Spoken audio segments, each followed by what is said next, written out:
Gang Stalked. By Michael A. Neal, Jr. Front matter. To the souls who have known the crushing weight of judgment, the icy grip of despair, and the gnawing doubt that whispers they are unworthy of redemption. To those who have been cast out, slandered, and broken by forces that masquerade in the guise of righteousness, this story is for you.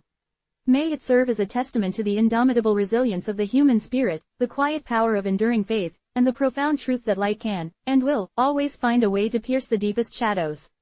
May you find solace in the knowledge that your struggles are seen, your strength is acknowledged, and your path to a brighter future is not only possible but inevitable. This book is a fervent prayer for your healing, a fierce affirmation of your worth, and a defiant shout against the architects of ruin. For in the ashes of their destruction, a new and truer life can always be forged, a testament to the enduring promise of second chances and the unwavering grace that awaits those who dare to believe. May your journey be one of unwavering strength and ultimate triumph, a beacon against the darkness that seeks to consume us all. Chapter 1. The Shadow of the Past. The clang of the prison gate, a sound that had been the relentless metronome of his existence for years, faded into a muted echo. Anthony Mitchell stood on the other side, blinking against a sunlight that felt both too bright and too alien. The air, thick with the scent of exhaust fumes and something vaguely floral, was a stark, almost violent contrast to the sterile, metallic tang of the correctional facility. It was a new dawn, certainly, but it arrived bearing a familiar, heavy cloak. The weight of his past was not a tangible burden he could set down, it was an intrinsic part of him, etched into the very lines of his face, the way he held himself, the cautious surveillance in his eyes. Years spent within concrete walls had honed a hyper-vigilance, a sixth sense for danger and deceit, a skill that, ironically, had become less about survival and more about a deep-seated wariness of the world outside. He was a man in his middle years, the rough edges of his former life still visible beneath the thin veneer of newfound resolve. Each step away from the prison was a conscious act of defiance against the gravity of his history, a deliberate push towards a horizon he had only dared to glimpse through the bars. The scars, both visible and invisible, were constant companions. They were not markers of shame, though shame had certainly been a part of his journey, but rather testaments to endurance. They were reminders of the man he had been, the mistakes he had made, the consequences he had paid. And now, with a clarity born of profound reflection and desperate need, he was determined to leave that man behind. His embrace of faith was not a fleeting comfort or a convenient shield. It was a deliberate, almost visceral, choice. It was a lighthouse, its beam cutting through the turbulent storm of his past, a promise of a calmer, more righteous future. This was not the faith of convenience, the kind espoused in hushed tones behind closed doors to secure favors or avoid scrutiny. This was a faith forged in the crucible of despair, a lifeline thrown into the dark waters of his soul.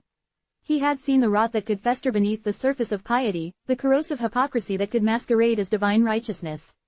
His journey had shown him the depths of human fallibility, and it was from that very understanding that his faith now sprang, robust and unyielding. He sought not just absolution, but transformation. He yearned for a spiritual anchor, a grounding force that would allow him to navigate the treacherous currents of the world without being pulled under by the undertow of his former life. The cityscape unfurled before him, a bewildering tapestry of towering buildings and bustling streets. Each passing car, each hurried pedestrian, represented a life lived outside the confines he had known. He felt like an alien, a ghost walking amongst the living, his inner world still echoing with the hollow sounds of confinement. The simple act of crossing a street, of navigating a crowded sidewalk, required a level of focus that felt exhausting.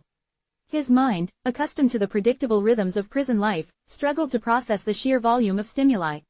Yet, amidst the disorientation, a flicker of something else ignited.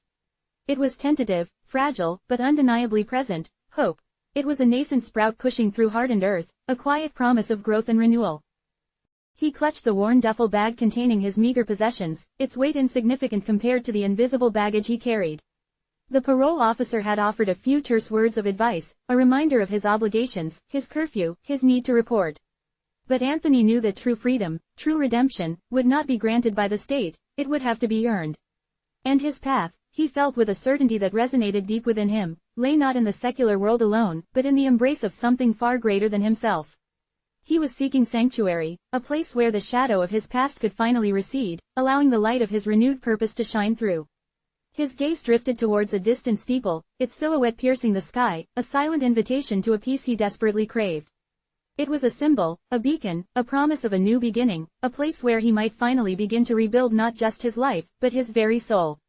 The weight of his past was still there, a constant, familiar presence, but now, for the first time in a long time, it was a weight he felt he might just be able to carry, guided by the faint, yet persistent, light of his burgeoning faith. Drawn by an almost magnetic pull, a deep-seated yearning for solace that had been a constant companion during his incarceration, Anthony found himself standing before the imposing facade of the local church. The very air around it seemed to hum with a different frequency, a palpable sense of reverence that stood in stark opposition to the abrasive clamor of the outside world he had just re-entered. The stained glass windows, each a vibrant tableau depicting stories of faith and redemption, seemed to filter the harsh midday sun into a kaleidoscope of warm, inviting colors. The hushed reverence that emanated from within the sanctuary was a balm to his frayed nerves, a stark contrast to the cacophony of the correctional facility and the jarring noise of the city streets. This wasn't just a building, it was a symbol, a potent embodiment of the peace he craved, a haven where the cacophony of his past might finally be silenced. He hesitated for a moment at the heavy oak doors, a knot of apprehension tightening in his stomach. Decades of association with the label of inmate, convict, had ingrained a deep-seated sense of otherness, a feeling of not belonging. Would this place, with its promise of acceptance and spiritual guidance, truly welcome a man like him? He had seen how easily judgment could be passed, how swiftly trust could be withdrawn. But the alternative, to continue carrying the crushing weight of his past alone, adrift in a sea of indifference, was a prospect far more daunting. The stories of forgiveness and second chances, once mere platitudes whispered in bleak cell blocks, now held a profound, life-affirming significance. This church represented a tangible opportunity to shed the skin of his former identity, to begin anew, surrounded by a community that purportedly offered not condemnation but spiritual fellowship. Taking a deep, steadying breath, Anthony pushed open the doors. The scent of old wood, polished brass, and a subtle, lingering aroma of incense greeted him. The vastness of the nave, with its soaring arches and rows of polished pews, momentarily overwhelmed him.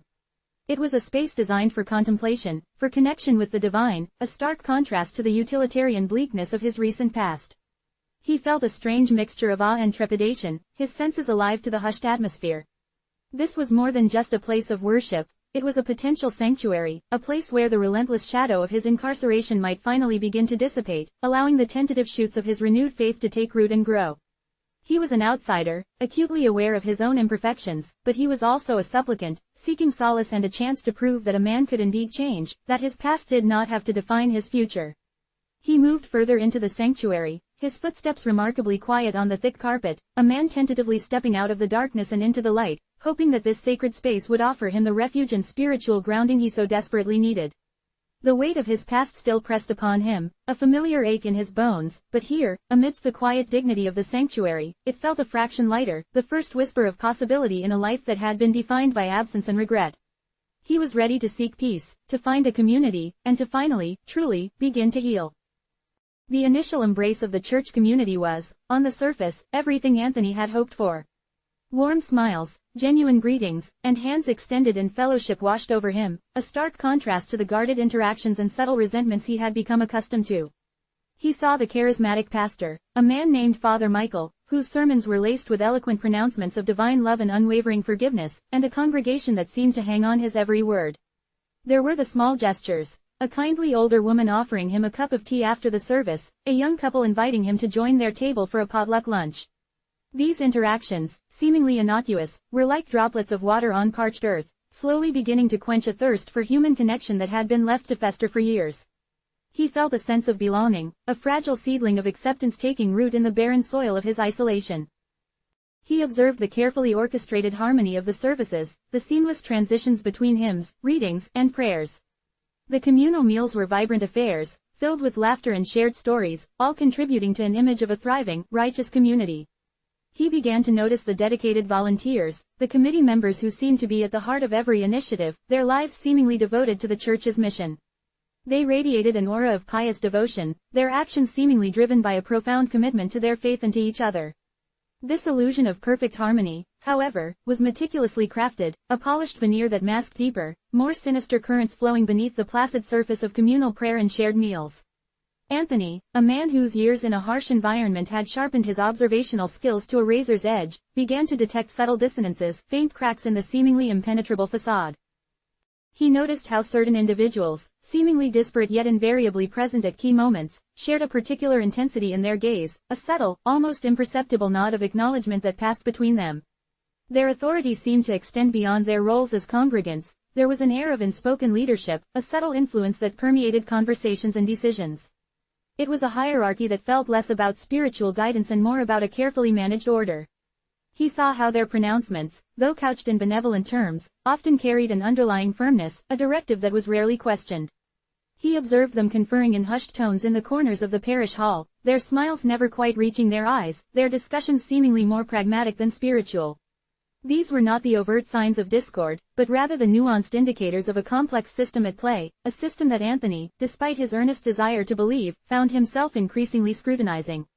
The initial warmth, while genuine in its expression, was beginning to feel like a practiced performance, a meticulously rehearsed welcome designed to disarm and absorb. He was learning that not all smiles were born of sincerity, and not all outstretched hands offered genuine support. The facade was breathtakingly beautiful, but his instincts, honed by a lifetime of navigating treacherous social landscapes, told him that beneath the polished surface, something was not quite right. As Anthony began to weave himself into the fabric of the church community, attending services, volunteering for minor tasks, and engaging in conversations, he caught fleeting glimpses of something unsettling. These were not grand revelations, but rather subtle anomalies, almost imperceptible shifts in the atmosphere that pricked at his long-honed instincts. He found himself in the vestry one afternoon, helping to prepare for a church event, when he overheard hushed voices emanating from an adjoining room. The door was ajar, and snippets of conversation, laced with a conspiratorial tone, drifted into his awareness. Words like project, oversight, and risk assessment were uttered, interspersed with what sounded like hushed laughter. It was a brief exchange, quickly silenced as someone emerged from the room, but it left a residue of unease. He noticed the furtive glances exchanged between certain members, particularly the influential figures he had begun to identify. These glances were not the quick, dismissive looks of casual acquaintance, but rather deep, significant exchanges, conveying unspoken messages, confirmations of shared understanding, or perhaps even subtle warnings. It was as if they were communicating in a language of their own, a silent dialogue that ran parallel to the open pronouncements of faith. He saw how certain individuals seemed to naturally gravitate towards these clandestine conversations, forming small, tight-knit groups that dispersed quickly when he approached, their expressions returning to polite smiles as if nothing had transpired. He also began to notice a subtle but distinct hierarchy that seemed to extend beyond mere spiritual leadership. While Father Michael was the public face of the church, there were others, less visible but clearly more influential, who seemed to hold sway over decisions and discussions. He observed them conferring with Father Michael in private meetings, their gestures firm, their tones authoritative. He saw how their opinions were often subtly but decisively incorporated into the church's direction, their influence palpable even when they remained in the background. It was a network of power, operating beneath the surface of the congregation, a subtle current that guided the flow of the church's activities and, he suspected, its resources. These were not the overt signs of corruption or abuse, but rather the nuanced indicators of an established order, a system of control that operated with a quiet, efficient precision. Easily dismissed by others, perhaps seen as merely diligent committee work or devoted pastoral engagement, these anomalies, to Anthony, were like tiny pebbles in his shoe, uncomfortable, persistent, and hinting at a larger, unaddressed issue. They were the first whispers in the vestry, subtle murmurs that suggested that not all was as it appeared within these hallowed walls. Despite the outward appearance of piety, the welcoming atmosphere, and the promises of spiritual solace, a persistent unease began to settle within Anthony. It was a familiar sensation, a low-grade hum of alertness that had been his constant companion for years within the confines of the prison. He recalled the vigilance required to survive his past, the constant need to assess threats, to read between the lines, to discern genuine intent from calculated deception. That trait, honed to a fine edge by years of necessity, had not faded with his release. Instead, it seemed to have reawakened, sharpened by the subtle dissonances he was beginning to perceive within the church. He found himself observing the more zealous members of the congregation with a critical eye. Their devotion, while seemingly fervent, often struck him as overly intense, almost desperate. There was a peculiar sharpness in their eyes, a look of unwavering conviction that bordered on fanaticism. They spoke of faith with an almost evangelical fervor, their pronouncements absolute, leaving little room for nuance or doubt. This overzealousness, coupled with the air of authority they exuded, created a subtle dissonance with the gentle, forgiving teachings of faith that Father Michael espoused from the pulpit. It was as if two different doctrines were being preached, one from the altar, and another, in spoken one, being practiced in the hushed conversations and clandestine meetings. He noticed how these individuals often clustered together, their shared intensity creating an almost palpable aura. They seemed to act as gatekeepers of the church's narrative, subtly steering conversations away from uncomfortable topics and reinforcing the established order. Their pronouncements, though cloaked in spiritual language, often carried an underlying tone of judgment, a subtle condemnation of those who strayed from their perceived path. Anthony, with his own history of transgressions and his fervent desire for genuine redemption, found this judgmental undercurrent deeply unsettling. It was a stark contrast to the message of universal love and forgiveness he had come to embrace. This nascent suspicion was not a sudden revelation, but rather a slow, creeping awareness, like a hairline crack appearing in a seemingly solid wall. It was the first inkling that the sanctuary he sought might not be as pure as it appeared, that the edifice of his perceived haven might have hidden flaws. He found himself questioning the sincerity of certain interactions, the motives behind certain pronouncements, the underlying currents that seemed to shape the church's community. The overzealousness, the intensity, the subtle aura of authority, these were not necessarily signs of malice, but they were certainly signs that something was amiss. His past had taught him to look beyond the surface, to question appearances, and that instinct was now guiding him, nudging him towards a deeper examination of the place he had hoped would be his salvation. The seeds of doubt were being sown, not by external forces, but by the subtle, persistent discrepancies he was observing within the very heart of the community he had so desperately sought to join. The heavy oak doors of the church seemed to sigh open, releasing a fragrant wave of aged wood, polished brass, and the faint, ethereal scent of incense. Anthony stepped across the threshold, a man poised on the precipice of a new existence, his worn duffel bag a meager testament to the life he had left behind. The nave stretched before him, a cavernous expanse of soaring arches and rows of immaculately kept pews, each one an empty seat waiting to be filled. The sheer scale of the space was overwhelming, a deliberate architectural statement designed to inspire awe and facilitate communion with the divine. It was a stark, almost violent contrast to the utilitarian bleakness of the correctional facility, a world he had inhabited for far too long. Here, in this sacred space, he felt a peculiar blend of reverence and apprehension. His senses, dulled by years of confinement, now seemed hyper-acute, absorbing the profound silence that permeated the air. This was more than just a building, it was a potential sanctuary, a place where the suffocating shadow of his incarceration might finally begin to recede, allowing the fragile shoots of his newfound faith to unfurl and take root.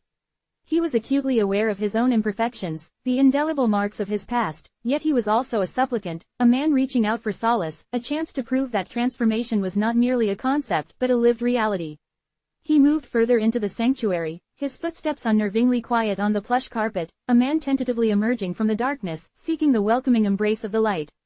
He hoped, with a desperate intensity, that this hallowed ground would offer him the refuge and spiritual grounding he so desperately craved. The weight of his past, a constant, familiar ache, still pressed upon him, but here, amidst the quiet dignity of the sanctuary, it felt a fraction lighter, the first whisper of possibility in a life that had been defined by absence and regret. He was ready to seek peace, to find a community, and to finally, truly, begin to heal. The initial reception within the church community was, at first glance, precisely what Anthony had envisioned.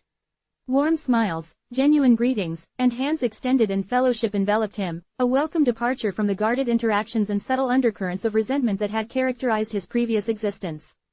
He observed the charismatic presence of Father Michael, a man whose sermons were artfully woven with eloquent pronouncements of divine love and the unwavering promise of forgiveness.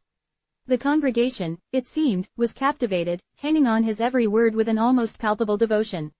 Small, seemingly insignificant gestures began to accumulate, each one a tiny beacon of acceptance, a kindly older woman offering him a cup of tea after the service, her eyes crinkling with maternal warmth, a young couple, their faces radiating an infectious optimism, inviting him to join their table at a potluck lunch, their inclusion a balm to his long-starved soul. These interactions, so simple and yet so profound, were like life-giving droplets of water on parched earth, slowly beginning to quench a deep-seated thirst for human connection that had festered, untreated, for years. He began to feel a fragile sense of belonging, a delicate seedling of acceptance tentatively taking root in the barren soil of his profound isolation. He found himself drawn to the meticulously orchestrated harmony of the church services, the seamless transitions between the uplifting hymns, the solemn readings, and the heartfelt prayers. The communal meals were vibrant affairs, alive with the cheerful echo of laughter and the shared tapestry of personal stories, all contributing to the meticulously crafted image of a thriving, righteous community.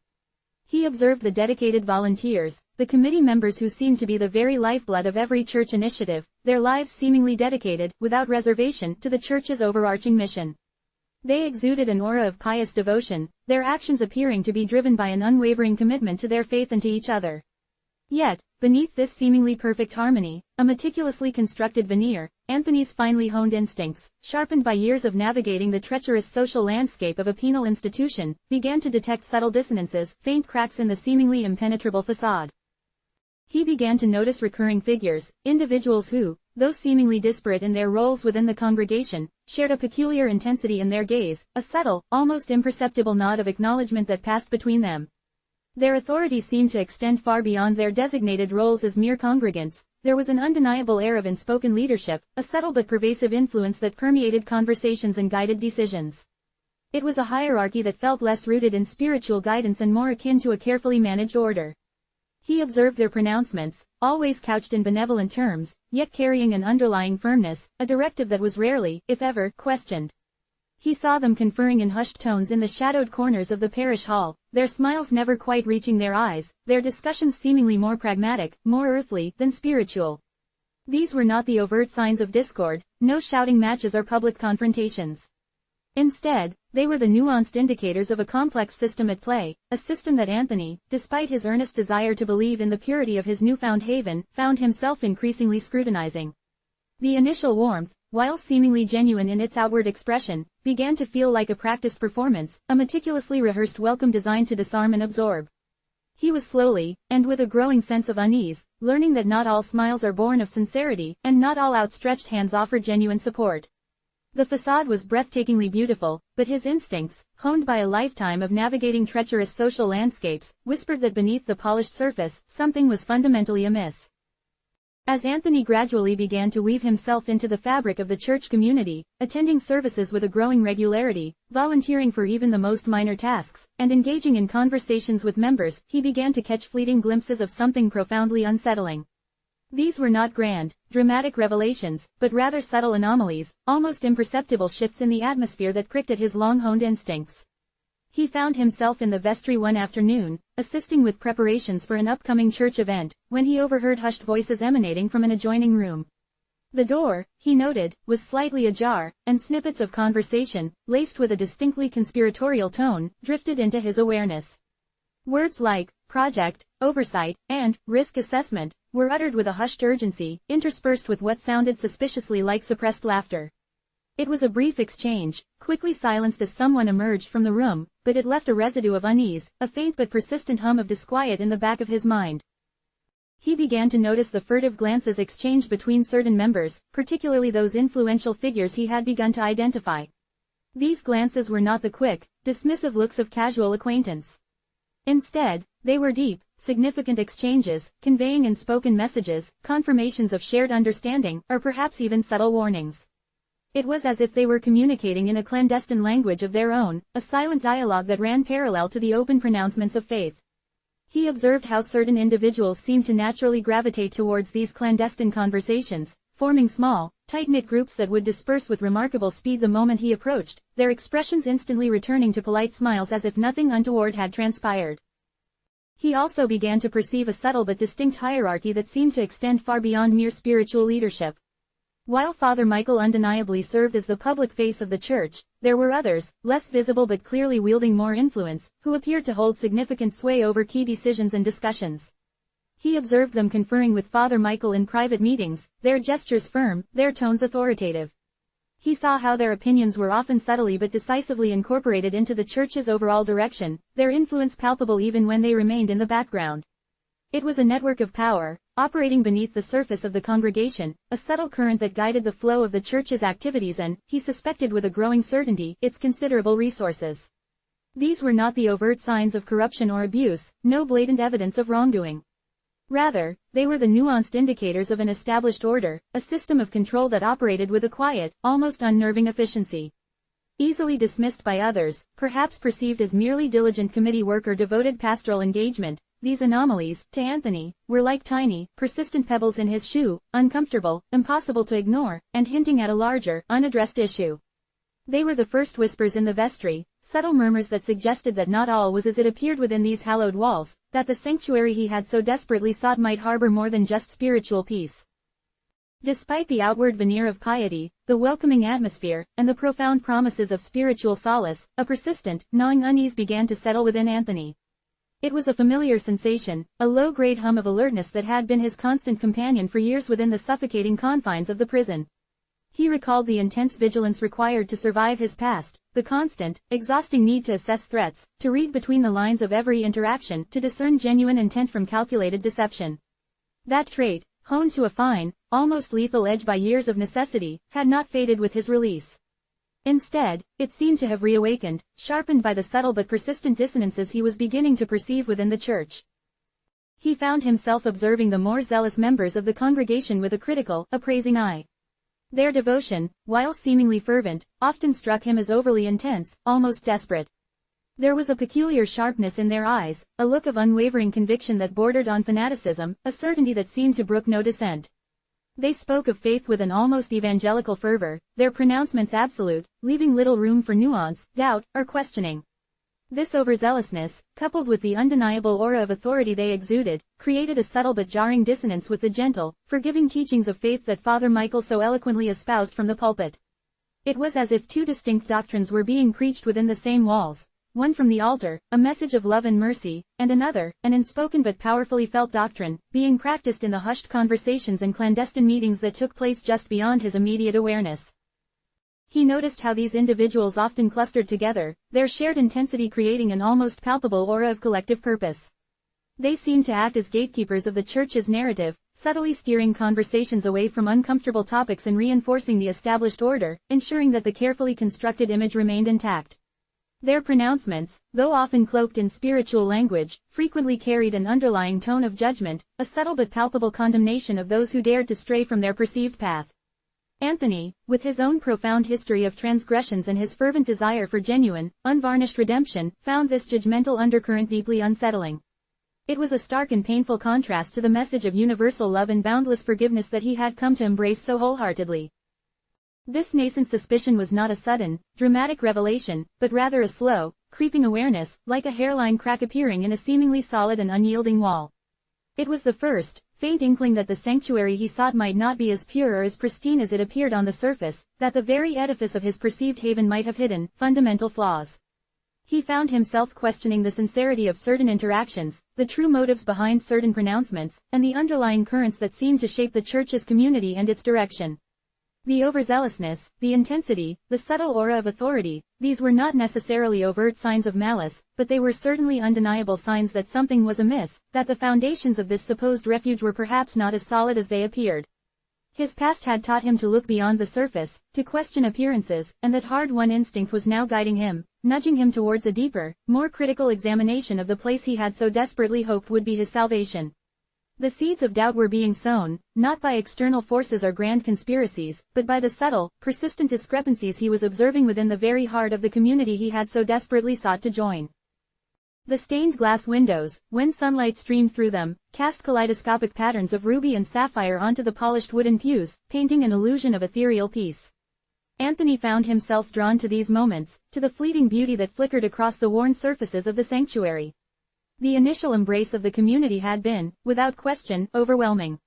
It was a symphony of warm greetings, firm handshakes that spoke of sincerity, and smiles that seemed to emanate from the very core of their beings. He remembered the first few potluck dinners, the cacophony of cheerful chatter, the aroma of 100 different home-cooked dishes mingling in the air, and the genuine curiosity in the eyes of those who approached him, asking about his journey, his hopes, his nascent faith. Each interaction felt like a carefully placed brick, reinforcing the foundation of his newfound sense of belonging. It was a stark, almost jarring contrast to the hollowed-out existence he had endured, where trust was a currency too risky to spend and camaraderie was a fragile, often fleeting, commodity. Here, surrounded by the gentle murmur of prayers and the harmonious swell of hymns, he felt the suffocating weight of his past begin to lift, replaced by a fragile, nascent hope. Father Michael, with his silver mane and eyes that seemed to hold the wisdom of ages, was the conductor of this grand symphony of faith. His sermons were not mere recitations of scripture, they were meticulously crafted narratives, weaving tales of redemption, forgiveness, and the boundless love of a divine being who saw past all transgressions. He spoke of second chances, of the transformative power of grace, and of the unwavering promise of a new life, themes that resonated deeply within Anthony's bruised and battered soul. The congregation hung on his every word, their collective gaze fixed on him, their faces a canvas of rapt attention. It was a performance, Anthony would later realize, of the highest caliber, but at the time, it was a beacon, a guiding light in the fog of his uncertainty. He saw himself in the stories Father Michael told, the prodigal son returning home, the sinner seeking absolution, the broken vessel made whole again. This was the narrative he desperately wanted to believe, the story he yearned to embody.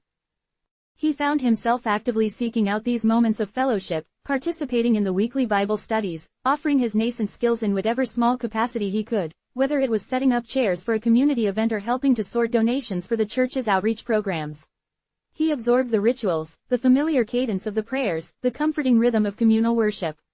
He reveled in the shared meals, the laughter that echoed through the parish hall, the quiet conversations that unfolded over cups of lukewarm coffee. It was a carefully curated tableau of communal harmony, a living testament to the power of shared belief. The older women, with their kind eyes and gentle hands, offered him comfort and practical advice. The younger couples, with their infectious optimism, invited him into their world, sharing stories of their children, their dreams, their mundane yet precious lives. These were the threads that began to weave him into the fabric of the community, the small gestures of acceptance that were slowly mending the tattered edges of his spirit. He felt a profound gratitude for this seemingly unconditional acceptance, a sentiment so foreign yet so desperately craved that he found himself clinging to it with every fiber of his being. Yet, even amidst this overwhelming warmth, a subtle, almost imperceptible dissonance began to hum beneath the surface. It was the kind of anomaly that would be easily dismissed by most, attributed to the natural ebb and flow of any large group, or perhaps even a mere oversensitivity born of his past experiences. But for Anthony, whose survival had depended on an almost pathological awareness of social cues, of hidden agendas, and of the subtle undercurrents that flowed beneath the veneer of civility, these were not simply minor imperfections. They were the first faint tremors that suggested the ground beneath him was not as stable as it appeared. He began to notice the recurring individuals, the ones who occupied positions of quiet influence, whose opinions seemed to carry a weight that belied their official roles. There was Mrs. Albright, the impeccably dressed head of the Social Outreach Committee, whose pronouncements on community initiatives were always delivered with an air of finality, even when discussing matters of seemingly minor consequence. Then there was Mr. Henderson, a stern-faced man who seemed to be everywhere, his presence a constant fixture at church events, his contributions often taking the form of terse, often critical, observations disguised as helpful suggestions. And Father Michael, while charismatic and seemingly benevolent, would often defer to these individuals, his pronouncements subtly guided by their hushed asides or knowing glances. It was a silent hierarchy, an unspoken network of authority that operated just beneath the surface of the congregation's outward display of unity. These individuals, he observed, would often convene in small, private meetings, their conversations a low murmur that would cease abruptly the moment he entered their vicinity. Their smiles, when directed at him, seemed to possess a certain practiced quality, a slight disconnect between the curve of their lips and the glint in their eyes. They would engage him in polite conversation, ask about his welfare, offer words of encouragement, but it always felt performative, as if they were playing their designated roles in the grand production of the church community, ensuring that the narrative of welcoming acceptance remained unbroken. He found himself scrutinizing these interactions, dissecting the subtle nuances of tone and body language, searching for the truth hidden beneath the carefully constructed facade. He also began to observe a peculiar pattern in the way certain individuals interacted with each other. It wasn't the casual camaraderie of shared faith, but something more subtle, more deliberate. A shared glance that lingered a moment too long, a barely perceptible nod of acknowledgement, a brief, hushed exchange that seemed to carry an unspoken weight of understanding. These were not the open discussions of theological matters or community projects, but rather hushed dialogues that seemed to revolve around matters of mutual interest, of shared concerns, of perhaps even shared secrets. It was as if a parallel, invisible network existed within the church, a web of connections that bound certain individuals together in a way that was not immediately apparent to an outsider. The intensity of some of the congregants also began to strike him. While he had come to embrace faith as a source of solace and a path to redemption, he found himself wary of the unyielding certainty he witnessed in some. Their pronouncements were often absolute, their interpretations of scripture devoid of any room for nuance or questioning. They spoke of divine will with an almost militant conviction, their eyes burning with a fervor that, while admirable in its devotion, also carried a hint of something unsettling. It was a stark contrast to the gentler, more compassionate teachings that Father Michael preached from the pulpit. He began to see a subtle bifurcation within the community, the open, welcoming narrative presented to the masses, and a more insular, perhaps even more rigid, doctrine that seemed to govern the actions and interactions of those at the heart of the church's inner circle. He found himself replaying conversations, dissecting seemingly innocuous remarks for hidden meanings, and constantly reassessing the intentions behind every gesture. The vigilance that had been his lifelong companion, a necessary tool for survival in the unforgiving landscape of his past, had not been shed with his parole. Instead, it had been reawakened, sharpened by the subtle inconsistencies he was observing. It was a constant, low-grade hum of alertness, a quiet internal alarm that sounded whenever he detected a discrepancy between the outward appearance and the underlying reality. The potluck dinners, which had initially felt like oases of warmth and acceptance, began to take on a different dimension. He observed how certain conversations would be steered away from specific topics, how uncomfortable questions would be met with placating smiles and vague reassurances. He saw how dissenting opinions, when they occasionally surfaced, were swiftly and subtly, yet effectively, neutralized. It was a masterful display of social control, a delicate balancing act that maintained the illusion of perfect harmony while subtly enforcing a predetermined order. He witnessed how the influential figures would subtly guide the agenda, their collective weight ensuring that the church's activities and decisions aligned with their own unspoken objectives.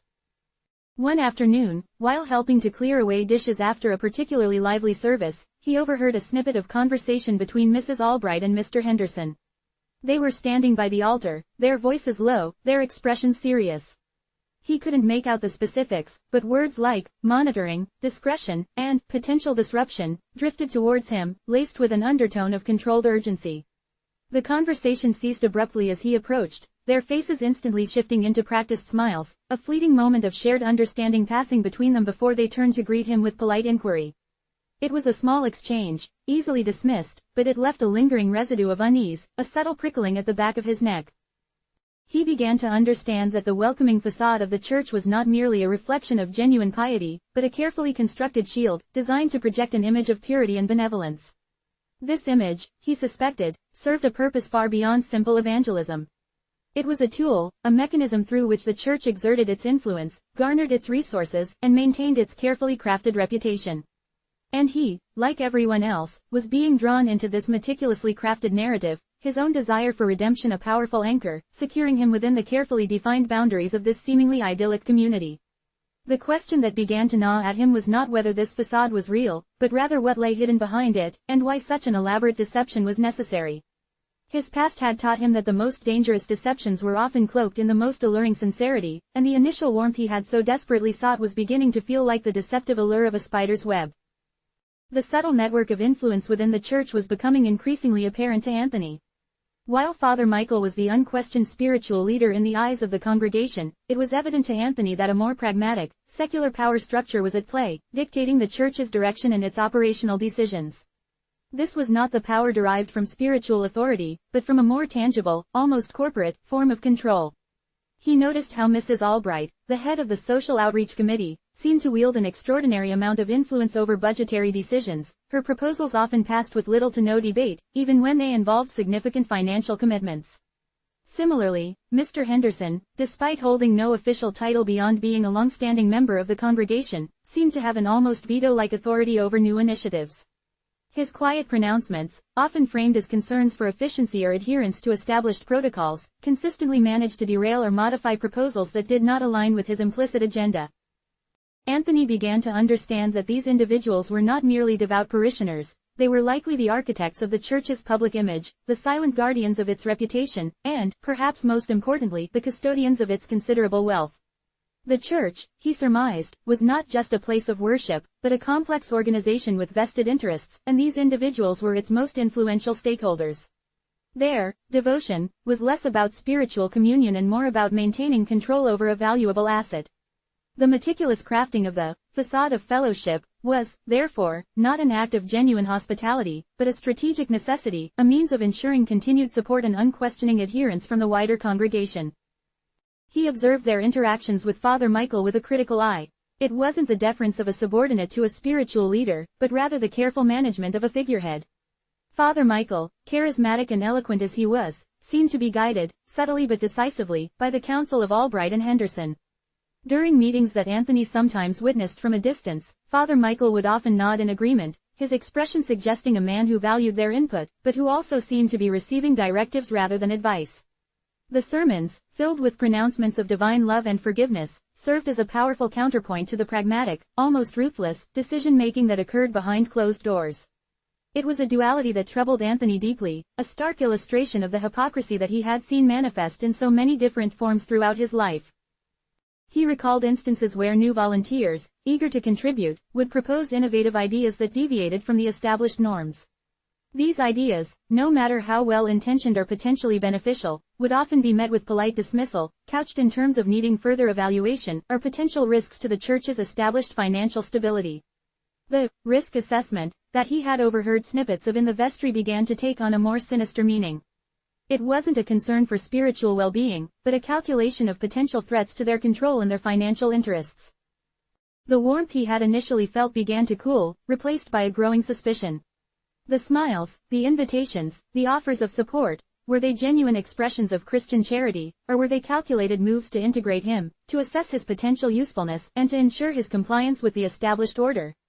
His past, which had been a source of shame and regret, now felt like a valuable asset, a tool that allowed him to see through the manufactured sincerity. He understood the power of appearances, the art of deception, and he recognized the signs of it playing out before him. The church, he realized, was not just a sanctuary, it was a meticulously managed enterprise, and the fellowship, while appearing genuine, was a carefully constructed performance designed to maintain order and serve the interests of a select few. He found himself observing the quieter members of the congregation, those who seemed less invested in the overt displays of piety and more content to simply exist within the spiritual embrace of the church.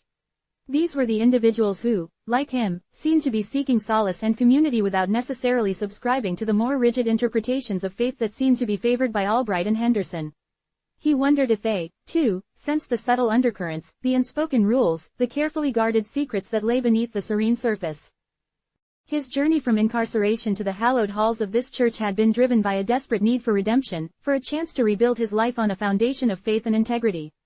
But the more he observed, the more he realized that the path to true salvation might be far more complex, and far more fraught with hidden dangers than he had ever imagined.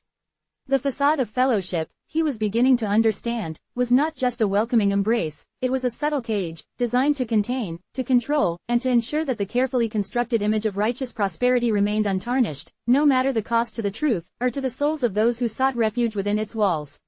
The shadows of his past, it seemed, were not merely fading, they were merely shifting, casting new and more insidious patterns within the very sanctuary he had hoped would offer him light.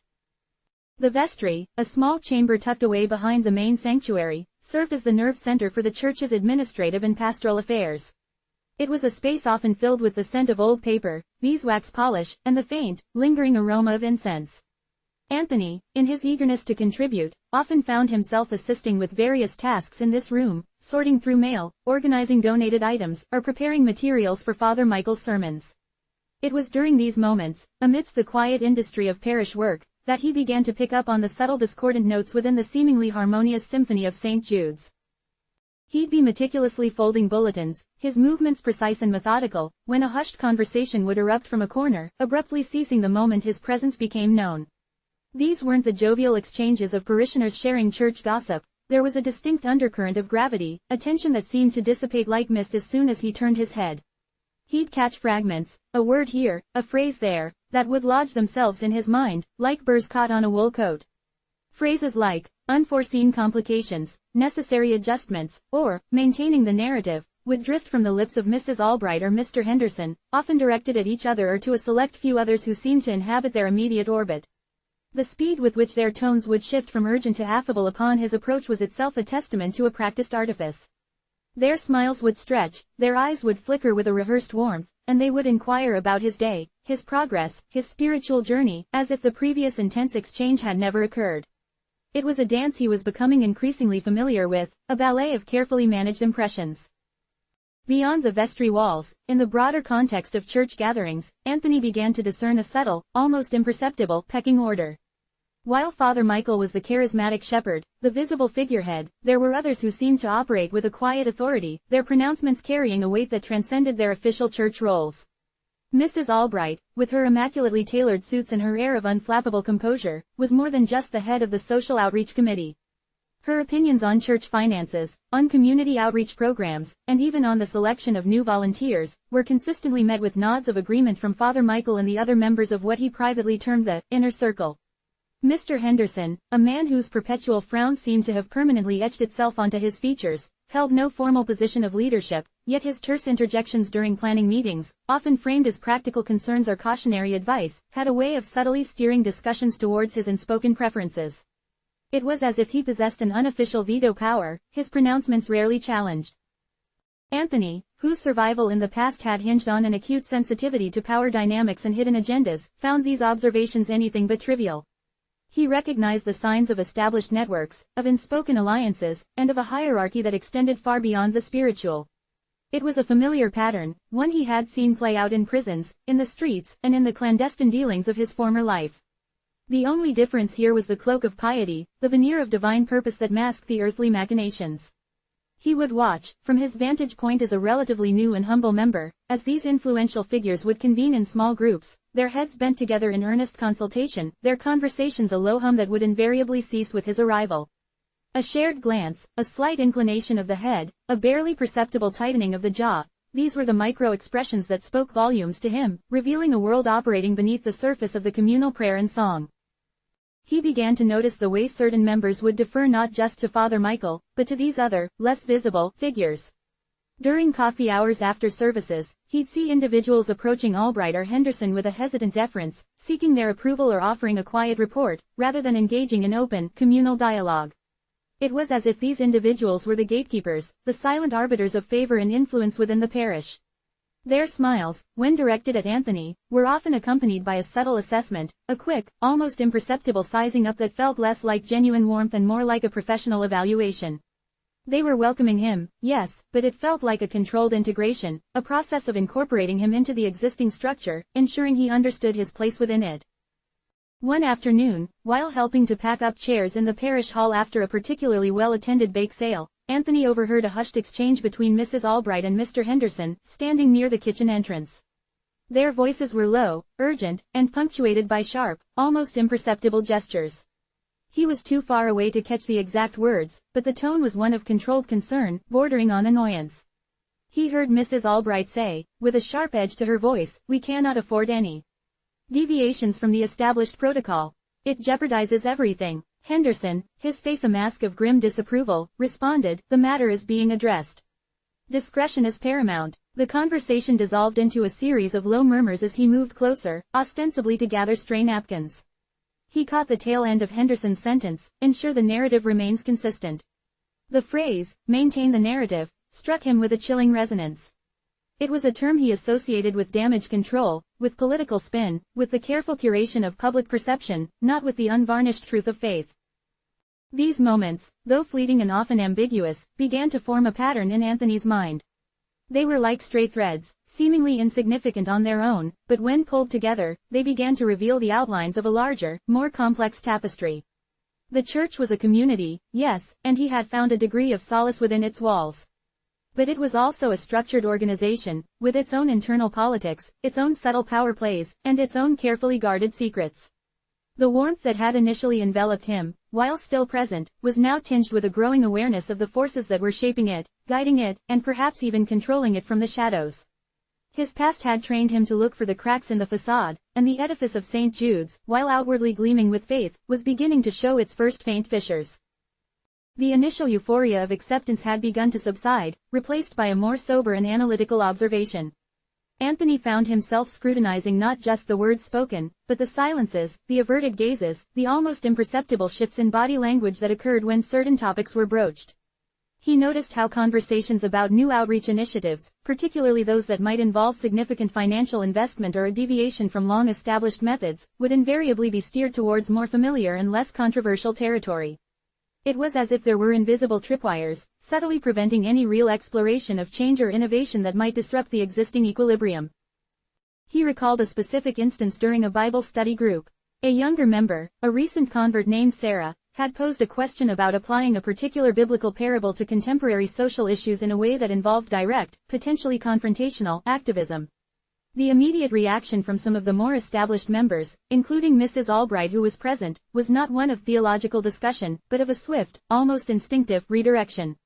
"That's a very interesting interpretation, Sarah," Mrs. Albright had said, her tone smooth as silk, "but perhaps we should focus on the more traditional lessons of forgiveness and personal responsibility for now. We don't want to get too far ahead of ourselves, do we?" The gentle dismissal, delivered with a benevolent smile, effectively shut down the discussion, leaving Sarah looking slightly deflated. Anthony recognized the tactic immediately, a polite but firm assertion of control, a subtle reinforcement of the established boundaries. He also observed the way that Father Michael, while the nominal leader, seemed to consult more frequently and more intently with Albright and Henderson than with other members of the clergy or the broader congregation. During meetings, Anthony had witnessed Father Michael making decisions, only to have Albright or Henderson approach him afterwards, their hushed conversations often resulting in a subtle alteration of the initial plan. It wasn't a case of them disagreeing vehemently, it was more like they were providing him with essential context, or practical considerations, that he, as a man of faith, might not have fully grasped. Their influence was not overtly dictatorial, but rather a constant, subtle guiding hand, shaping the direction of the Church's activities and its public face. These observations were not driven by a desire to find fault, but by a deeply ingrained instinct for self-preservation and an innate distrust of systems that seemed too perfect. His past had been a masterclass in understanding how appearances could be manipulated, how sincerity could be feigned, and how power could be wielded through seemingly innocuous means. The welcoming embrace of St. Jude's was undeniable, but it was beginning to feel like the carefully orchestrated hospitality of a host who was also subtly assessing the true intentions of their guest. The whispers in the vestry, the furtive glances, the controlled conversations, they were not just background noise. They were the sound of gears turning, of a machine in operation, and Anthony, with his honed senses, was beginning to hear the subtle grinding. He wondered if the sanctuary he had sought was, in fact, a carefully constructed stage, and his own journey of redemption was merely a role he was being assigned. The stained glass windows still cast their colorful patterns, but now, to Anthony's eyes, they seemed to highlight the dust motes dancing in the air, obscuring a clearer view of what lay beneath the shimmering surface. The illusion of perfect peace was beginning to fray at the edges, revealing the intricate, and perhaps unsettling, machinery that kept it all in place. The memory of survival, a deeply ingrained, almost primal instinct, was Anthony's oldest companion. It had been his shield, his compass, and his harshest teacher in a life where every interaction was a potential negotiation, every smile a possible prelude to a threat. He had learned to read the subtle shifts in posture, the infinitesimal tightening of a jaw, the flicker of fear or calculation in a stranger's eyes. These were the languages he spoke fluently, honed in the unforgiving crucible of his past. Now, amidst the comforting aroma of old books and the hushed reverence of St. Jude's, those finely tuned senses refused to quiet. They picked up on a dissonance that no amount of prayer or communal hymn singing could entirely mask. It wasn't a blatant betrayal, no overt sign of malice. It was far more insidious, a subtle, creeping unease that settled in the pit of his stomach like a cold stone. He observed certain parishioners, their devotion seemingly amplified to an almost feverish pitch. Their eyes, when they met his, held a peculiar intensity, a searching quality that felt less like genuine spiritual curiosity and more like a scrutinizing assessment. They were welcoming, yes, offering smiles and kind words, but there was an undertone of something else, something that pricked at his awareness. It was the look of someone who was not just accepting a new member, but evaluating their fit, their potential usefulness, or perhaps, their potential threat to an established order. He saw it in the quick, almost imperceptible appraisal that followed a handshake, in the way their gazes would linger for a fraction too long, as if trying to decipher a hidden code. He found himself drawn back to those hushed conversations he'd overheard in the vestry. The phrases, unforeseen complications, necessary adjustments, maintaining the narrative, echoed in his mind, taking on a more ominous hue in the quiet solitude of his thoughts. They were words that spoke of careful management, of damage control, of presenting a curated version of reality. They were the antithesis of the unvarnished truth he had come to associate with genuine faith. He recalled the way Mrs. Albright's voice would sharpen, the way Mr. Henderson's frown would deepen, when these veiled topics arose. Their practice in shifting gears, in smoothing over any potential disruption, was a testament to a skill set that felt unnervingly familiar. It was the language of those who understood that perception was often more powerful than reality, a lesson he had learned at great personal cost. The sense of being observed, of being subtly assessed, began to permeate his interactions. It wasn't constant, but it would surface in unexpected moments. During coffee hour, a well-meaning parishioner might ask him about his spiritual journey, but there would be an edge to their inquiry, a subtle pressure to articulate his newfound faith in a way that seemed to align with a preconceived notion of what a reformed soul should sound like. They wanted a narrative, a testimony that fit neatly into the existing framework of St. Jude's, and Anthony, despite his genuine desire for peace, found himself wary of providing one that felt inauthentic or incomplete. He understood the importance of presenting a positive facade, but his past had taught him the dangers of oversharing, of revealing vulnerabilities that could be exploited. He began to notice the subtle ways influence was wielded. It wasn't through pronouncements from the pulpit, but through a network of quiet conversations, of shared glances in the pews, of discreet meetings after service. He saw how certain individuals, those who seemed to be part of the inner circle, could sway opinions with a mere suggestion, a seemingly casual observation that carried an unspoken weight. Father Michael, while undeniably the spiritual leader, seemed to defer, at times, to the pragmatic counsel of Albright and Henderson, as if they were the keepers of a worldly wisdom that tempered his divine focus. This wasn't a criticism of Father Michael, rather, it was an observation of the human dynamics at play, the intricate web of relationships and power that existed even within a sanctuary. He remembered a conversation he'd had with a young woman named Chloe, a volunteer in the children's ministry. She had expressed a desire to implement a new, more interactive program, one that incorporated elements of storytelling and creative arts. Her enthusiasm had been palpable, her ideas fresh and vibrant. But her proposal had been met with a polite, yet firm, redirection by Mrs. Albright. "That's a lovely idea, dear," Mrs. Albright had said, her smile never faltering, "but we have established guidelines for the children's programs, based on decades of experience. We must ensure consistency and maintain a certain standard." Chloe's shoulders had slumped slightly, her initial spark dimming. Anthony had recognized the gentle but unyielding pushback, the subtle reinforcement of the status quo. It wasn't a rejection of Chloe's creativity, but a prioritization of control, of adherence to a system that, from their perspective, worked. This growing awareness was not a conscious effort to uncover wrongdoing. It was a passive accumulation of details, like a detective piecing together clues from scattered evidence. His survival had depended on this keen observation, this ability to see beyond the surface. And St. Jude's, for all its outward serenity, was beginning to reveal its own complexities, its own hidden currents. The initial feeling of unconditional acceptance was being subtly nuanced by a sense of belonging to something that was perhaps more intricate, more guarded, than he had first perceived. He found himself wondering if his presence was truly a gift to the community, or if he was being integrated into a carefully constructed narrative, his past serving as a convenient backdrop for a story of redemption that served a larger, unseen purpose. The glimmer of suspicion was not a judgment, but a question, a quiet murmur in the back of his mind, asking him to look closer, to see what lay beneath the polished veneer of piety. The shadows of the past, it seemed, were longer than he had initially realized, and they stretched even into the hallowed halls of St. Jude's. The quiet hum of the sanctuary, once a source of profound peace, now seemed to carry undertones of something else. It was the low murmur of well-rehearsed diplomacy, the subtle cadence of carefully chosen words designed to guide rather than to incite. Anthony found himself listening not just to what was said, but to what was left unsaid, to the pregnant pauses that hung in the air like unspoken anxieties. He observed how discussions about expanding outreach programs, particularly those that involved a significant allocation of church funds or a deviation from the well-trodden paths of charity, would invariably be met with a collective pause. It was as if a hidden alarm had been tripped, triggering a cascade of cautious inquiries and gentle redirection. He recalled a particular moment during a finance committee meeting. A proposal had been put forth to establish a new vocational training center for at-risk youth, a project that resonated deeply with Anthony's own past experiences. He had felt a surge of hope, a conviction that this was exactly the kind of hands-on, transformative work St. Jude's could excel at. However, the proposal was met with a series of measured objections, framed as concerns about sustainability and administrative overhead. Mr. Henderson, ever the pragmatist, had spoken about the unforeseen logistical challenges and the potential for mission drift. Mrs. Albright, in her characteristic calm, had agreed, adding that while the intention was noble, they needed to prioritize proven initiatives that offered a more predictable return on investment, both financially and in terms of community goodwill. The language was sophisticated, the reasoning seemingly sound, but Anthony recognized the underlying resistance, the subtle but firm shutting down of a potentially disruptive idea.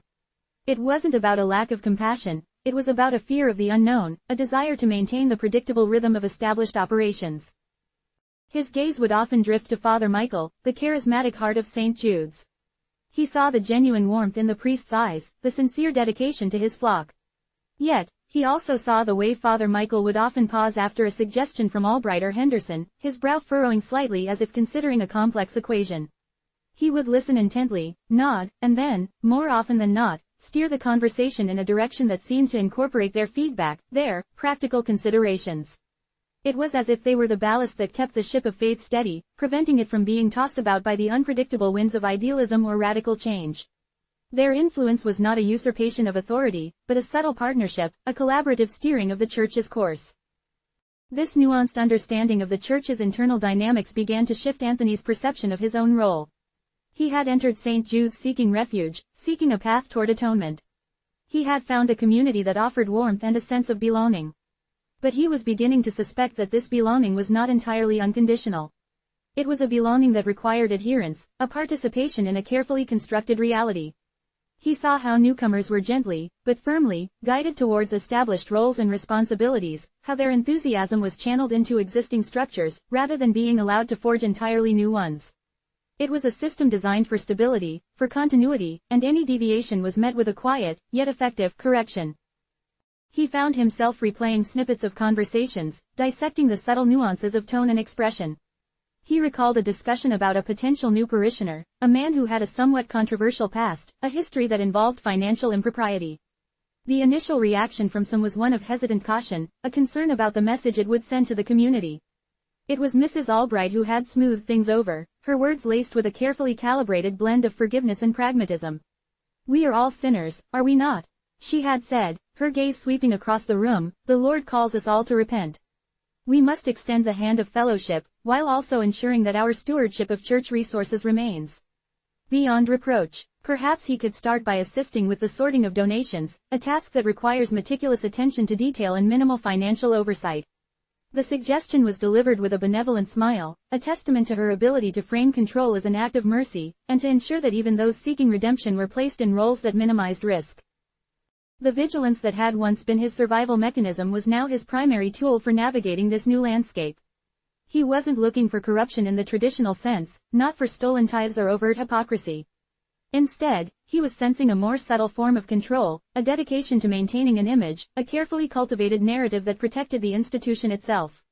The warmth he had initially felt was still present, but it was now accompanied by a faint, persistent hum of caution. It was the sound of a perfectly functioning machine, its gears meshing smoothly, its operations precise and efficient, but also, perhaps, unyielding in its pursuit of an internal logic that prioritized stability above all else. The sanctuary was real, but it was also, he was beginning to understand, a complex ecosystem with its own unspoken rules and its own guardians. The glimmer of suspicion was no longer a flicker, it was a steady, internal light, illuminating the intricate workings of St. Jude's. Chapter 2. The Architects of Ruin. The hushed grandeur of St. Jude's was more than just a place of worship, it was a carefully constructed facade, a sanctuary that masked a far more clandestine operation. Anthony, still navigating the quiet currents of his newfound spiritual life, remained unaware of the intricate network of power and influence that pulsed beneath the veneer of piety. He saw the devout parishioners, the kindly Father Michael, the pragmatic Mrs. Albright, and the steady Mr. Henderson, but he did not see the architects of a far grander, and darker, design. Unbeknownst to him, the very walls that offered him solace were also the meeting place for a secret society, a cabal of individuals who believed themselves to be divinely appointed agents of societal purification. Their clandestine gatherings took place in the deepest, most secluded recesses of the church, far from the Sunday congregations and the scent of incense. These were not spontaneous meetings, they were meticulously planned operations, orchestrated by individuals who had once held positions of immense authority within the secular world. Retired law enforcement officers, their once sharp instincts now honed by years of experience and a growing disillusionment with the perceived failings of modern justice systems, formed the backbone of this group. Alongside them were seasoned military strategists, their minds still accustomed to the precision of tactical planning and the ruthless efficiency of execution. The legal minds among them, having witnessed the loopholes and compromises that often undermined justice, now sought to impose their own rigid interpretations of right and wrong. Medical professionals, privy to the most intimate vulnerabilities of human life and perhaps grappling with the ethical complexities of their own fields, brought a detached, analytical perspective to their agenda. Finally, political figures, having navigated the treacherous currents of power and influence, understood the art of manipulation and the leverage of public perception. Together, they constituted the self-proclaimed Council of the Righteous. Their self-perception was a potent brew of self-importance and moral absolutism, a dangerous cocktail that convinced them of their divine mandate. They saw the world as corrupted, polluted by weakness, compromise, and what they deemed moral decay.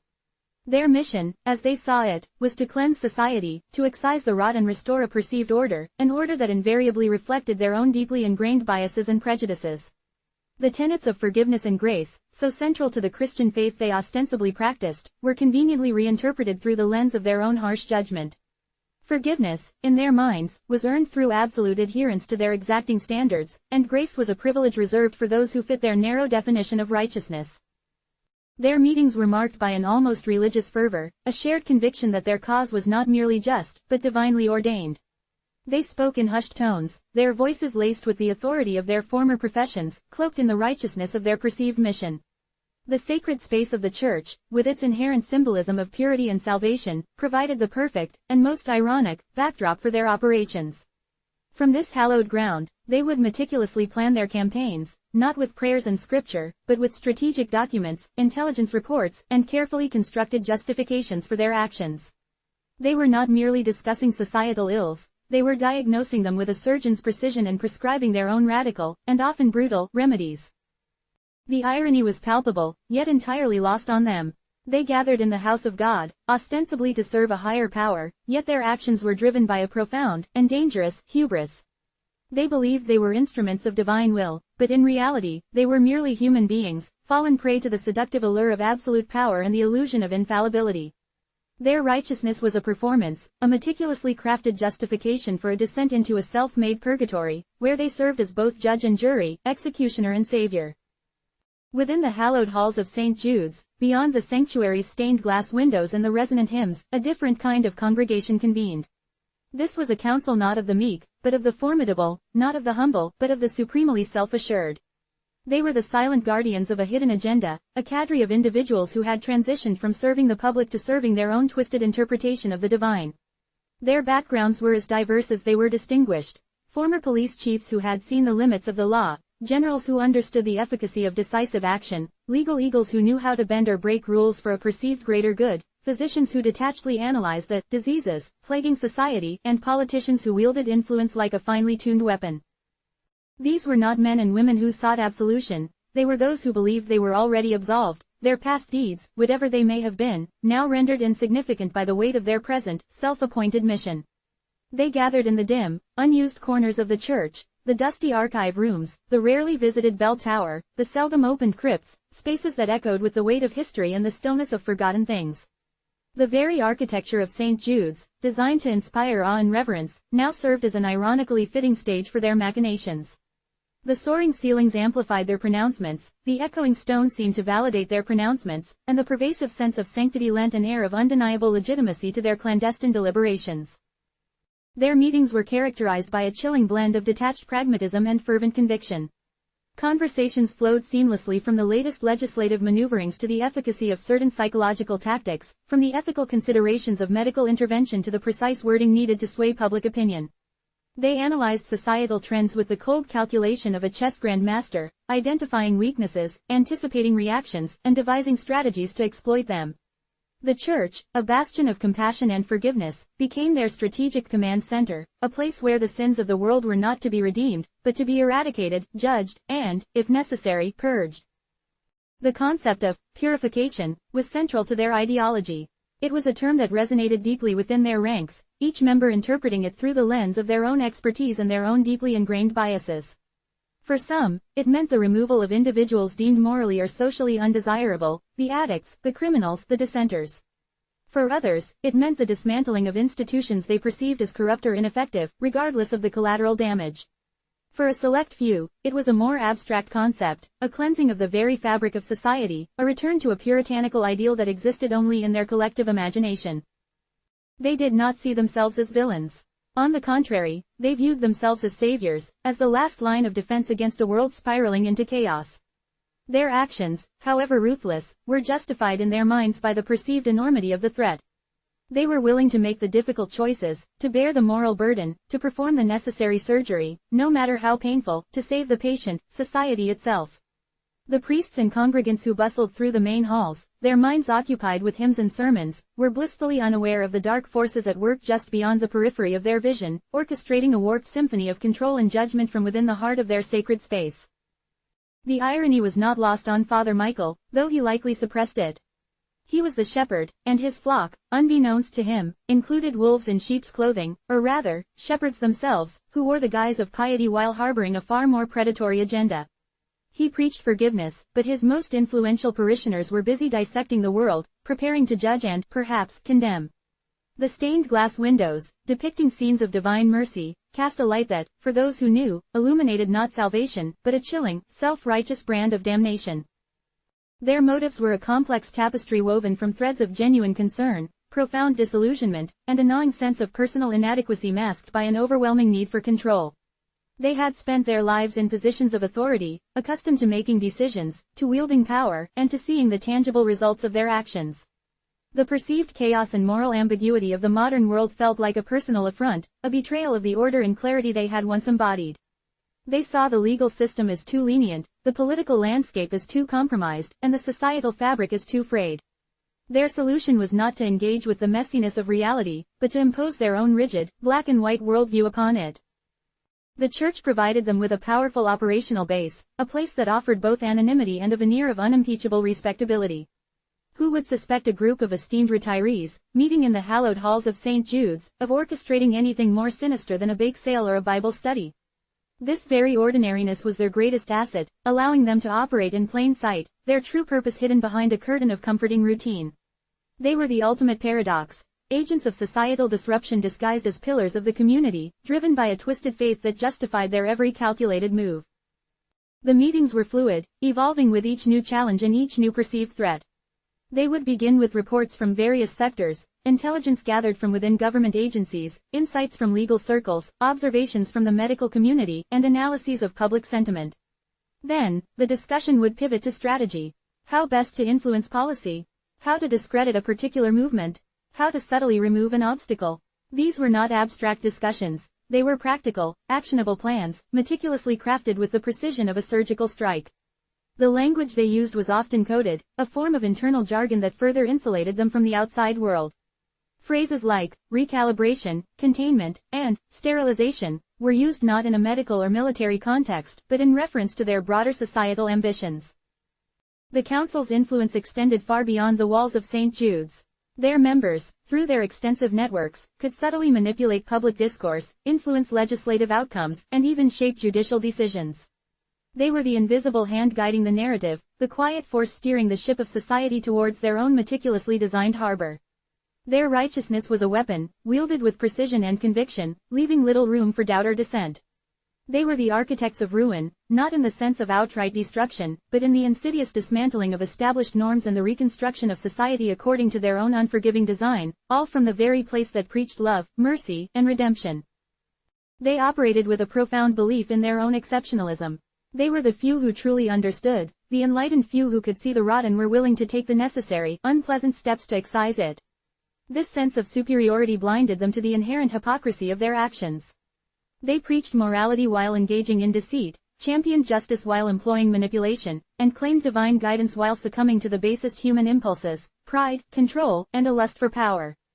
The sanctity of the Church was not an impediment to their plans. It was a tool, a potent symbol that lent an unassailable aura of legitimacy to their clandestine operations. They were not just meeting in a church, they were weaponizing faith, twisting its most sacred tenets into a justification for their own brand of zealous, and ultimately destructive, idealism. The very foundations of St. Jude's, built on principles of love and forgiveness, were being subtly undermined by a group who saw themselves as divinely appointed arbiters of a far more rigid, unforgiving truth. Their retired status was not a sign of quiet repose, but a strategic advantage, a period of heightened capacity unburdened by the daily grind of their former careers. Freed from the demands of active duty, they possessed not only the time but also the accumulated resources, financial, social, and intellectual, to dedicate themselves entirely to their self-appointed mission. This newfound leisure was not for leisurely pursuits, it was a mobilization. Pensions and savings, once earmarked for comfortable retirements, were now subtly redirected, funding sophisticated surveillance equipment, encrypted communication networks, and the quiet acquisition of information that would have been impossible to obtain through legitimate channels.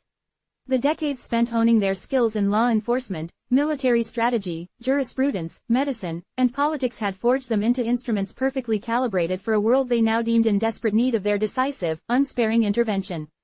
They were not merely retired, they were recalibrated, their life's work redefined as a divine mandate. The conviction that they were divinely appointed was not a matter of casual belief. It was the bedrock of their existence, the irrefutable justification for every clandestine meeting, every carefully plotted maneuver, and every ethically dubious decision.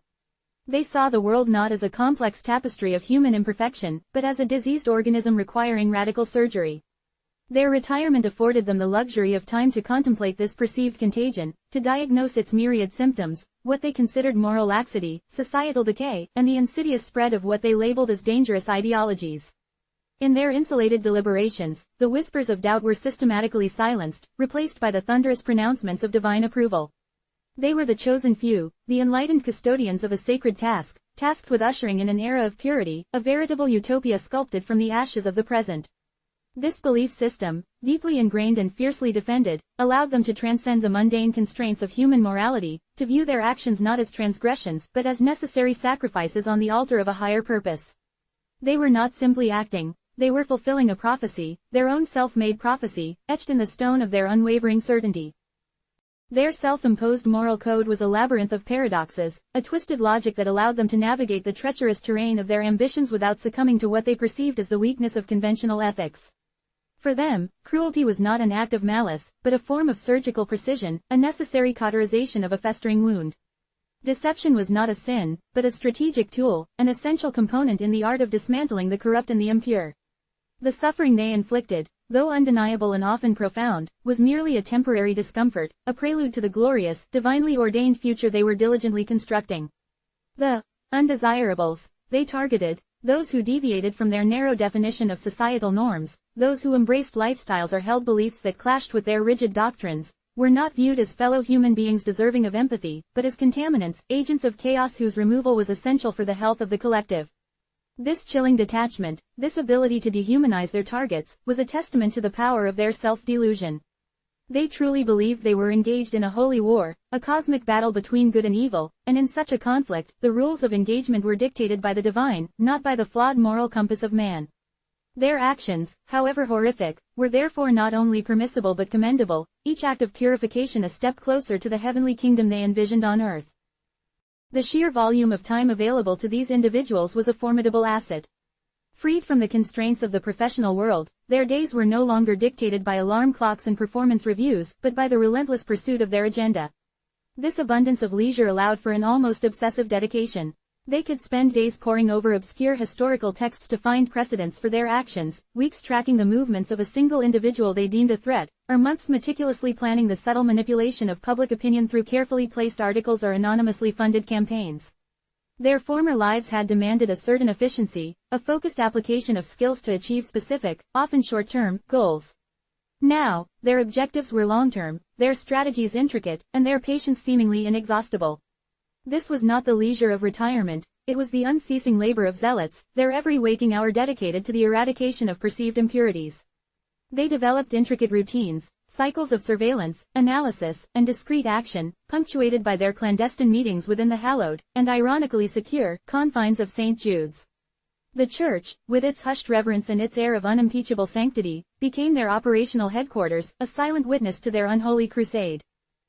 The skills honed over decades of service were not merely recalled, they were amplified and repurposed. The former police chief, accustomed to observing minute details and understanding human behavior under duress, now applied his acute observational skills to identifying vulnerabilities in the social fabric, the subtle signs of dissent or deviation from his narrow worldview. He could profile not just criminals, but entire demographic groups, categorizing them with the cold precision of a forensic analyst. The military strategists, masters of logistics and battlefield assessment, translated their expertise to societal landscapes. They planned operations with the meticulousness of a D-Day invasion, considering every contingency, every potential backlash, and devising strategies for maximum impact with minimal traceability. Their understanding of asymmetrical warfare proved particularly useful in their efforts to subvert established norms and institutions from within, a silent coup conducted not with bullets but with carefully orchestrated information leaks and strategic whispers. The legal minds, who had once navigated the complexities of jurisprudence, now applied their understanding of systems and loopholes to create their own extralegal framework. They were adept at identifying legal blind spots, at crafting arguments that skirted the edge of legality, and at understanding how to manipulate the perception of justice. Their expertise in drafting legislation and influencing policy was now turned inward, used to devise justifications for their actions, to craft the narrative that would protect them from scrutiny, and to subtly shift the legal landscape in their favor. They understood that true power lay not just in breaking the law, but in shaping it, in making their own brand of justice appear inevitable and, to the uninitiated, even legitimate.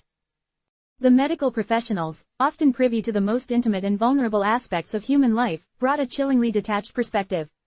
They viewed societal ills as diseases, individuals as symptoms, and their own interventions as the only viable cure.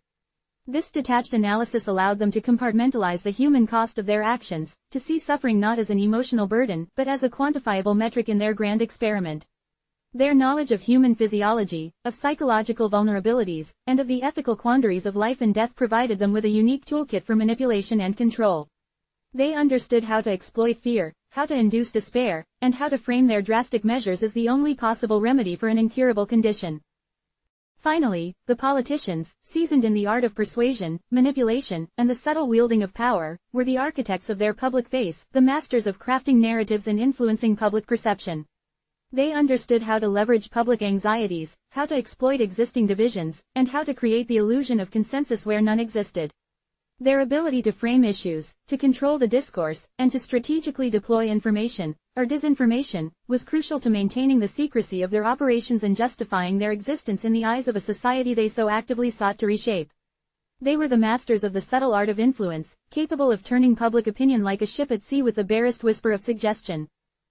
Together, this council represented a formidable convergence of power, intellect, and ruthlessness, all cloaked in the guise of righteous purpose. They were the ultimate pragmatists, willing to do whatever was necessary to achieve their vision, unburdened by the sentimentalities that plagued lesser mortals. The irony of their sanctuary in a place of worship was not lost on them. It was a deliberate choice, a calculated move to harness the symbolic power of faith, to imbue their earthly ambitions with a divine aura. They saw themselves not as men and women playing God, but as his chosen instruments, tasked with rectifying the mistakes of a world that had strayed too far from his intended path. Their retirement had not led to a winding down, but to a furious, clandestine acceleration, their final act on the world stage a desperate, and ultimately destructive, attempt to impose their own rigid, unforgiving order. The sanctified quiet of St. Jude's was no longer merely a sanctuary for their clandestine meetings, it had evolved into the nerve center of their burgeoning digital war. The former law enforcement officers, military strategists, legal minds, medical professionals, and politicians, now operating under the guise of retired citizens, had discovered a new battleground, one far more pervasive and potent than any they had previously encountered, the digital realm. They recognized, with a chilling prescience, that the true levers of power in the modern world were no longer held by those who commanded armies or swayed senates in public forums, but by those who could manipulate the invisible currents of data that flowed through fiber optic cables and wireless signals. Technology, in their eyes, was not a tool for human progress, but a divine instrument, capable of purging the perceived filth from society with an efficacy and anonymity that earthly weapons could never hope to achieve. This transformation was spearheaded by individuals who had, in their previous lives, been peripheral to the cutting edge of technological advancement. Yet, their inherent aptitude for strategy, their relentless pursuit of knowledge, and their absolute conviction in their divine mission propelled them into the vanguard of digital infiltration. They didn't merely dabble, they immersed themselves. Hours, then days, then weeks were spent in the dimly lit corners of their makeshift command center within the church, a space ironically consecrated to spiritual contemplation, now humming with the silent, insistent thrum of powerful processors. They acquired the most sophisticated hardware, not through overt purchase, but through a network of shell corporations and offshore accounts that would make any seasoned financial criminal envious. Their funds, diverted from comfortable retirements and discreetly invested, were now fueling an arsenal of advanced computing equipment, cutting-edge surveillance software, and encrypted communication channels that rendered them virtually invisible to conventional monitoring. The term, digital scriptorium, became their internal moniker for this sprawling, interconnected network of servers, databases, and analytical tools. It was a place where information was not merely stored, but meticulously curated, analyzed, and weaponized. They were not simply hackers in the common sense, they were digital archaeologists, unearthing the hidden histories and secret lives of their targets, and digital alchemists, transforming raw data into devastating indictments or carefully crafted fabrications. Their targets ranged from individuals they deemed morally corrupt or ideologically dangerous to institutions that perpetuated what they considered the rot of modern society. The sheer volume of data accessible through their sophisticated infiltration techniques was staggering. They could, with disturbing ease, access private emails, financial records, medical histories, social media profiles, and even encrypted communications. The Internet, which for most was a conduit for information and connection, had become for them a vast, untamed wilderness, ripe for conquest and exploitation. The process was systematic, almost ritualistic. A target would be identified, not by a court of law, but by the internal council, their judgment informed by their rigid, self-imposed moral code. Once a target was selected, the digital hunt would commence. Teams, often comprised of individuals whose former expertise provided unique angles of attack, the former intelligence analyst adept at pattern recognition, the former journalist skilled in narrative construction, the former lawyer expert in legal loopholes, would be assigned. They would begin by probing the periphery, identifying unsecured entry points, exploiting known vulnerabilities in software, or engaging in highly sophisticated social engineering tactics to gain initial access. The sheer dedication was astonishing. They possessed a patience that bordered on the obsessive. Weeks could be spent mapping a target's digital footprint, understanding their habits, their online associations, and the digital trails they left behind, however faint. Once inside, the scriptorium would come alive. Data would be harvested, not indiscriminately, but with surgical precision. The goal was to find that one piece of information, a stray comment, a compromising photograph, a misplaced document, a financial anomaly, that could be leveraged to discredit, to extort, or to destroy. But their capabilities extended far beyond mere discovery. They were also masters of manipulation. If damning evidence didn't exist, they would create it. Using advanced software, they could alter digital photographs, forge documents with uncanny accuracy, and even fabricate entire email chains or chat logs. This was not the crude work of amateur forgers. This was sophisticated digital puppetry, designed to withstand scrutiny from even experienced investigators. They understood that the truth, in the digital age, was often malleable, and that perception, carefully engineered, could be more powerful than reality. The ethical implications of their actions were, to them, utterly irrelevant. They operated under the conviction that they were enacting divine will, and that the ends, the purification of society, justified any means. The suffering inflicted by their digital machinations was seen not as human tragedy, but as the necessary cleansing of a spiritual infection. A ruined reputation, a lost career, a broken family, these were merely collateral damage in a celestial war. Their religious fervor provided them with a potent shield against any flicker of doubt or remorse. They were the instruments of a higher power, and as such, they were absolved of the petty moral considerations that bound lesser mortals. Their digital conquests were not limited to individual targets. They began to infiltrate larger systems, seeking to influence public discourse and undermine institutions they deemed corrupt. They would anonymously leak information, carefully curated and framed to sow discord and distrust. They would fund propaganda campaigns through untraceable digital channels, subtly shaping public opinion on critical issues. They understood that by controlling the narrative, they could control the minds of the masses, guiding them towards the righteous path they had chosen. The anonymity afforded by the digital world was their greatest ally. Operating from the shadows, using layers of encryption and obfuscation techniques, they could strike with impunity, their identities shielded by the very technology they wielded. The Church, with its inherent aura of sanctity, provided a particularly potent irony for their operations. The physical space, with its hushed reverence and its centuries-old stones, was a stark contrast to the frenetic, buzzing energy of their digital endeavors. Yet, the juxtaposition amplified their sense of divine mandate.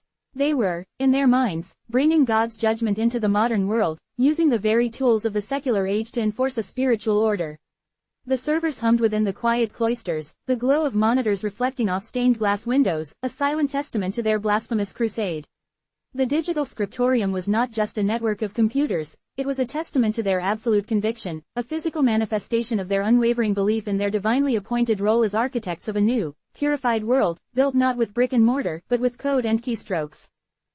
Their mastery of digital intrusion was further exemplified by their understanding of emergent technologies. Artificial intelligence, blockchain, and advanced encryption were not just buzzwords to them, they were potential tools for their arsenal.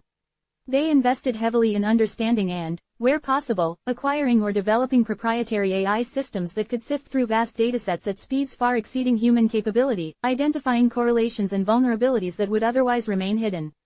They saw AI not as a threat, but as a more efficient angel of judgment, capable of making swift, objective decisions based on the criteria they programmed.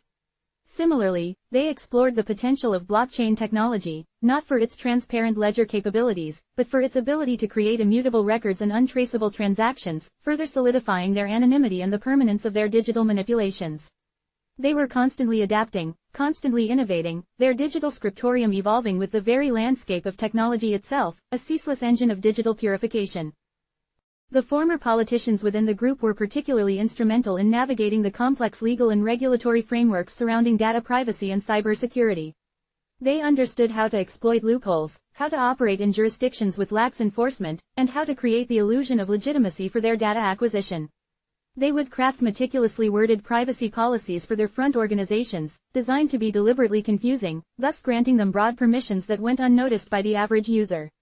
They understood that the digital realm, much like the political arena, was governed by rules that could be bent, broken, or outright rewritten by those with sufficient understanding and audacity.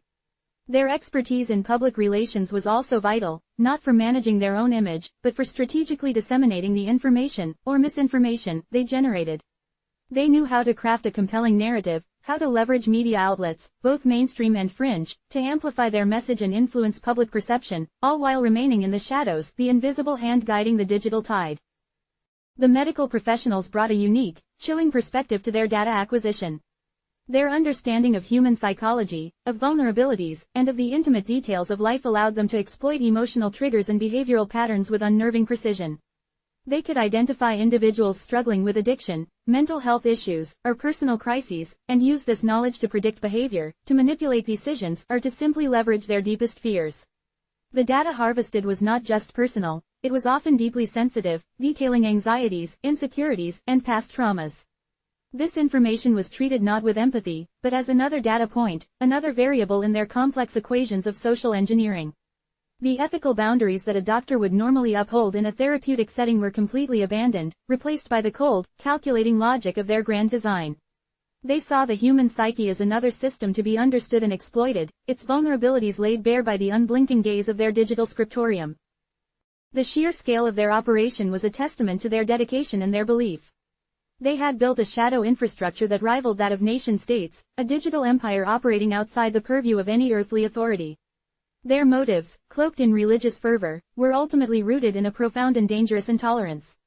They saw themselves not as agents of chaos, but as restorers of order, as divine executors of a cosmic justice. The digital scriptorium was their sanctuary, their weapon, and their testament, a place where they could enact their vision of a purified world, one byte, one keystroke, one manipulated narrative at a time. The quiet hum of the servers was the sound of their revolution, a silent, unseen force reshaping the world according to their unyielding, divinely ordained blueprint. The irony of their electronic crusade, waged from the sacred confines of a house of worship, was lost on them, or perhaps, deliberately embraced as a sign of their ultimate authority. They were the modern-day scribes, not of scripture, but of digital destiny, meticulously inscribing a new world order upon the infinite canvas of the Internet. The council, comprised of those who had once sworn to uphold the law and protect the innocent, now saw themselves as arbiters of a far higher, more unforgiving justice. Their former oaths of service were not merely forgotten, they were transmuted into a divine mandate. The meticulously crafted digital scriptorium, humming with an almost predatory intelligence within the hallowed, yet now perverted, sanctity of St. Jude's, was their crucible.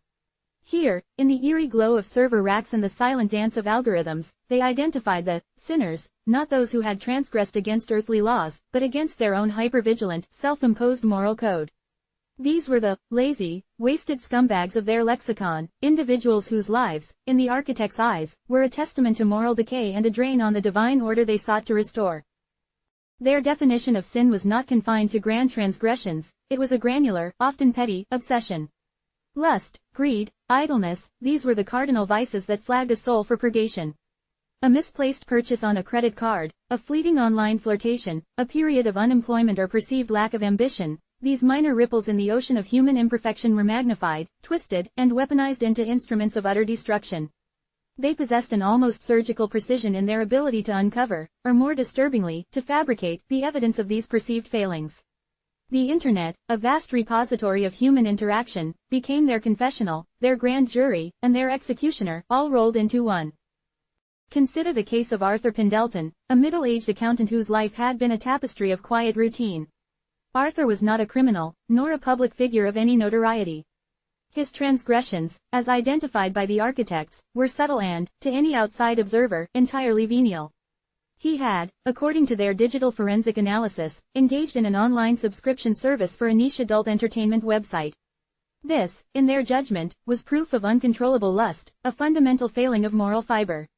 The architects, led by the former detective's chillingly systematic approach to evidence gathering, didn't just note this, they amplified it.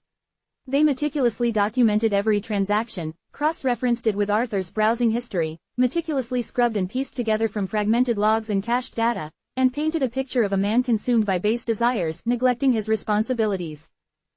But the digital scriptorium was not merely a repository of discovered sins, it was a forge for their amplification and extension. They didn't stop at the undeniable fact of the subscription. They began to weave a narrative. Using sophisticated image manipulation software, they subtly altered photographs of Arthur, inserting him into fabricated online dating profiles, creating a trail of digital breadcrumbs suggesting clandestine affairs and a life of deceit. They crafted fake email exchanges between Arthur and phantom lovers, filled with saccharine declarations and explicit promises, designed to appear authentic to even a discerning eye. Their former journalist, a master of narrative construction, infused these fabricated documents with an emotional resonance that belied their artificial origins. The goal was not simply to prove Arthur's supposed lust, but to present it as a corrosive force, a threat to his family and his community. Then came the accusations of greed. Arthur's financial records, painstakingly acquired through their network of shadowy intermediaries and data brokers, were scrutinized with a fine-tooth comb.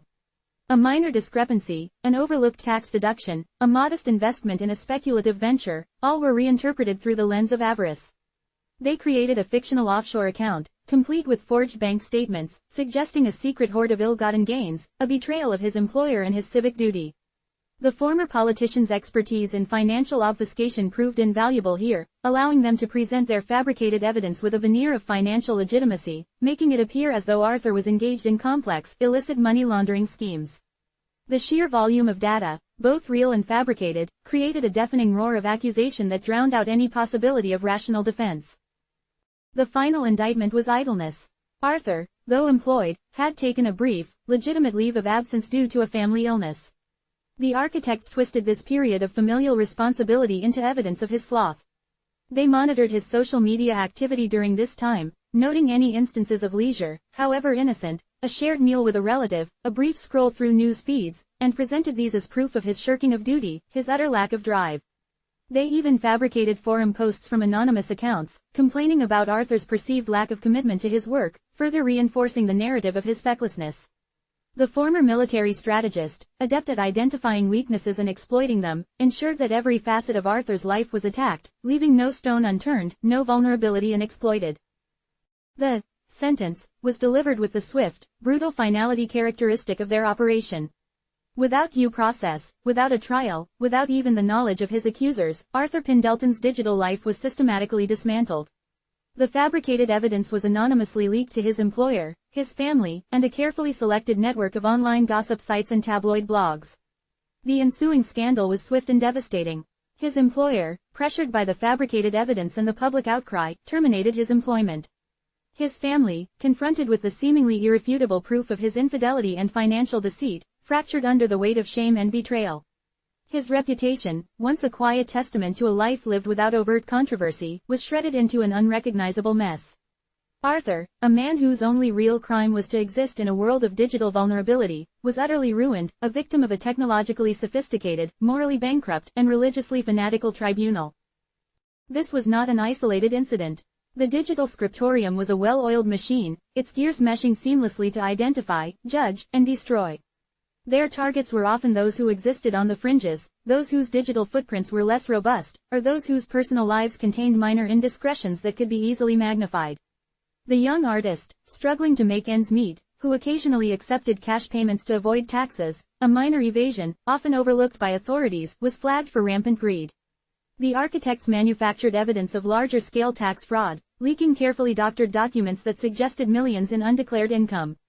They hired freelance digital activists, individuals easily manipulated through cryptocurrency payments and promises of anonymous retribution, to flood the artist's online presence with accusations of exploitation and financial malfeasance. The artist, overwhelmed by the deluge of manufactured accusations and facing an impossible legal battle, was forced to abandon their studio, their dreams, and their livelihood. Then there was the struggling writer who, in a moment of desperation, had engaged in some light plagiarism to meet a deadline. The architects, with their keen understanding of digital forensics, not only unearthed the original infraction but embellished it, creating a phantom trail of stolen works, suggesting a pattern of wholesale intellectual theft. They even fabricated a series of accusatory emails from disgruntled authors, their digital voices mimicking the styles of known literary figures, all pointing to the writer as a despicably dishonest individual. The writer's nascent career was extinguished before it could truly ignite, leaving them with a black mark on their name that no amount of future work could erase. The architects saw these acts not as individual tragedies, but as necessary sacrifices on the altar of their digital crusade, the purging of societal impurities.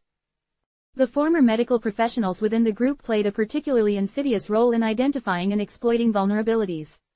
They understood the subtle signs of mental distress, of addiction, of personal weakness. A teenager who posted about occasional marijuana use, seeking solace from anxiety, was not seen as a young person experimenting, but as a budding addict, a degenerate destined for ruin. The architects didn't just report this, they escalated it. They manufactured evidence of drug dealing, planted fabricated online communications between the teenager and known illicit suppliers, and anonymously tipped off school administrators and even law enforcement, creating a cascade of consequences that led to suspension, expulsion, and the profound alienation of a young life. The medical professional's knowledge of human frailty, so crucial in a therapeutic setting, was twisted into a weapon of absolute destruction. The architect's judgment was remarkably swift. There was no deliberation, no appeals process, no room for mitigating circumstances. The moment a target was identified and their sins catalogued, whether real, exaggerated, or entirely fabricated, the gears of destruction would grind into motion. The sheer efficiency was terrifying. They operated on the principle that the truth, once manufactured and disseminated within the digital ether, became its own potent reality, impossible to refute once the initial damage was done.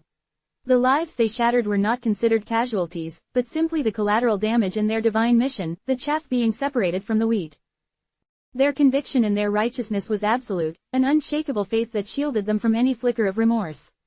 They were not merely individuals acting outside the law, they were divinely appointed agents, tasked with cleansing the world of its moral detritus.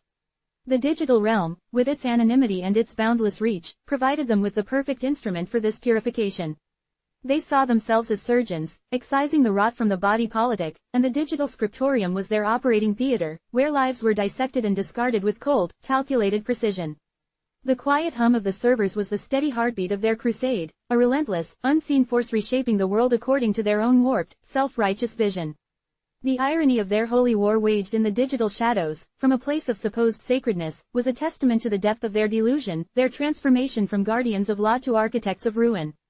They were the ultimate arbiters, their judgment absolute, their methods unforgiving, and their targets, the vulnerable, the imperfect, and the unseen, were left to face the devastating consequences of their digital damnation. They did not seek to merely condemn. Their aim was far more profound, a systematic dismantling of the human spirit designed to culminate in utter despair. This was not a justice system, nor even a vigilante tribunal in the traditional sense. It was a meticulously orchestrated campaign of psychological warfare, a dark art practiced with the precision of surgeons and the fervor of inquisitors. Their targets were not merely to be punished, but to be broken, their very essence eroded until nothing remained but a hollow shell of regret and self-loathing. This, they termed, was the doctrine of despair, the cornerstone of their self-appointed mission to purify a world they deemed hopelessly corrupted. The architects understood that true devastation wasn't achieved through a single, swift blow, but through a relentless, agonizing erosion of everything that sustained a person. They sought to sever every lifeline, to extinguish every spark of hope, to leave their victims adrift in a sea of their own perceived inadequacies. It began, as previously outlined, with the meticulous excavation and amplification of minor transgressions, transforming them into monstrous indictments. But this was merely the initial scaffolding for their grand design. The true artistry lay in the subsequent layers of destruction, the calculated psychological assaults that systematically chipped away at the individual's sense of self-worth and their connection to the world. Consider the financial ruin they so expertly engineered. It was never enough to simply leak information about a minor tax evasion or a questionable online purchase. The architects moved with a chilling foresight, anticipating the cascading consequences of their initial revelations. For Arthur Pendleton, the fabricated offshore account was not the end of the financial assault, it was merely the prelude to a more devastating act. The architects, leveraging their connections within the financial underworld and their expertise in exploiting regulatory loopholes, ensured that the manufactured evidence of Arthur's alleged illicit dealings was not just shared with his employer, but anonymously flagged with every relevant financial institution, every credit reporting agency, and even international tax authorities. The whispers, amplified and distorted through the digital echo chamber they controlled, became a deafening roar of suspicion. Credit lines were frozen, investment portfolios were liquidated under false pretenses, and legitimate financial dealings became impossibly fraught with the specter of impending investigation. Arthur found himself in a Kafkaesque nightmare, where every attempt to rectify his situation only seemed to deepen his entanglement in the fabricated web of deceit. The sheer complexity and the relentless barrage of official-looking, yet entirely false, notices and demands plunged him into a state of perpetual anxiety. He was effectively a pariah in the financial world, his ability to earn a living or secure even basic necessities systematically dismantled. This financial strangulation was always intertwined with the social and familial excommunication. The fabricated emails hinting at infidelity, the subtly altered photographs suggesting a secret life, these were not merely tools to inflict emotional pain, they were instruments designed to isolate and alienate. The architects understood the profound human need for connection, for belonging, and they waged war on these fundamental desires. They manufactured evidence that not only implicated Arthur in deceit but presented it in a manner designed to provoke the most visceral reactions of betrayal and disgust. They understood that in many cases, the fabricated proof, appearing so damning, would be accepted without question, particularly by those closest to the target. The resulting ostracism was not just a social inconvenience, it was a profound psychological blow, severing the very support systems that might have offered solace or a pathway to redemption. Families, once a source of strength, became sites of conflict and accusation, their bonds shattered by the architect's insidious machinations. The shame and confusion inflicted upon loved ones, often manipulated into becoming accusers themselves, served to further deepen the target's sense of isolation and despair. Their understanding of human psychology extended to the exploitation of individual vulnerabilities. The architects did not view their targets as complex individuals with unique histories, but as a collection of weaknesses to be systematically exploited. For the struggling artist, the accusation of tax evasion was amplified by fabricating evidence of exploitation of their own collaborators or suppliers. Anonymous online posts, crafted by the architect's hired digital mercenaries, would appear on industry forums, accusing the artist of reneging on payments, of stealing credit for collaborative work, or of driving smaller businesses into bankruptcy through unfair practices. These accusations, often accompanied by doctored invoices and fabricated correspondence, would create a toxic cloud around the artist's reputation. Potential patrons would be warned away, galleries would cancel exhibitions, and the fragile network of support that had sustained them would crumble. The artist, already grappling with the financial precarity inherent in their chosen profession, would find themselves facing an insurmountable wall of distrust and animosity, their creative spirit crushed by the weight of manufactured malice. The writer's intellectual theft accusations were similarly escalated beyond the initial plagiarism. The architects would ensure that the fabricated emails from literary figures were not just sent to the writer's agent or publisher, but also anonymously leaked to influential book reviewers and literary critics. The narrative crafted was not simply that of a plagiarist, but of a serial imposter, a wolf in sheep's clothing who had systematically stolen the creative output of others. This would lead to the rescinding of publishing contracts, the recall of already released books, and a permanent blacklisting from the literary world. The writer, whose very identity was tied to their craft, would find themselves stripped of their voice, their dreams reduced to ashes by a meticulously constructed campaign of professional sabotage. The despair, in such cases, was the despair of having one's very essence denied and distorted. The architect's utilization of medical knowledge was particularly insidious.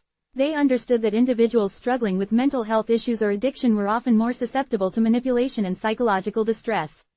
For the teenager flagged for occasional marijuana use, the architects didn't just report them to authorities, they escalated the campaign of destruction by fabricating evidence of increasingly severe drug abuse and involvement in criminal networks. This might include planting fabricated text messages suggesting purchases of harder drugs, creating fake social media profiles that depicted the teenager in compromising situations, and anonymously alerting not just school officials but also social services and local law enforcement with increasingly dire, yet entirely fictitious, reports of neglect and endangerment. The goal was to ensure that the teenager was not just disciplined but pathologized, their life irrevocably derailed by a cascade of interventions driven by manufactured evidence of severe delinquency and addiction. The despair was not just the fear of punishment, but the terror of being irrevocably branded as irredeemable, a lost cause from which there was no return. The overarching philosophy driving these actions was the belief in their own divine mandate to cleanse society.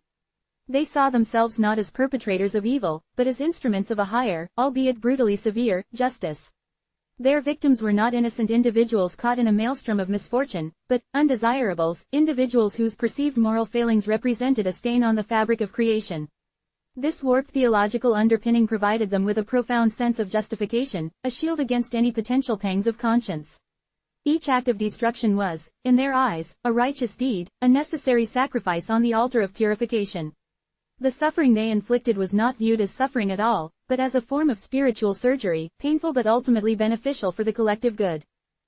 The doctrine of despair was therefore not a passive outcome, but an active objective. The architects worked tirelessly to ensure that their targets reached a state of utter hopelessness.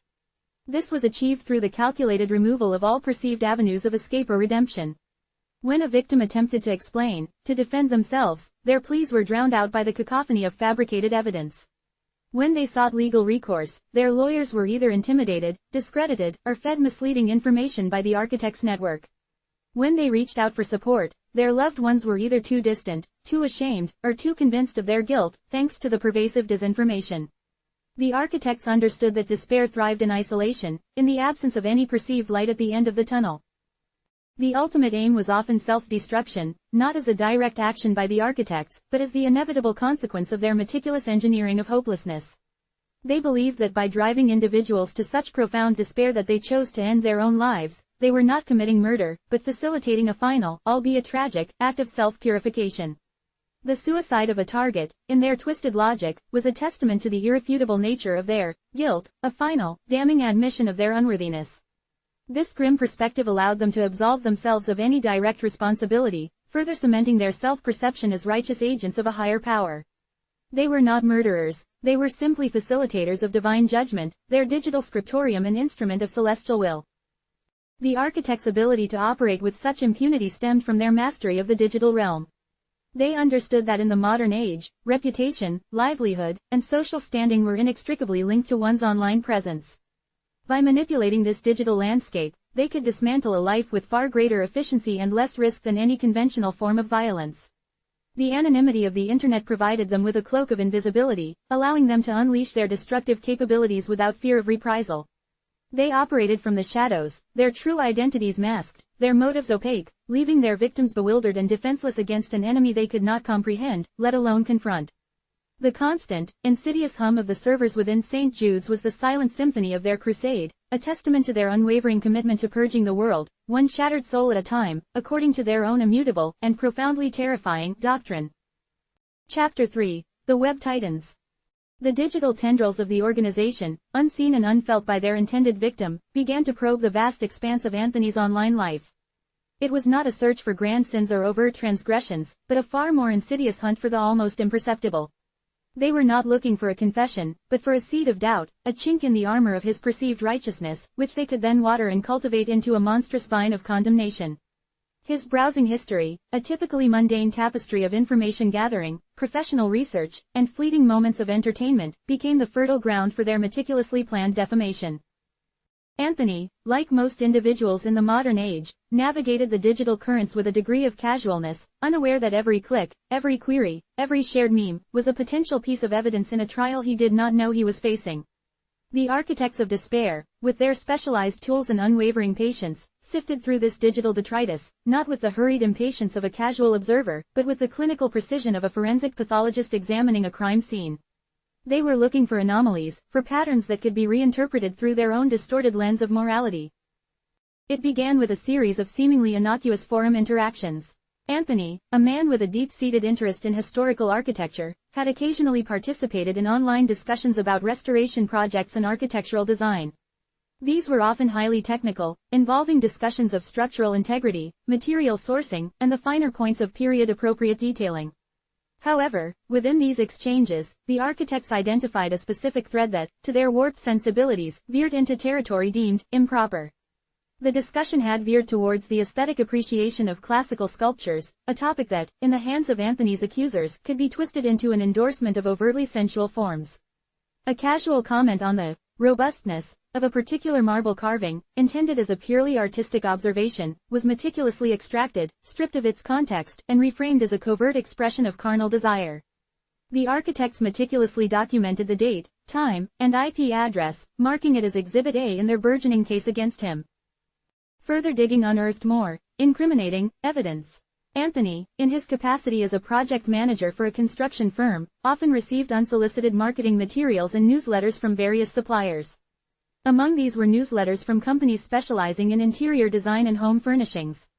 One particular email, received on a Tuesday afternoon, contained images of luxurious, albeit somewhat suggestive, boudoir photography used to showcase a new line of high-end drapery.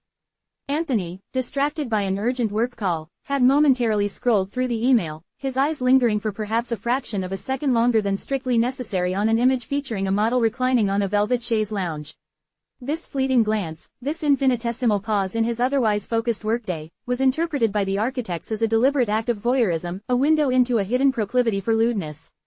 They meticulously noted the subject line of the email, the sender's domain, and the timestamp of its opening, adding it to the ever-growing dossier of Anthony's supposed moral failings. The architects were masters of connotation and innuendo. They understood that the most effective poison was often delivered with a whisper, not a shout. They did not need to fabricate outright lies, they merely needed to recontextualize the truth, to twist innocent actions into damning admissions. A search query for Victorian bathing costumes, entered in a genuine attempt to understand the historical context of a particular architectural renovation project, was flagged and distorted. In their lexicon, such a search was not an academic pursuit, but a thinly veiled expression of prurient interest in the female form, a descent into the forbidden realms of anachronistic indecency. The search logs were carefully preserved, annotated with their grim interpretations, and presented as irrefutable proof of Anthony's lustful inclinations. The architect's modus operandi was rooted in the amplification of the minor. They understood that the human psyche, when bombarded with a relentless barrage of accusations, even those rooted in trivialities, could begin to crumble. The initial transgression, a mere digital shadow, was subjected to intense magnification. Through a sophisticated network of anonymous online accounts, strategically placed within various forums and social media platforms, these seemingly minor observations were amplified. The forum post about sculpture was subtly rephrased in subsequent anonymous comments, hinting at a more overt interest in scandalous themes. The fleeting glance at the boudoir photography was alluded to as a deliberate engagement with explicit material. The search for historical bathing costumes was spun into an obsession with outdated forms of undress. These amplified whispers, while seemingly innocuous to an outsider, began to weave a subtle but pervasive narrative. The architects did not aim for immediate, catastrophic exposure. Their strategy was more akin to a slow-acting poison, designed to erode the target's reputation and social standing over time, making them vulnerable to more significant attacks later. They understood that the most effective way to dismantle a life was to first convince the world, and eventually the victim himself, that the life was not worth dismantling, that it was already rotten at its core. Anthony's participation in online gaming communities, a harmless pastime where he occasionally engaged with others under a pseudonym, also became a target. A brief, heated exchange with another player over a perceived unfair tactic in a strategy game, fueled by the anonymity of the digital arena, was meticulously recorded. The architects focused on Anthony's use of strong language, a few expletives, regrettable in hindsight, but hardly indicative of a criminal mind. These words, plucked from their context of a fleeting online dispute, were presented as evidence of a volatile and aggressive personality, a propensity for verbal abuse that, when combined with their other fabricated evidence, painted a picture of a man teetering on the edge of an uncontrolled outburst. The architects reasoned that if they could establish a pattern of minor indiscretions and immoderate behavior, then larger accusations, when they eventually came, would seem not only plausible but inevitable. The organization's technical prowess was employed to ensure these discoveries were not easily dismissed. They possessed the ability to subtly alter metadata, to create convincing, albeit forged, timestamps, and to inject fabricated entries into cached browsing histories. This made their findings appear organic and irrefutable, as if Anthony's own digital footprint had betrayed him. The digital breadcrumbs were not simply found, they were meticulously crafted to lead to a predetermined conclusion. The architects' understanding of human psychology was paramount in their methodology. They knew that the most devastating accusations often played on pre-existing societal anxieties. In an era increasingly concerned with online safety, the exploitation of minors, and the proliferation of harmful content, even the most innocent online activity could be weaponized. A shared link to an article discussing internet safety for teenagers, a topic Anthony had researched out of genuine concern for his niece, was twisted. The architects focused on the metadata of the link, the specific phrasing of the article's title, and the context in which it was shared, transforming a protective gesture into an act of suspicious interest. They were adept at constructing narratives of guilt from the thinnest of threads, their digital weaving creating a tapestry of suspicion where none had previously existed. The objective was clear: to build a foundation of perceived moral failing. This foundation, however shaky or based on misinterpretations, would serve as the bedrock for future, more damaging accusations. The architects understood that the first step in destroying a reputation was to chip away at its perceived integrity, to sow seeds of doubt in the minds of others. Anthony's online presence, a relatively open book of casual interactions and professional endeavors, was being meticulously dissected, not to uncover grand betrayals, but to manufacture minor transgressions, each one a meticulously placed brick in the wall of his impending downfall. The web was tightening, not with the brute force of a direct attack, but with the subtle, insidious pressure of manufactured guilt, turning innocent digital footprints into the stepping stones towards a meticulously orchestrated ruin. The digital tendrils, having thoroughly mapped the landscape of Anthony's online life, now turned their attention to the bedrock of his renewed existence, his professional life. The architects of his downfall understood that to truly destabilize him, they needed to strike at the very core of his perceived redemption. His job, a testament to his hard work and a symbol of his reclaimed stability, was the logical first target. It was a position that demanded trust, diligence, and a reputation for unflappable competence, all qualities they intended to systematically dismantle. Their approach was not one of brute force, but of calculated infiltration, a surgical strike designed to sow discord and erode confidence from within. The firm where Anthony managed critical projects was a sprawling entity, a complex network of departments and hierarchies, each with its own vulnerabilities. The architects, with their intimate knowledge of digital systems and human behavior, identified the key nodes of influence and communication. Their initial breach was not into Anthony's direct email or work files, but into the more peripheral systems that governed internal communications and personnel records, the digital equivalent of tapping the phones and intercepting the memos. The first phase of the operation involved the meticulous fabrication of evidence. They didn't simply plant a single damning email, they orchestrated a symphony of deceit, a carefully constructed narrative designed to be both believable and utterly devastating. It began with the subtle alteration of Anthony's digital communications. Emails he had sent, innocuous in their original context, perhaps a brief, factual update on project timelines, or a polite request for clarification from a colleague, were subtly altered. A misplaced comma here, a slightly more demanding tone there, a subtly aggressive phrasing inserted into a sentence that had once been neutral. These changes were so minor, so artfully woven into the fabric of his existing correspondence, that they would likely escape casual notice by anyone not specifically looking for them, yet they were enough to subtly shift the perception of his communication style. They transformed his professionalism into an impression of brusqueness, his directness into aggression, and his focus into an obsessive, potentially erratic, intensity. Simultaneously, they began to introduce fabricated emails into his professional inbox and, more insidiously, into the inboxes of his superiors and key colleagues. These were not crude forgeries. They were masterfully crafted imitations, appearing to originate from Anthony's account, detailing fictitious meetings with disgruntled clients, expressing unfounded grievances about project delays, and even hinting at financial improprieties related to procurement. One series of emails, for instance, purported to show Anthony engaging in clandestine discussions with a supplier about inflated invoices, even subtly suggesting a kickback scheme.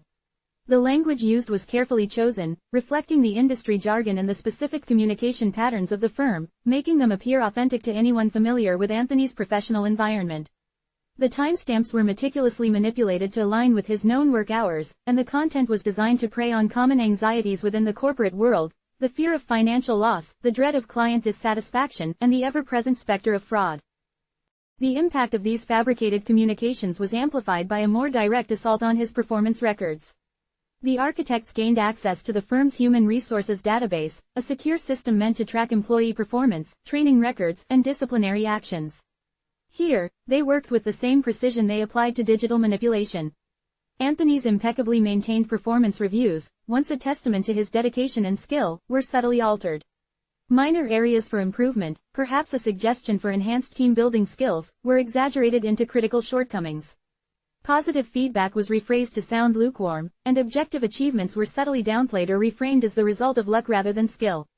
In some instances, entirely new, negative entries were inserted, detailing fictitious reprimands for missed deadlines or instances of insubordination. These entries, presented as official HR records, carried a weight of authority that anecdotal or email evidence alone might not possess. The architects understood that a single piece of fabricated evidence, however convincing, could be challenged.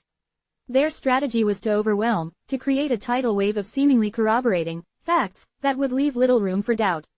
They cross-referenced their fabricated emails with the altered performance reviews.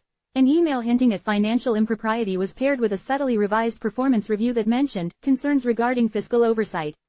A fabricated complaint from a client was linked to an altered HR record citing repeated client dissatisfaction. This layering of deceit created a cohesive, albeit false, narrative of a deeply flawed employee. The architects also employed social engineering tactics, leveraging the firm's internal communication platforms. They created anonymous employee profiles within the company's internal chat systems and on its intranet. Through these personas, they began to subtly spread rumors and plant seeds of doubt. Comments would appear, seemingly from concerned colleagues, discussing Anthony's recent, erratic, behavior, his, unusual, secrecy about certain projects, or his, increasingly stressed, demeanor. These were not direct accusations, but carefully worded observations designed to pique curiosity and encourage colleagues to pay closer attention to Anthony's actions, and to interpret any perceived oddity through the lens of the fabricated evidence. The architects were adept at understanding the psychology of rumor mills. They knew that a whisper, repeated often enough and seemingly corroborated by facts, could quickly morph into undeniable truth in the minds of many. The architects also orchestrated a series of strategically timed security alerts and system glitches that seemed to originate from Anthony's workstation or network access point. These were designed to appear as minor but persistent technical issues, further reinforcing the narrative of an unreliable employee. A printer jam in a critical department would be logged as occurring while Anthony was accessing the printer. A minor network slowdown would be subtly attributed to unusual data traffic originating from his terminal. These seemingly minor inconveniences, when aggregated and presented to management, contributed to an overall impression of technical ineptitude and disruption. The culmination of this carefully orchestrated campaign was a direct, albeit indirect, approach to Anthony's immediate supervisor and higher management. Using their sophisticated network of anonymous channels, they began to leak select pieces of the fabricated evidence. This was done in a manner that suggested a concerned whistleblower, someone who had stumbled upon a disturbing pattern of behavior and felt compelled to bring it to light. They avoided direct confrontation, instead opting for the more deniable and insidious method of anonymous tip-offs, encrypted messages, and carefully curated data dumps delivered to key individuals within the company's leadership. The nature of the leaks was strategic. They would send a fabricated email to a senior manager, followed a day later by an anonymous tip suggesting that performance reviews for Anthony were also being scrutinized. The architects understood the power of suggestion and confirmation bias. Once a seed of doubt was planted, individuals were more likely to interpret existing information, or new, subtly manipulated information, as further evidence supporting that initial doubt. The firm, like many in its sector, prided itself on its robust corporate governance and ethical standards. The architects leveraged this very pride against them. The fabricated evidence, particularly the hints of financial impropriety and client dissatisfaction, played directly into the management's fear of reputational damage and legal repercussions. The architects ensured that the leaked information was presented in a way that suggested a potential violation of company policy and, possibly, legal statutes. This created a sense of urgency and a need for immediate action, precluding a thorough, unbiased investigation. The pressure on Anthony's supervisor, Mr. Henderson, a man known for his meticulous approach and his dedication to maintaining a harmonious team, became immense. He was presented with a dossier that, on its face, appeared damning. The fabricated emails seemed to corroborate the altered performance reviews, and the anonymous whispers on internal forums lent an air of widespread concern among the staff. The architects had carefully tailored their leaks to exploit Henderson's known anxieties, his fear of making a wrong decision that could impact the company, and his desire to be seen as a decisive leader who upheld the firm's values. The architects didn't need to directly interact with Henderson. Their digital footprint was everywhere, yet nowhere. They had weaponized the very systems that governed the firm's operations. The internal communication logs, the HR databases, the project management software, all became conduits for their carefully constructed lies. The architects had, in essence, hijacked the firm's own internal mechanisms of control and accountability, turning them into instruments of Anthony's destruction. The final act in this phase was the termination of Anthony's employment. The architects had so thoroughly saturated the relevant channels with fabricated evidence and manufactured concerns that, by the time the decision was made, it felt to the management like the only logical conclusion. The meeting with Henderson was brief and professional, yet devastating. Anthony was presented with a summary of the concerns, a vague recitation of performance issues and breaches of professional conduct. He was given little opportunity to defend himself, as the evidence was presented as irrefutable, derived from internal records and communications. The language used by Henderson, while couched in corporate euphemisms, spoke of a loss of trust and an inability to move forward. The architects of despair did not stop at simply orchestrating his dismissal. They ensured that the termination was framed in a manner that would make it difficult for Anthony to secure future employment. The fabricated performance issues were subtly communicated to industry contacts through discreet, anonymous channels, painting him as a liability. They ensured that the official record of his departure hinted at more serious transgressions than mere performance issues, planting the seeds of suspicion in the minds of future potential employers. The severance package offered was minimal, a calculated move to ensure Anthony was left with no financial cushion. The architects understood that financial precarity was a powerful destabilizing force, capable of eroding even the strongest resolve. The sudden loss of his job, the very symbol of his hard-won stability, struck a devastating blow. The carefully constructed edifice of his redemption, built brick by painstaking brick, began to crumble under the weight of this professional sabotage. The digital web, invisible and insidious, had tightened its grip, and the first, most crucial, pillar of Anthony's new life had been systematically dismantled. He was once again adrift, his future uncertain, his carefully guarded peace shattered, and the architects of his ruin were already setting their sights on the next phase of their elaborate design. The silence that followed his termination was not one of peace, but of a predatory stillness, a brief interlude before the next strike. The whispers began insidiously, like a damp chill seeping into the marrow of a community that prided itself on warmth and fellowship. They started in the hushed confines of the church foyer after Sunday service, where concerned glances were exchanged, and hushed conversations bloomed like toxic fungi. Initially, they were veiled questions, cloaked in solicitous concern. "Have you heard about Anthony?" Or, "I'm a little worried about him, things seem to have taken a turn." These were the subtle probes, the initial testing of the waters, designed to gauge the temperature of collective opinion and to gauge who might be receptive to further, more damaging narratives. The architects of his downfall understood that the church, a bastion of presumed moral rectitude, was a fertile ground for the cultivation of suspicion and the swift propagation of judgment, especially when that judgment could be disguised as righteous concern. The carefully curated narrative, meticulously crafted within the sterile digital realm, was now finding its voice in the more organic, and therefore more potent, ecosystem of human interaction. Anthony's professional downfall, the fabricated evidence of his incompetence and potential dishonesty, was being translated into a language that resonated with the communal anxieties of his church congregation and his wider social circle. The details of his termination, stripped of context and amplified by malicious interpretation, began to circulate. The insinuation that he had been involved in financial improprieties, a notion planted in the minds of his superiors, now morphed into whispers of dishonesty and betrayal of trust within the sacred walls of the church. His perceived, erratic behavior, at work, the subtle alterations of his communications, were reinterpreted as signs of a deeper moral failing, a spiritual instability that had finally manifested in the secular world. The architects, or their proxies, worked with an almost diabolical precision. They didn't need to directly engage with the members of Anthony's community, they merely needed to plant the seeds and watch them sprout. Anonymous emails, mirroring the style of those sent to his employers, began to appear in the inboxes of key individuals within the church leadership. These emails, ostensibly from concerned members, or those who have witnessed troubling patterns, alluded to Anthony's past struggles, twisting his journey of redemption into a narrative of ongoing deception.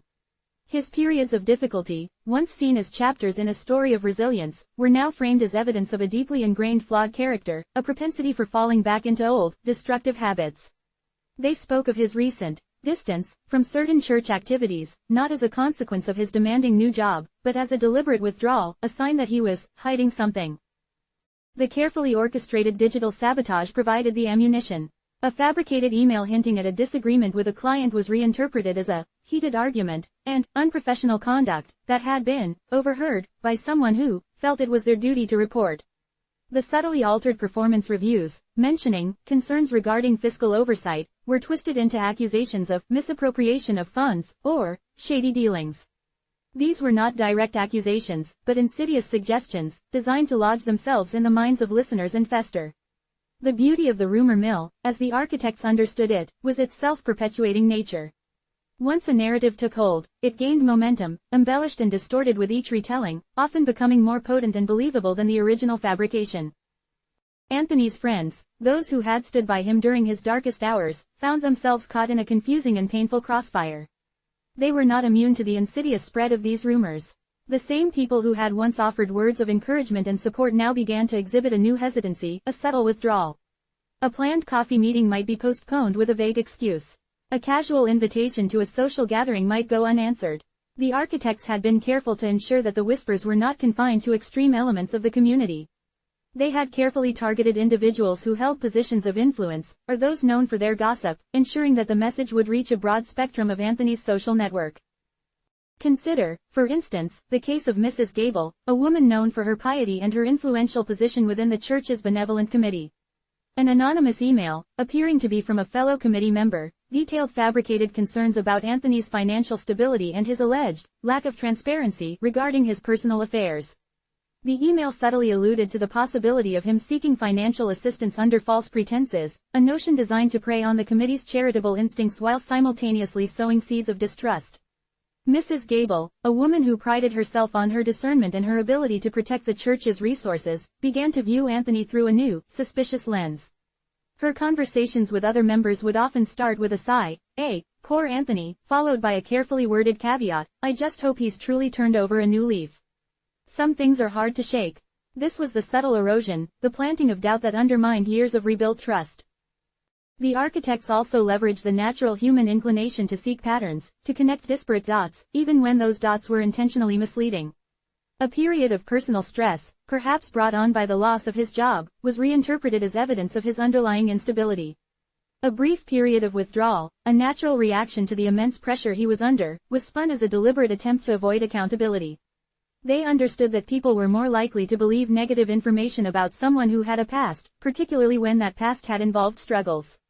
Anthony's previous transgressions, the very things he had worked so hard to overcome, were now being resurrected and used as a cudgel against him. The digital tools employed in his professional ruin were now being repurposed for his social and spiritual destruction.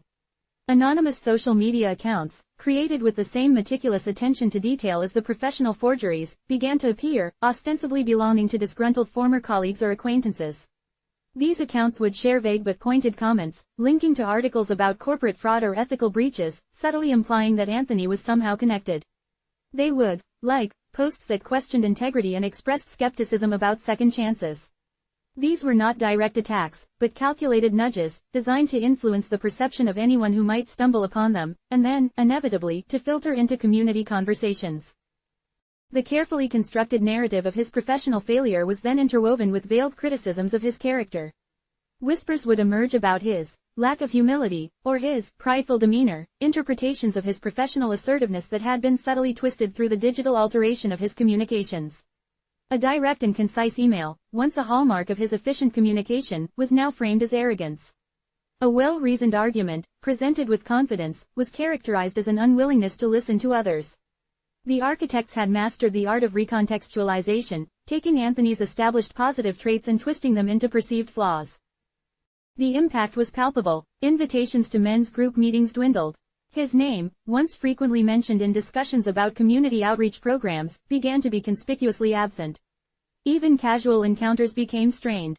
People who had once greeted him with open warmth now offered hesitant smiles and brief, perfunctory pleasantries, their eyes betraying a flicker of doubt or discomfort. The architects had succeeded in creating an atmosphere of unease, a subtle but pervasive sense of disapproval that clung to Anthony like a shroud. The damage was not merely social, it was deeply psychological. Anthony, who had poured so much of himself into rebuilding his reputation and his sense of self-worth, found himself increasingly isolated. He began to second-guess his own actions, wondering if the whispers held some kernel of truth. Had he indeed become prideful? Was his renewed confidence being misinterpreted as arrogance? The constant barrage of subtle negativity, the silent judgments emanating from those he had once considered friends and pillars of his community, began to chip away at his resolve. The carefully constructed edifice of his redemption was not just being undermined by the loss of his job, it was being systematically dismantled by the erosion of his reputation, a slow, agonizing process of social and spiritual excommunication. The web, tightening its grip, was not just constricting his professional life, it was ensnaring his very soul, isolating him in a world that was beginning to perceive him not as a man seeking redemption, but as a man deserving of suspicion. The echoes of fabricated accusations, once confined to the digital realm, now reverberated through the hallowed halls of his church and the familiar streets of his neighborhood, transforming his sanctuary into a landscape of judgment and ostracism. The architects, in their cold, calculated pursuit, had weaponized the very fabric of community, turning shared faith into a tool of division and moral condemnation. The silence that greeted him, once a comfortable space for introspection, was now a suffocating void, filled with the phantom whispers of his own undoing. The subtle erosion of trust within his community was one thing, a slow, agonizing grind that wore down his spirit. But the digital realm, once Anthony's sanctuary and a tool for his carefully reconstructed life, was becoming a new and terrifying battlefield. It began with an almost imperceptible flicker, a digital anomaly so small he almost dismissed it. A banking alert on his phone, a seemingly innocuous notification of a minor transaction. He'd checked his account, finding a small withdrawal, barely enough to be noticeable, perhaps a forgotten subscription or a miskeyed purchase. He'd shrugged it off, attributing it to the general mental fog that had settled over him since his professional exile. But then the anomalies escalated, morphing from minor inconveniences into unsettling intrusions. Another transaction, larger this time, to an online retailer he'd never patronized. A series of automated emails, each one a pristine replica of his own digital footprint, arriving in his inbox from an unknown sender, each containing variations of his personal information, subtly altered, like a funhouse mirror reflecting a distorted version of himself. They were not direct threats, not explicit accusations, but rather a chilling exhibition of access, a demonstration that his digital life, the meticulously curated facade of his post-layoff existence, was no longer entirely his own. His social media, the digital handshake he offered to the world, became a playground for unseen manipulators. Posts he hadn't authored appeared on his timeline, a cryptic quote about betrayal, a link to an article discussing corporate espionage, each subtly placed to amplify the existing whispers about his professional conduct. He'd try to delete them, only to find them re-emerging moments later, or worse, reappearing with even more inflammatory captions. His carefully constructed digital persona was being hijacked, twisted into a mouthpiece for the very narrative he was desperately trying to escape. The ease with which these changes occurred was profoundly disorienting. It wasn't a clumsy hack, but a sophisticated infiltration, as if the system itself had been subtly reprogrammed to work against him. He felt a phantom touch on his keyboard, a spectral hand guiding his mouse, manipulating the very tools he relied on to navigate his new reality. The feeling of being watched intensified, a constant prickle on the back of his neck, a sensation that extended beyond the physical realm. He'd find himself pausing mid-sentence, convinced he'd heard a faint click in his computer speakers, a subtle hum from his router that wasn't there a moment before. He started to notice recurring patterns in his online activity, a website he'd browsed for research suddenly appearing in his browsing history again, even after he'd cleared it, emails he'd drafted but never sent appearing in his sent folder, security alerts from services he hadn't logged into for weeks. It was as if an invisible audience was privy to his every digital move, scrutinizing his online life with an unnerving intensity. His private communications, once a refuge from the public scrutiny, were now suspect. He'd find himself rereading emails from friends, searching for subtle shifts in tone, for words that might have been planted, or for phrases that seemed slightly out of character. He'd hold his breath during phone calls, straining to hear the faintest whisper of a digital echo, a hint of interference that suggested the conversation was being routed through unseen channels. The digital ether, once a silent conduit, now seemed alive with a malicious sentience, a pervasive presence that amplified his anxieties and eroded his sense of security. He felt like a ghost himself, not in the sense of being unseen, but in the sense of being a disembodied consciousness trapped within a machine he could no longer control, a phantom limb of his former self flailing in the vast, indifferent expanse of cyberspace. The sheer impersonality of it all was terrifying. There was no human face to confront, no voice to reason with. These were not the crude, direct attacks of a common criminal, but the sophisticated, dispassionate machinations of an entity that understood his vulnerabilities, that had meticulously mapped his digital existence and was now exploiting it with chilling precision. The digital ghost in the machine was a manifestation of his deepest fears, a reflection of the unseen forces that had orchestrated his professional downfall and were now systematically dismantling his personal life. He found himself constantly looking over his shoulder, not in fear of a physical assailant, but in apprehension of the next digital tremor, the next subtle alteration that would further isolate him and undermine his already fragile grip on reality. He started to meticulously document everything. Every suspicious transaction, every altered social media post, every inexplicable email. He saved screenshots, logged timestamps, and even began to suspect his smart devices, his thermostat, his smart speaker, his television, might be complicit, their blinking lights and subtle hums now imbued with a sinister significance. He'd unplug them, only to find the anomalies persisting, the digital tendrils of this unseen tormentor reaching into every corner of his connected life. The very convenience and interconnectedness that had once defined his modern existence now felt like a trap, a series of interconnected vulnerabilities that left him exposed and defenseless. His professional termination had been a devastating blow, but it had at least been a tangible event, with definable causes and identifiable players, even if their motives remained obscure. This, however, was different. This was an insidious, amorphous enemy, operating in the shadows of the digital world, leaving behind only the phantom traces of its presence. It was the digital equivalent of being haunted, of having one's life meticulously rewritten by an unseen hand. The feeling of powerlessness was profound. He understood the mechanics of his computer, the basics of coding, but this was beyond his grasp. It was like trying to fight a phantom limb, a disembodied force that could manipulate the very code of his existence without leaving a discernible fingerprint. He remembered reading about the early days of the internet, about its promise of connection and transparency. Now, that promise had curdled into a pervasive surveillance, a system where personal data was a commodity, and digital identity could be stolen, manipulated, and weaponized. He felt like a specimen under a microscope, his every online interaction dissected and analyzed, his digital footprint repurposed for purposes he couldn't even begin to fathom. The irony was not lost on him. He, who had strived for honesty and integrity, was now seemingly entangled in a web of digital deceit, his own online presence turned against him. The fear was not just about financial loss or reputational damage, though those were significant. It was a deeper, more existential dread. It was the fear of losing control, of having his narrative dictated by unseen forces, of becoming a puppet in a digital drama he didn't understand. The architects of his professional ruin had achieved their initial objective, but it seemed their ambition had extended beyond mere corporate retribution. They were now engaged in a more profound form of dismantling, not just his career, but his very sense of self, his agency, his ability to exist independently in the modern world.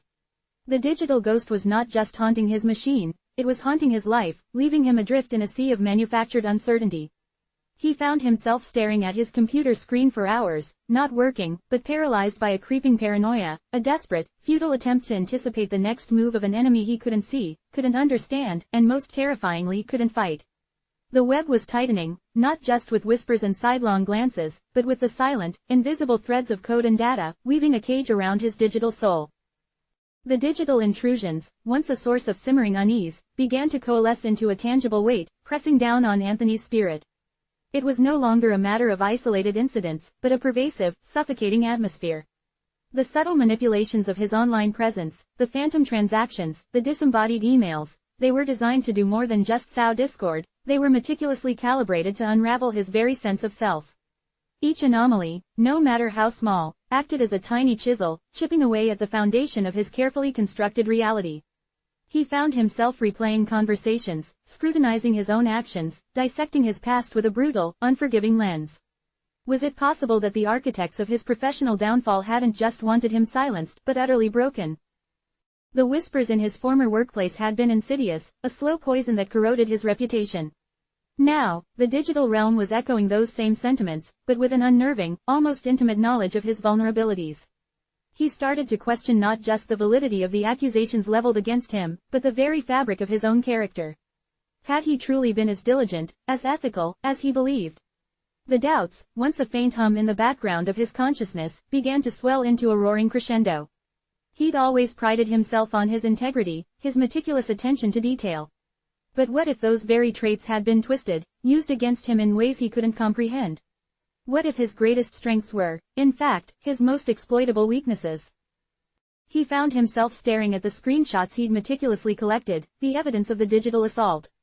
The altered social media posts, the suspicious account activity, the emails that seemed to echo his deepest anxieties, they were undeniable. But instead of fueling a righteous anger, they began to feed a gnawing self-doubt. The clarity he'd initially possessed, the conviction that he was being unfairly targeted, started to blur. The relentless barrage of digital intrusions, devoid of any direct confrontation, created a vacuum that his own insecurities rushed to fill. It was easier, in a way, to believe that perhaps he was deserving of this torment, that his past indiscretions, both real and imagined, had finally come to collect their due. His newfound faith, the flicker of hope that had begun to rekindle his spirit, now felt like a cruel mockery. He'd sought solace in scripture, in the promise of redemption and forgiveness. But how could he reconcile the teachings of grace with the relentless, seemingly inescapable punishment he was enduring? Was his faith a shield, or was it merely a delusion, a fragile hope that the universe would ultimately right the wrongs? The disconnect between the divine promises and his earthly suffering became a chasm too wide to bridge. He'd pray for clarity, for strength, but the only answers he received were the cold, digital echoes of his own unraveling. He started to question if God's plan for him was indeed this agonizing descent, this slow, deliberate dismantling of his life. He began to meticulously re-examine every decision, every interaction from his past. The professional misstep that had led to his termination, was it truly an isolated incident, or the culmination of a pattern of carelessness, of intellectual arrogance? He'd dismissed the initial accusations as corporate overreach, a convenient scapegoat. But now, the digital machinations seemed to be subtly corroborating those very accusations, presenting a narrative that, while distorted, felt disturbingly plausible. The constant drip of negativity, amplified by the impersonal nature of the digital attacks, began to erode his confidence in his own judgment. He found himself second-guessing even the most trivial choices, paralyzed by the fear of making another mistake, another error that would further cement his perceived unworthiness. The psychological pressure was immense, a finely tuned instrument playing on his deepest fears. He was isolated, stripped of his professional identity, and now, his digital life, the very tool he used to maintain a semblance of connection and normalcy, was being turned against him. The lack of a tangible adversary only amplified the torment. There was no one to confront, no one to reason with. The enemy was invisible, a phantom presence that operated with chilling efficiency, leaving behind only the residue of doubt and despair. It was a sophisticated form of psychological warfare, designed to make him question his sanity, his history, and ultimately, his right to seek redemption. He remembered the sermons he'd heard, the emphasis on God's infinite mercy and the transformative power of repentance. He had embraced that message with all his heart, believing that a sincere change of course could indeed lead to a new beginning. But the persistent digital harassment made him wonder if some sins were too profound, some transgressions too deep to be truly forgiven. Perhaps he was fundamentally flawed, his past actions a permanent stain that no amount of faith or good intention could erase. The thought was a bitter pill to swallow, a stark contrast to the hopeful future he had envisioned just weeks before. The meticulously crafted digital narrative being woven around him was not a simple story of betrayal or incompetence. It was a complex tapestry of doubt, designed to make him believe that he was not merely a victim of circumstance, but an architect of his own downfall, a perpetrator who had finally been exposed. The altered social media posts, the seemingly damning links, the subtle shifts in his online communications, they were all carefully placed pieces in a puzzle that pointed to his own culpability. He felt like a prisoner in his own digital life, the bars of his confinement forged from his own data, his own online interactions. He began to withdraw further, not just from social interactions, but from his online presence altogether. Yet, even this seemed to be used against him. The less he engaged, the more the anomalies seemed to stand out, the more potent their implication became. A period of silence on his social media, once a sign of his commitment to rebuilding, now felt like a tacit admission of guilt, a period of introspection that confirmed his transgressions.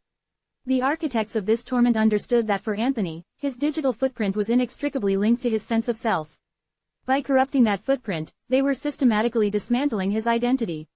The sheer insidious nature of the attacks began to wear him down. It wasn't a single, decisive blow, but 1,000 tiny cuts. Each manipulated email, each phantom transaction, each subtly altered online post was a reminder of his perceived failures, a reinforcement of the narrative that he was not worthy of the peace he craved.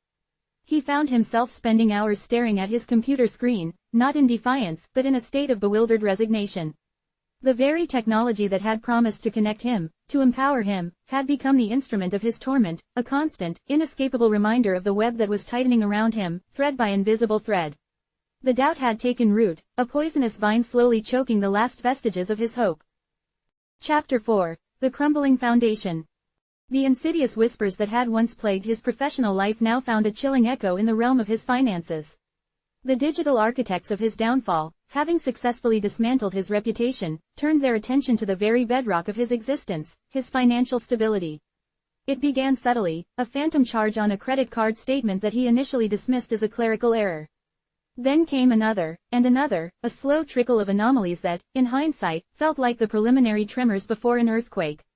He'd always been meticulous, a guardian of his financial health, but the sheer volume and baffling nature of these spurious transactions began to chip away at his certainty. He spent hours on the phone with credit card companies, his voice growing hoarse as he tried to explain that the charges were fraudulent, that he had never authorized them. Each conversation was a Kafkaesque ordeal, a labyrinth of automated menus and unhelpful customer service representatives who treated his claims with a weary skepticism. "Sir, the transaction was authorized with your card details and security PIN," they'd drone, their tone suggesting that he was either mistaken or attempting to defraud them himself. The digital phantom, so adept at manipulating his online persona, was now impersonating him with terrifying precision, leaving him stranded in a bureaucratic nightmare. The first real jolt of panic came when he attempted to access his online banking. The system, usually a seamless gateway to his accounts, now presented him with an error message. Invalid login credentials. He tried again, his fingers fumbling on the keyboard, a cold dread beginning to spread through his chest. He reset his password, a process that felt like a futile act of defiance against an unseen enemy. But even with the new password, the same message greeted him. It was as if his digital identity, the key to his financial life, had been stolen and reconfigured by an unknown hand. He eventually managed to gain access, but what he found was far worse than a simple lockout. His savings account, the repository of years of careful saving, had been significantly depleted. Large, unexplained withdrawals were documented, each one a gut punch that stole his breath. He pored over the transaction logs, searching for any clue, any hint of who might have orchestrated this, but found only the cold, impersonal timestamps and vague descriptions. It was like trying to find a phantom in a ledger, a ghost that left only the imprint of absence. The next blow was more direct. A notification arrived from his mortgage company, a stark red letter informing him that he was severely delinquent on his payments. Delinquent. He had always paid his mortgage on time, often early. This was impossible. He immediately contacted them, his voice trembling with a mixture of disbelief and rising terror. The representative, her tone devoid of any empathy, confirmed the information, citing missed payments stretching back for months.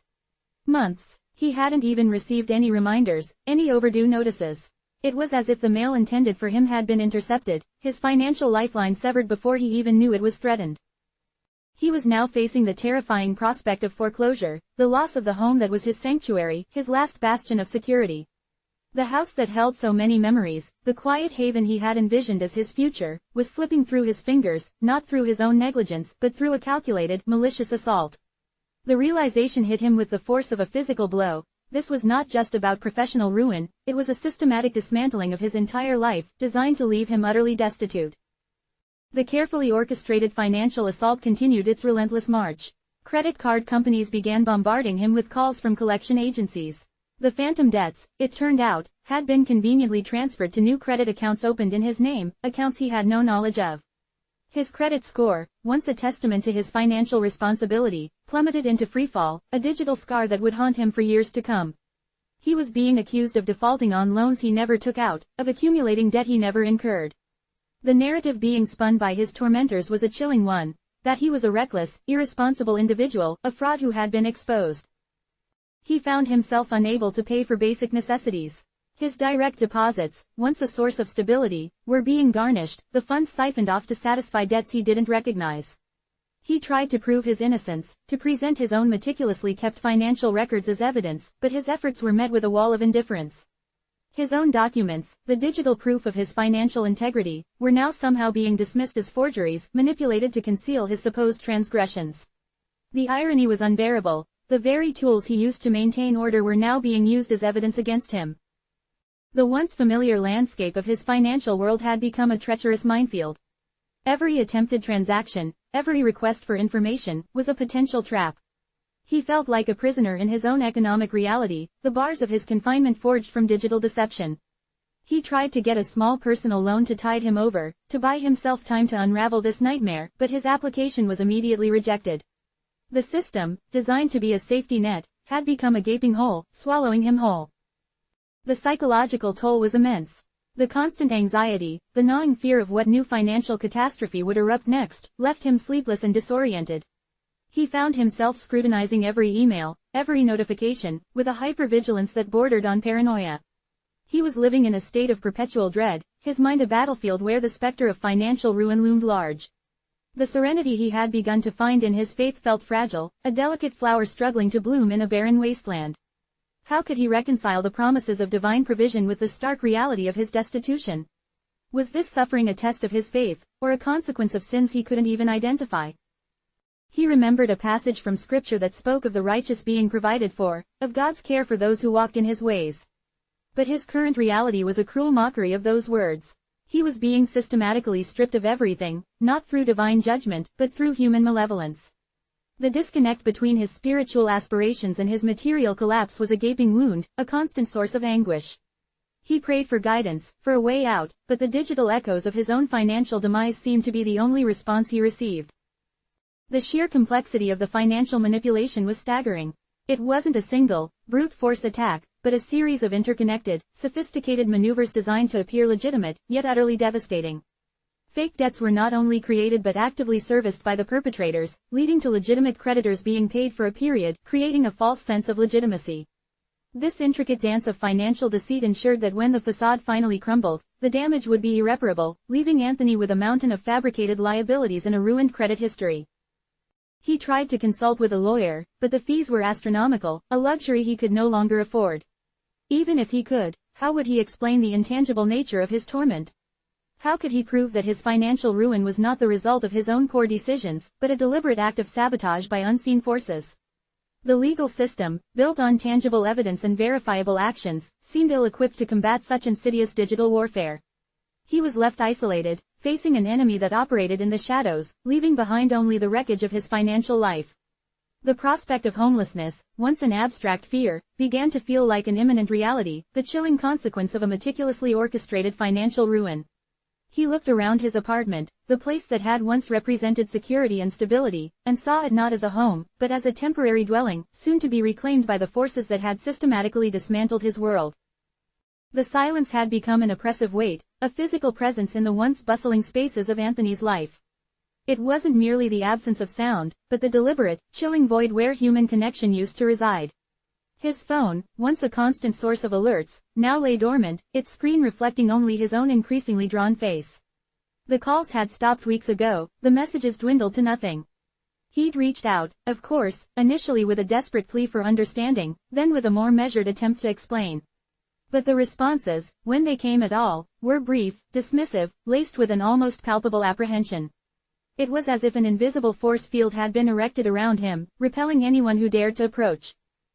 He remembered the easy camaraderie he'd shared with Mark and David, colleagues from his previous life. Their shared lunches, their late-night brainstorming sessions, had been a crucial part of his professional and personal landscape. He'd called Mark first, his voice hoarse from another night of fitful sleep. Mark's initial response had been hesitant, a string of mumbled apologies about being busy. Anthony, sensing the wavering, had pressed him, trying to convey the sheer magnitude of the disaster unfolding around him. He'd spoken of the phantom charges, the frozen accounts, the looming foreclosure. Mark had listened, he assumed, but his replies were short, clipped. "Sounds rough, mate. You should talk to someone. A professional, maybe." The implication was clear. Mark wasn't that someone. The conversation ended with a rushed farewell, and Anthony knew, with a sickening certainty, that the line had been cut. David was even worse. When Anthony finally managed to get him on the phone, David's voice was tight with a barely concealed fear. "Anthony, I can't get involved. It's too complicated. The word hung in the air, a euphemism for danger, for contamination. He'd heard that others, once friendly acquaintances, had been warned away, their curiosity about Anthony's sudden downfall met with veiled threats or outright intimidation. The digital architects of his ruin weren't content with merely destroying his financial and professional life, They were actively isolating him, severing his ties to the world, ensuring he had no one to turn to, no one to corroborate his story. The extended family, a loosely connected network bound by shared history and occasional holiday gatherings, had also become a no-man's land. He'd sent a carefully worded email to his Aunt Carol, a woman he'd always considered a confidant. He hadn't expected her to solve his problems, but he'd hoped for a sympathetic ear, a word of comfort. Her reply was a masterpiece of passive aggression. "We've heard some unsettling things about your recent difficulties, Anthony. It's always wise to be prudent in one's affairs. Perhaps it would be best if we maintained a certain distance for now, for everyone's peace of mind." Distance. The word echoed the sentiment from his friends, a polite but firm severing of ties. He realized then that the fabricated narratives had spread like a virus, poisoning the well of familial affection. He was no longer Anthony, the nephew, the cousin. He was a cautionary tale, a risk to be avoided. The silence from that quarter was deafening, a stark confirmation of his growing estrangement. The church community, the very place he had sought solace and strength, had become the most painful arena of his isolation. He had always been an active member, contributing to discussions, volunteering his time, finding a sense of purpose in shared faith. He'd attended a midweek Bible study a few weeks prior, hoping to find some semblance of normalcy, some echo of the community he'd lost. He'd walked in, a hesitant smile on his face, only to be met with a wall of averted gazes and hushed whispers. The usual warmth had evaporated, replaced by an unnerving coolness. The pastor, Father Michael, a man he'd once considered a spiritual mentor, offered only a perfunctory nod, his eyes avoiding direct contact. During the study, when Anthony tentatively offered a thought on a passage, a palpable tension settled over the room. A few members exchanged uneasy glances, their faces etched with a mixture of pity and suspicion. He felt like an exhibit, a specimen under a microscope, his every word scrutinized for hidden meaning, for evidence of the transgressions he was accused of. Later, he learned through a chance encounter with a sympathetic parishioner, a woman named Eleanor who seemed immune to the prevailing fear, that the church council had convened an informal meeting. They hadn't summoned him, hadn't offered him a chance to defend himself. Instead, they had discussed the concerns surrounding his financial situation. Whispers of unwise investments, moral failings, and even potential dishonesty had been circulated, fueled by the same malicious narratives that had crippled his professional life. Father Michael, though he hadn't explicitly condemned Anthony, had spoken in generalities about the importance of maintaining a good name and the need for members to be wary of those who might bring scandal upon the congregation. Eleanor, her voice low and laced with a righteous anger, had told him, "They're not listening to you, Anthony. They're listening to the whispers. They've already judged you." The isolation was now absolute. He was a pariah, a leper in the eyes of those who had once embraced him. The friends who had shared his laughter were gone. The family who had shared his blood had disowned him. The spiritual community that had promised him salvation had cast him out. He was adrift in a sea of manufactured disgrace, with no life raft and no shore in sight. The sheer malevolence of it all was almost too much to bear.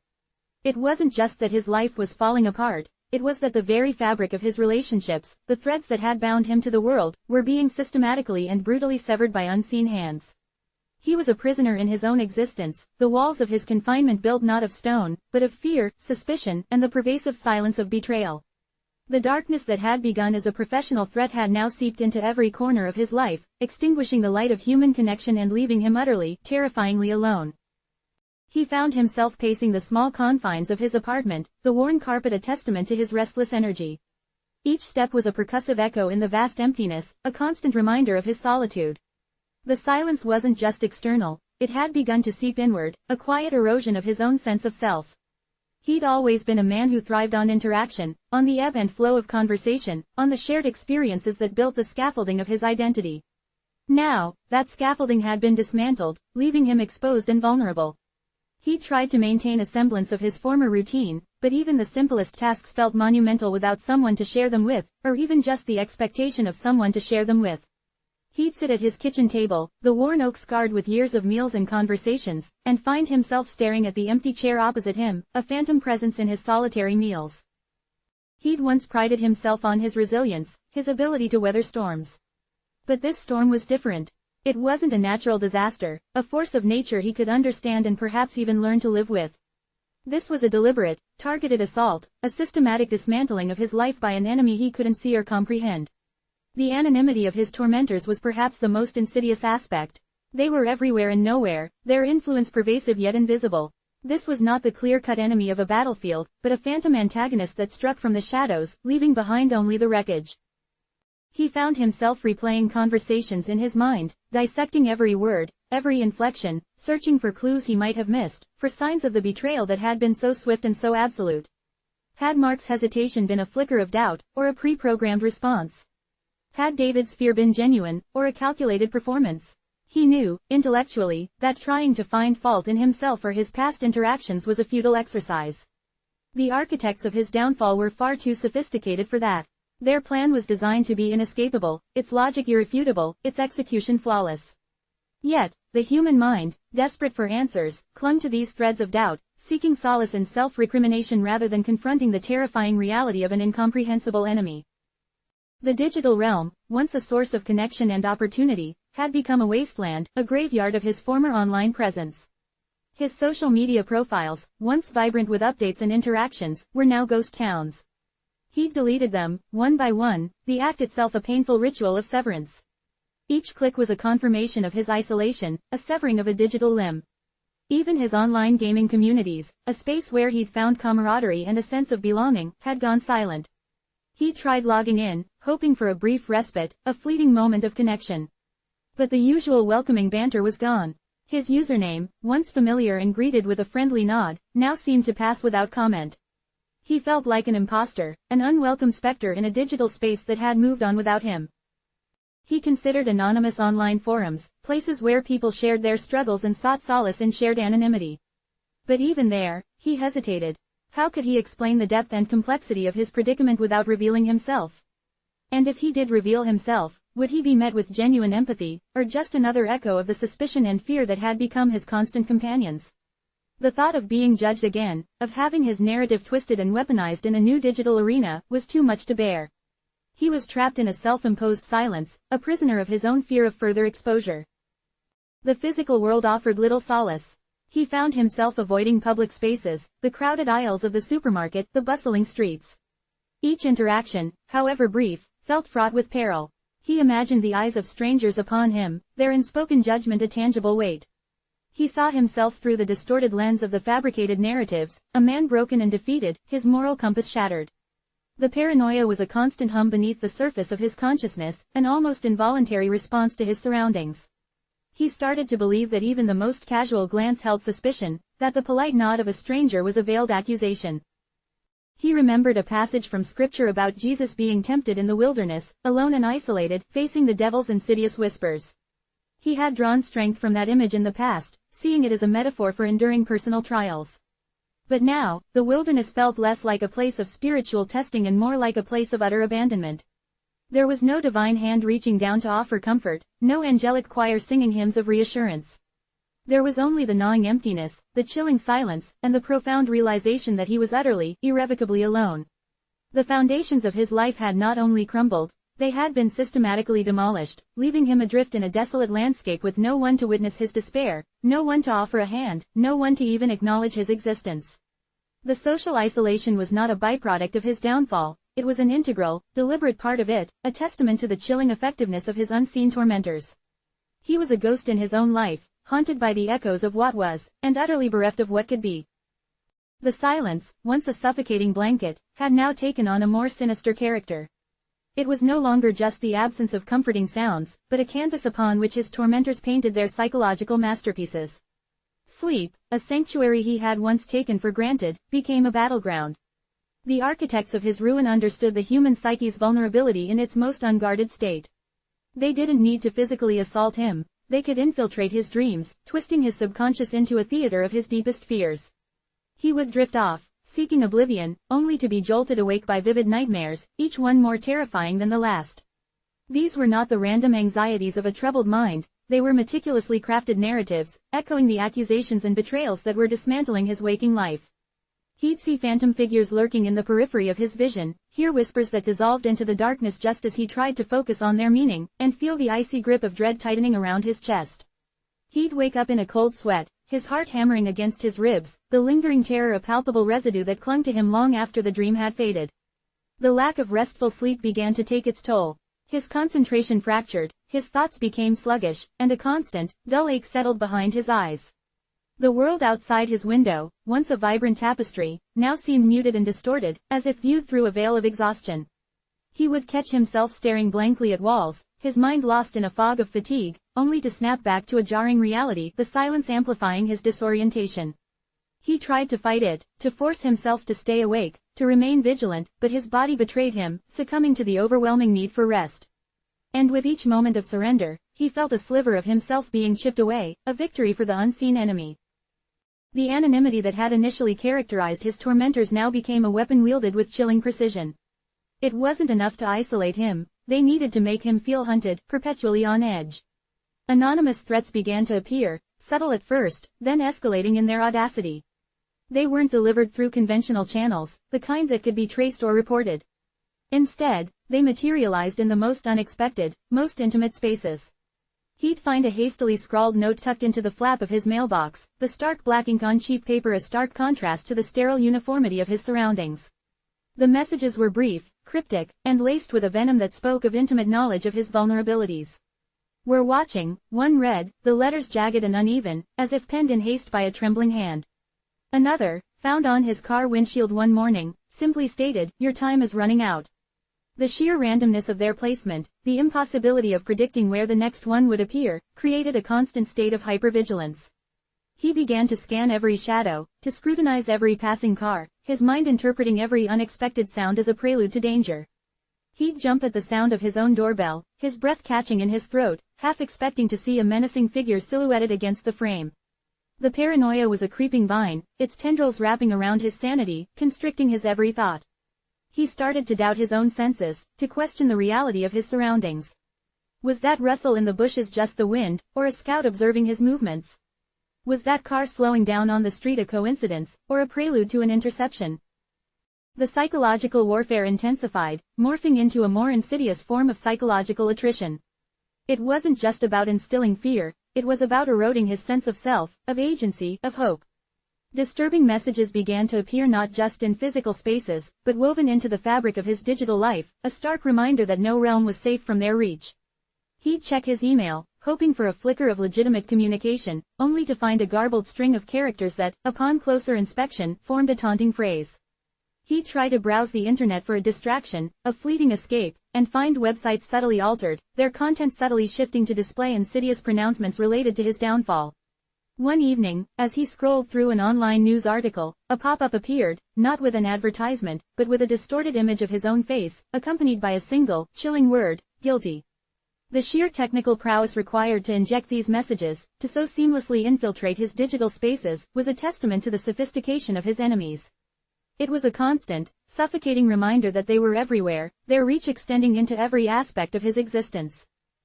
He began to notice a pattern in these intrusions, a deliberate attempt to mirror the very accusations that had led to his ruin. The messages often alluded to his supposed greed, his dishonesty, his moral failings. They were designed to reinforce the narrative that had already been carefully constructed and disseminated. The architects of his destruction weren't just content with destroying his reputation, they were actively working to internalize that destruction within him. They wanted him to believe the lies, to become a willing participant in his own condemnation. He found himself replaying his past actions, scrutinizing his decisions, searching for any iota of truth in the venomous pronouncements. Had he, in his pursuit of success, truly become the person they described? The constant barrage of negativity, the relentless drip of insidious messages, began to wear down his defenses. The initial outrage and determination to fight back slowly began to morph into a weary resignation. The feeling of being hunted intensified. It wasn't just a vague sense of unease anymore. It was a pervasive, chilling certainty that he was being watched, monitored, and judged at every turn. The sense of being perpetually observed manifested in unsettling ways. He started to see faces in the crowd that seemed to linger a moment too long, to interpret casual conversations overheard as being about him, to believe that every averted glance was a silent accusation. The paranoia became a constant companion, a low-grade fever that permeated his every thought and action. He found himself altering his routines, taking circuitous routes to avoid certain streets, varying the times he went out, all in a desperate attempt to elude an enemy he could not see. He began to feel as though the very air was thick with suspicion. The mundane act of going to the grocery store became an ordeal, each aisle a potential trap, each stranger a possible informant. He'd rushed through his shopping, his eyes darting around nervously, the weight of unseen eyes pressing down on him. He'd leave the store feeling drained and unnerved, the brief respite of being outside his apartment now a source of amplified anxiety. The psychological toll was becoming almost unbearable. The sustained attack, the constant state of alert, the erosion of his social fabric, all conspired to chip away at his mental fortitude.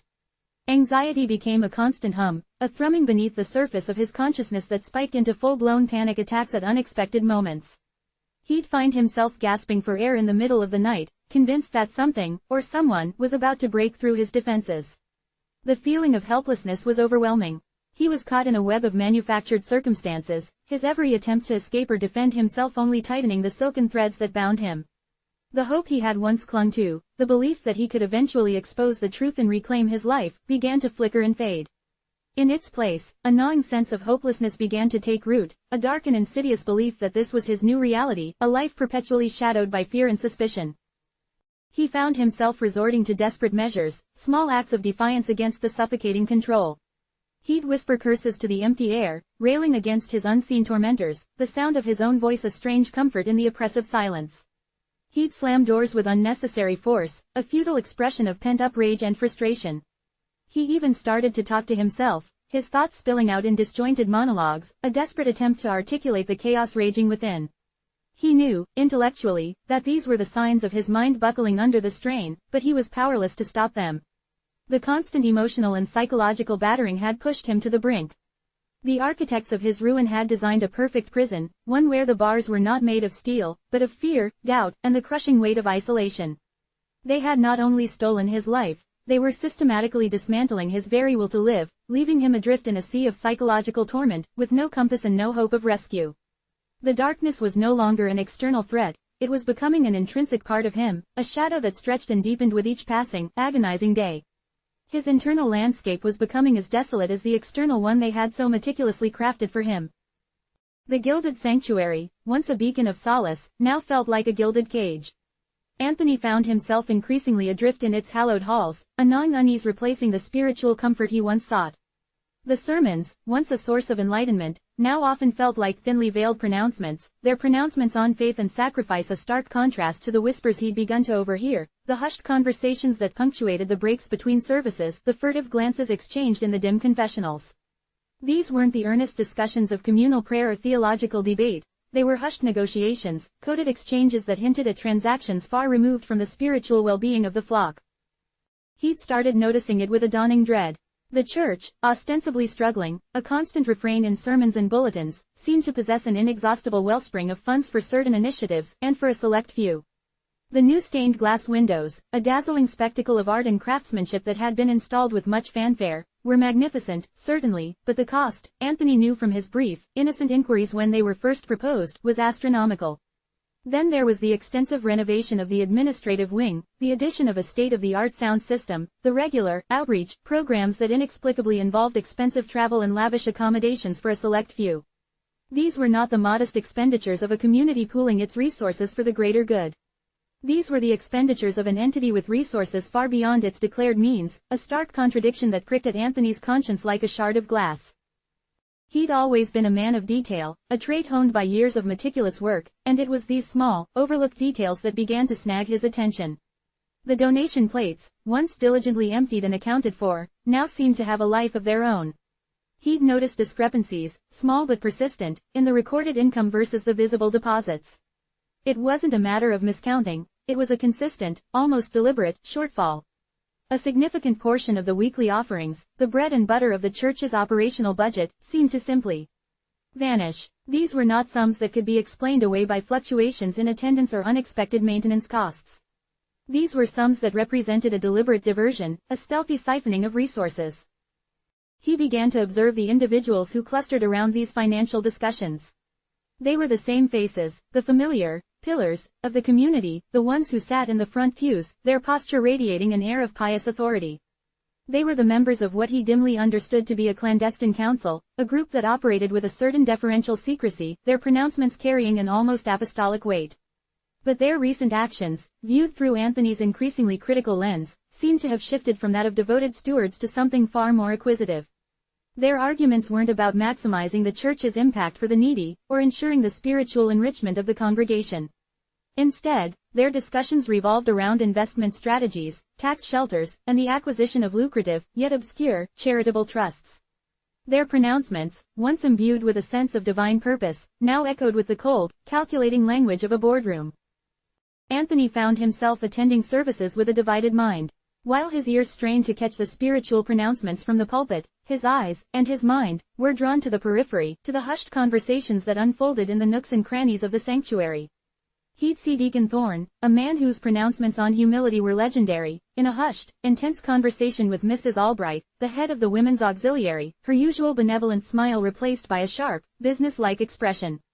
They'd be huddled over a ledger, their heads bowed, not in prayer, but in a deep, almost conspiratorial, study of figures. The air around them hummed with an unspoken understanding, a shared secret that excluded everyone else. Later, he might see Elder Davies, his voice often booming with pronouncements of divine grace, emerging from a private meeting with a solicitor, his usual genial demeanor replaced by a look of profound concentration, a brief flicker of something that looked suspiciously like concern for personal assets. The lavish lifestyles of these same individuals became glaringly apparent, a stark contrast to the church's supposed financial straits. They spoke of sacrifices, of foregoing personal comforts for the sake of the ministry, yet their wardrobes were impeccably tailored, their automobiles gleaming symbols of prosperity, and their vacation destinations spoken of with a casual familiarity that suggested a life far removed from scarcity. Anthony recalled a sermon on the virtues of detachment from material possessions, delivered by a surprisingly well-appointed Reverend Peterson, who himself arrived at services in a car that looked more suited to a wealthy industrialist than a man of God. The irony was so thick it was almost suffocating. He'd seen Deacon Thorne's new lakeside property, a sprawling estate that whispered of wealth beyond the wildest dreams of a humble clergyman.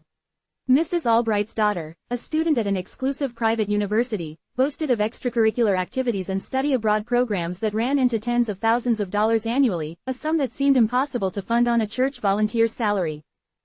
The pattern became undeniable. The same group of individuals, the self-appointed guardians of the church's finances, were not only benefiting from the diverted funds but were actively orchestrating the diversion. Their pronouncements on fiscal responsibility were a smokescreen, their appeals for donations a carefully crafted performance designed to fleece the very flock they claimed to serve. Anthony felt a sickness bloom in his gut. This wasn't just a lapse in judgment or a minor ethical compromise. This was a systematic, deliberate deception, a betrayal of the sacred trust placed in them, a perversion of faith into a tool for personal enrichment. He started to actively seek out information, his initial unease blossoming into a determined investigation. He'd linger after services, ostensibly to chat with fellow parishioners, but his real purpose was to observe, to listen, to piece together the fragments of this unfolding scandal. He'd position himself near the administrative offices, catching snippets of conversations that, while often guarded, painted a disturbing picture. He heard talk of offshore accounts, of shell corporations, of investments in ventures that bore no resemblance to charitable work. The language was precise, almost clinical, devoid of the spiritual fervor that should have characterized discussions within these hallowed walls. He began to scrutinize the church bulletins, not for their spiritual content, but for the subtle nuances in their financial reports. He noticed how certain expenses were vaguely categorized, or how income from specific fundraising events seemed to disappear into a financial black hole. The annual audit reports, once straightforward documents, now seemed to be drafted with an eye towards obfuscation, their pages dense with jargon and complex accounting maneuvers designed to mask the truth. He saw the same names appearing repeatedly as signatories on approvals for large sums of money, their justifications often vague and unconvincing. Anthony felt a profound sense of disillusionment. The church, a place he had once considered a sanctuary, a moral compass in a chaotic world, was revealing itself to be a stage for a sophisticated deception. The faithful were being preyed upon, their generosity exploited, their trust betrayed by those who had sworn to uphold the highest moral standards. The pronouncements from the pulpit about faith, sacrifice, and divine providence were no longer inspiring, they were a chilling testament to the hypocrisy that festered beneath the veneer of piety. He saw the same faces, the esteemed members of the council, their pronouncements on charity and selfless service now ringing hollow, their pious smiles a mask for a rapacious greed. He tried to engage others, to plant seeds of doubt, to awaken the slumbering consciences of his fellow parishioners. He'd mention the discrepancies in a casual tone, a seemingly innocent observation about the church's finances. But his words often fell on deaf ears, or were met with a bewildered silence, or worse, a polite but firm dismissal. Most people, it seemed, preferred to maintain their illusions, to cling to the comforting narrative of a righteous institution. To question it was to invite discomfort, to challenge the very foundation of their faith. The elders, those same pillars of the community, often intervened, their pronouncements on loyalty and unity quashing any nascent dissent before it could take root. They spoke of the dangers of gossip, of the importance of supporting the church leadership, their words laced with a subtle but unmistakable threat. The weight of this knowledge was becoming a heavy burden. Anthony found himself increasingly isolated, his growing suspicion a chasm separating him from those around him. He saw the same faces, the same pronouncements, the same veiled dealings, and the sickness in his gut intensified. The financial inconsistencies were no longer subtle hints, they were glaring indictments. The disparity between the church's declared financial struggles and the opulent lifestyles of its leaders was no longer a coincidence, it was a deliberate, calculated deception. The pillars of the community, the esteemed members of the clandestine council, were not merely overseeing the church's finances, they were systematically plundering them, their piety a thin veneer over a deep and pervasive avarice. The sanctuary, once a place of spiritual refuge, had become, in Anthony's eyes, a den of financial wolves, their pronouncements on divine matters a smokescreen for their earthly appetites. He knew, with a certainty that chilled him to the bone, that the foundation of this church, once seemingly unshakable, was crumbling from within, built on a bedrock of deceit and betrayal. The unseen hand, he now understood, was not guided by divine will, but by the grasping greed of those who held the keys to the kingdom. The sterile white walls of the interrogation room seemed to press in on Anthony, mirroring the suffocating weight of his own thoughts. Each tick of the unseen clock was a hammer blow against his fraying nerves, driving home the stark reality of his predicament. The questions, once probing, had devolved into accusations, not from the interrogators, but from the relentless echo chamber within his own mind. Had God truly been absent all this time, or had Anthony's own flawed nature erected an impenetrable barrier between himself and any semblance of divine grace? He found himself replaying moments from his past, each transgression, each moment of weakness, magnified into a monstrous testament to his inherent unworthiness. The whispers of his tormentors, though insidious and intangible, had found a fertile ground in the fertile soil of his guilt. They told him he deserved this, that his life had been a series of missteps, each one a brick in the wall that now imprisoned him. He'd always held on to a fragile hope, a belief that even a life stained by regret could find redemption. The church, in its outward display of forgiveness and the promise of salvation, had been the vessel for that hope. But now, the very institution he'd trusted had become a symbol of his deepest fears. The pronouncements from the pulpit, once a source of comfort, now sounded like hollow pronouncements of doom. He recalled Reverend Peterson's fervent sermons on the omnipresent nature of God, on his unwavering love for even the most fallen of his children. Where was that love now? Was it a selective love, reserved only for those who had walked a path of unimpeachable virtue? Anthony's own path, he conceded, had been more akin to a treacherous descent. He saw the faces of those he'd wronged, the fleeting moments of anger, the selfish decisions, the times he'd chosen expediency over integrity. Each memory was a fresh wound, a confirmation of the tormentor's insidious narrative. He was a stain, a blight, and this desolate place was his rightful inheritance. The tormentor's objective was clear, and terrifyingly effective. They weren't just seeking to break him physically, but to shatter the very core of his being. They wanted him to believe that the divine spark, if it had ever existed within him, had been extinguished by his own failings. He found himself arguing with an unseen adversary, a spectral prosecutor presenting an airtight case against his very soul. You were given opportunities, the internal voice hissed, and you squandered them. You were shown the light, and you turned your back. You spoke of faith, but your actions were dictated by self-interest, by weakness. He tried to counter, to recall moments of genuine altruism, of selfless acts, but they seemed like pale imitations, tainted by the lingering scent of ego or the desperate hope of absolution. They were not enough. They would never be enough. The concept of divine justice, once a comforting certainty, now became a source of profound torment. If God was just, then surely this suffering was a consequence. But if God was also merciful, then why this unending despair? Was it possible that his faith had been a carefully constructed facade, a desperate attempt to mask the inherent corruption within him? He saw the polished veneer of the church's leadership, their pronouncements of piety, and the stark contrast to his own internal turmoil. They spoke of God's grace as readily available, yet they lived lives of comfort and privilege, lives that seemed to exist in a different universe from his current reality. He felt a pang of resentment, a bitter envy for their perceived purity, their seemingly effortless adherence to the tenets of their faith. Had they, too, faced such internal battles? Or were they, like him, simply adept at hiding their imperfections behind a cloak of religious observance? He thought of the confessionals, the hushed secrets exchanged in the dim light. Had he truly confessed everything? Had he been honest with himself, or merely with the priest, offering up a curated version of his sins? The tormentor's insidious suggestion was that he had always been fundamentally flawed, that his every good intention was ultimately tainted by a hidden agenda. This was the cruelest blow. It robbed him of the possibility of genuine goodness, of the chance to be truly redeemed. If his very nature was corrupt, then what hope was there? He was trapped in a theological paradox, a prisoner of his own perceived sinfulness, with no apparent means of escape. The world he knew, with its moral certainties and promises of salvation, had dissolved, leaving him adrift in a sea of doubt and self-recrimination. The tormentors were not content with mere psychological warfare. They had also engineered his physical deterioration, the subtle manipulations that had led him to this isolated place. Each setback, each inexplicable misfortune, was now reinterpreted through the lens of his supposed unworthiness. It wasn't random chance, it was a divine judgment, a slow, deliberate dismantling of his life by a higher power that had finally seen through his pretense.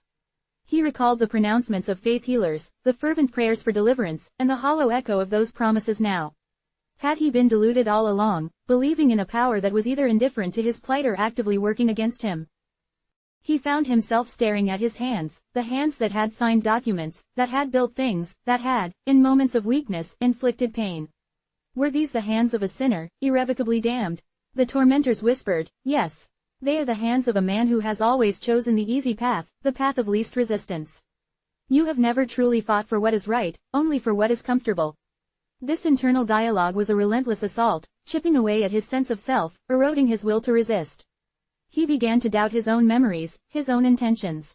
Had he ever acted out of pure altruism, or was there always a self-serving motive lurking beneath the surface? The absence of any immediate divine intervention was becoming a deafening silence. He would have expected a sign, a thunderclap, a voice from the heavens, anything to indicate that he was not alone in this struggle. But there was nothing, just the sterile room, the ticking clock, and the persistent, corrosive voice of doubt amplified by his tormentors. He felt a profound sense of abandonment, a chilling realization that perhaps he had always been alone, his pleas for divine guidance falling on deaf ears, or worse, being met with a silent, cosmic shrug. He began to question the very nature of his faith. Was it a genuine connection to something greater, or merely a coping mechanism, a way to navigate a world that often felt overwhelming and unjust? The tormentor's goal was to sever that connection, to make him believe that his faith was a delusion, a crutch for the weak, a hollow comfort for a man who deserved no comfort at all. They painted a picture of a world governed by cold, hard logic, where prayer was a futile act, and where ultimate destiny was determined by one's inherent strengths or weaknesses, not by divine intervention. And Anthony, in his despair, was beginning to see the terrifying allure of that bleak perspective. He thought of the Church's pronouncements on free will and divine providence. If God's plan was preordained, then what was the point of his struggle? Was he merely an actor in a cosmic play, his every thought and action predetermined? Or was he truly free to choose, and had he consistently chosen poorly? The tormentors exploited this ambiguity, using it to further sow discord in his mind. You think you have free will? They would sneer. Your choices have always been dictated by your baser instincts. You are a creature of habit, a slave to your desires. This is not a test, this is your nature. The weight of his past sins, amplified by the tormentors' narrative, became an almost unbearable burden. He saw himself not as a flawed but redeemable individual, but as a fundamentally broken person, incapable of true goodness. The pronouncements of forgiveness from the pulpit now seemed like hollow platitudes, designed to lull the faithful into a false sense of security.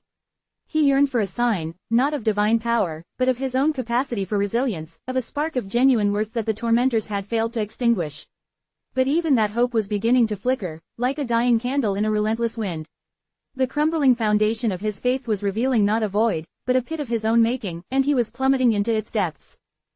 Chapter 5. Cracks in the Foundation. The stale air of the holding cell, thick with the scent of disinfectant and despair, had become Anthony's world. Days blurred into a monotonous cycle of interrogations, recycled accusations, and the relentless, internal barrage. He'd resigned himself to the crushing weight of his own perceived failings, the stark realization that his faith, once a sturdy edifice, had crumbled into a heap of guilt and self-recrimination. The whispers of his tormentors, the insidious narrative that he was fundamentally corrupt, had taken root, leaving him adrift in a sea of spiritual desolation.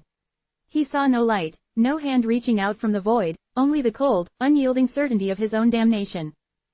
It was in this state of near total surrender, when the hope of any external salvation had all but evaporated, that a subtle shift occurred. It wasn't a grand pronouncement, no celestial intervention, but something far more earthly and, in its own way, profoundly unsettling. A delivery arrived, not the usual sterile tray of food, but a small, plain brown paper bag, left by a guard who offered no explanation.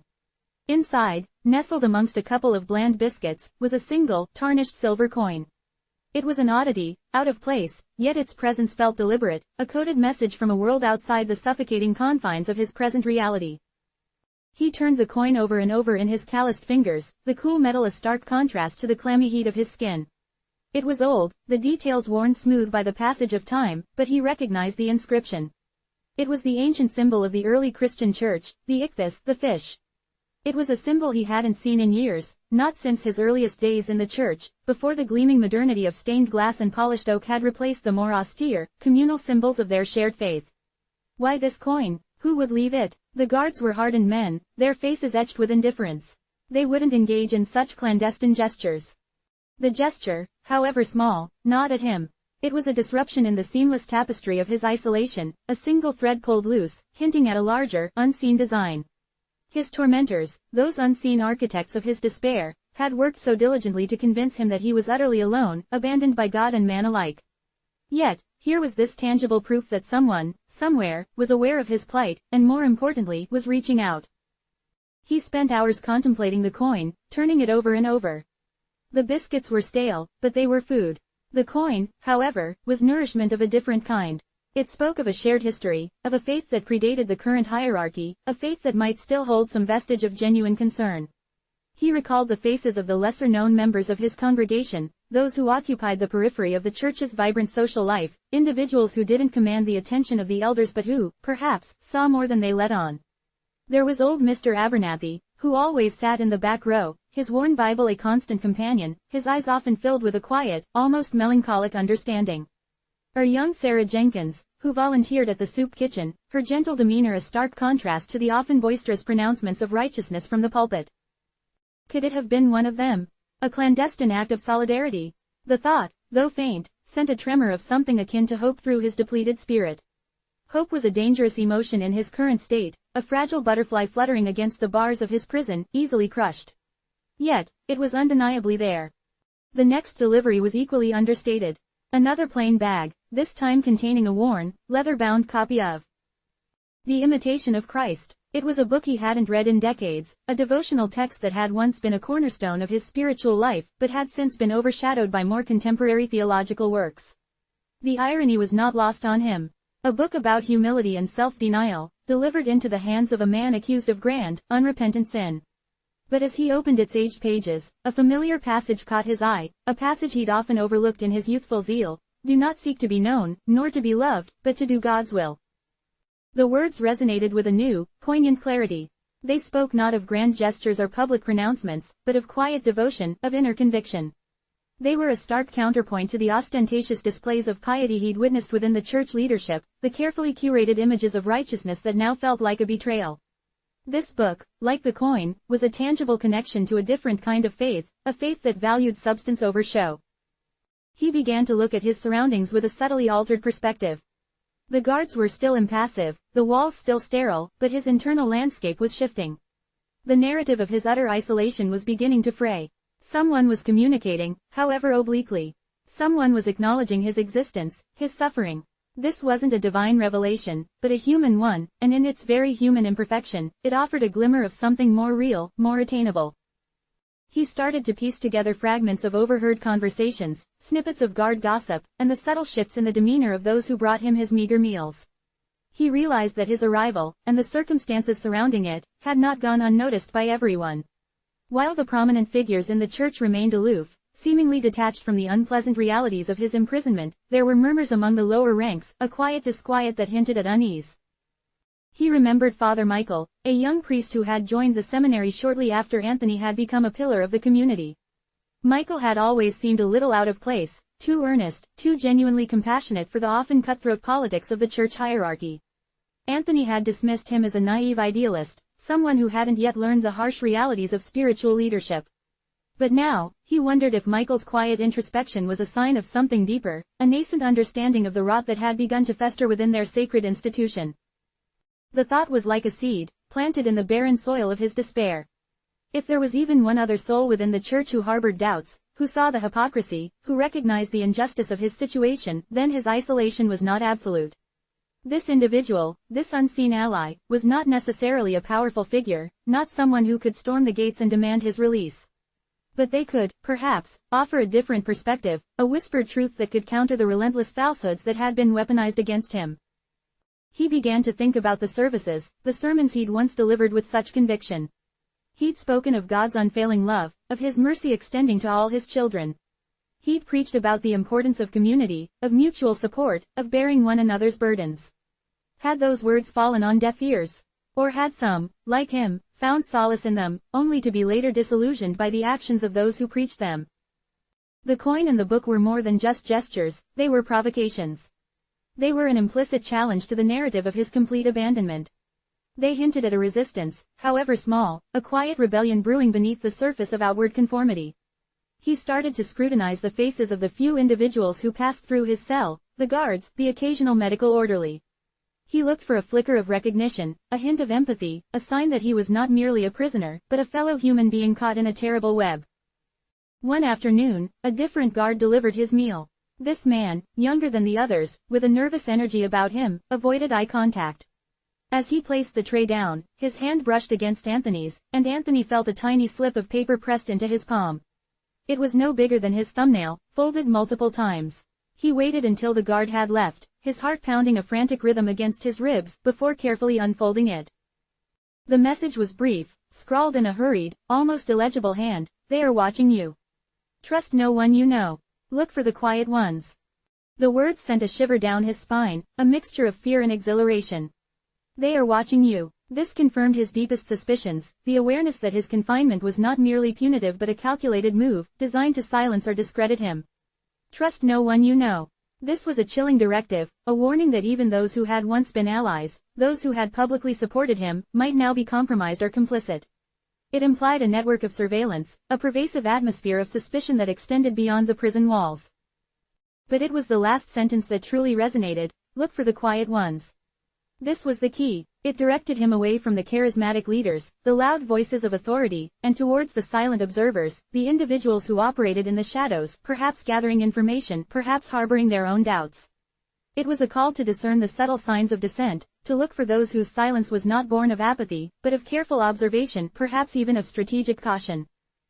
He thought of the regular attendees at church, those who rarely spoke but whose presence was a constant, a familiar fixture. He thought of the administrative staff, the secretaries and assistants who moved through the church's inner workings with quiet efficiency, privy to conversations and decisions that never reached the public ear. Could any of them be the quiet ones?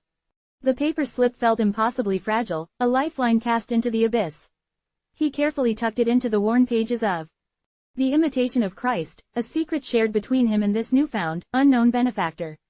The isolation, while still profound, no longer felt absolute.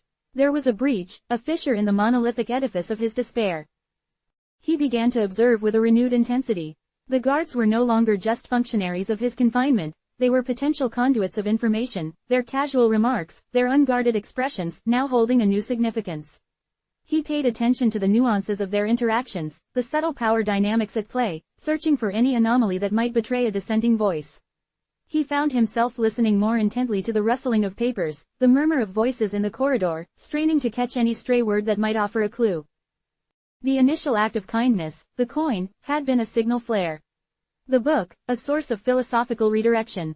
And now, this note, a directive, a whisper of active resistance.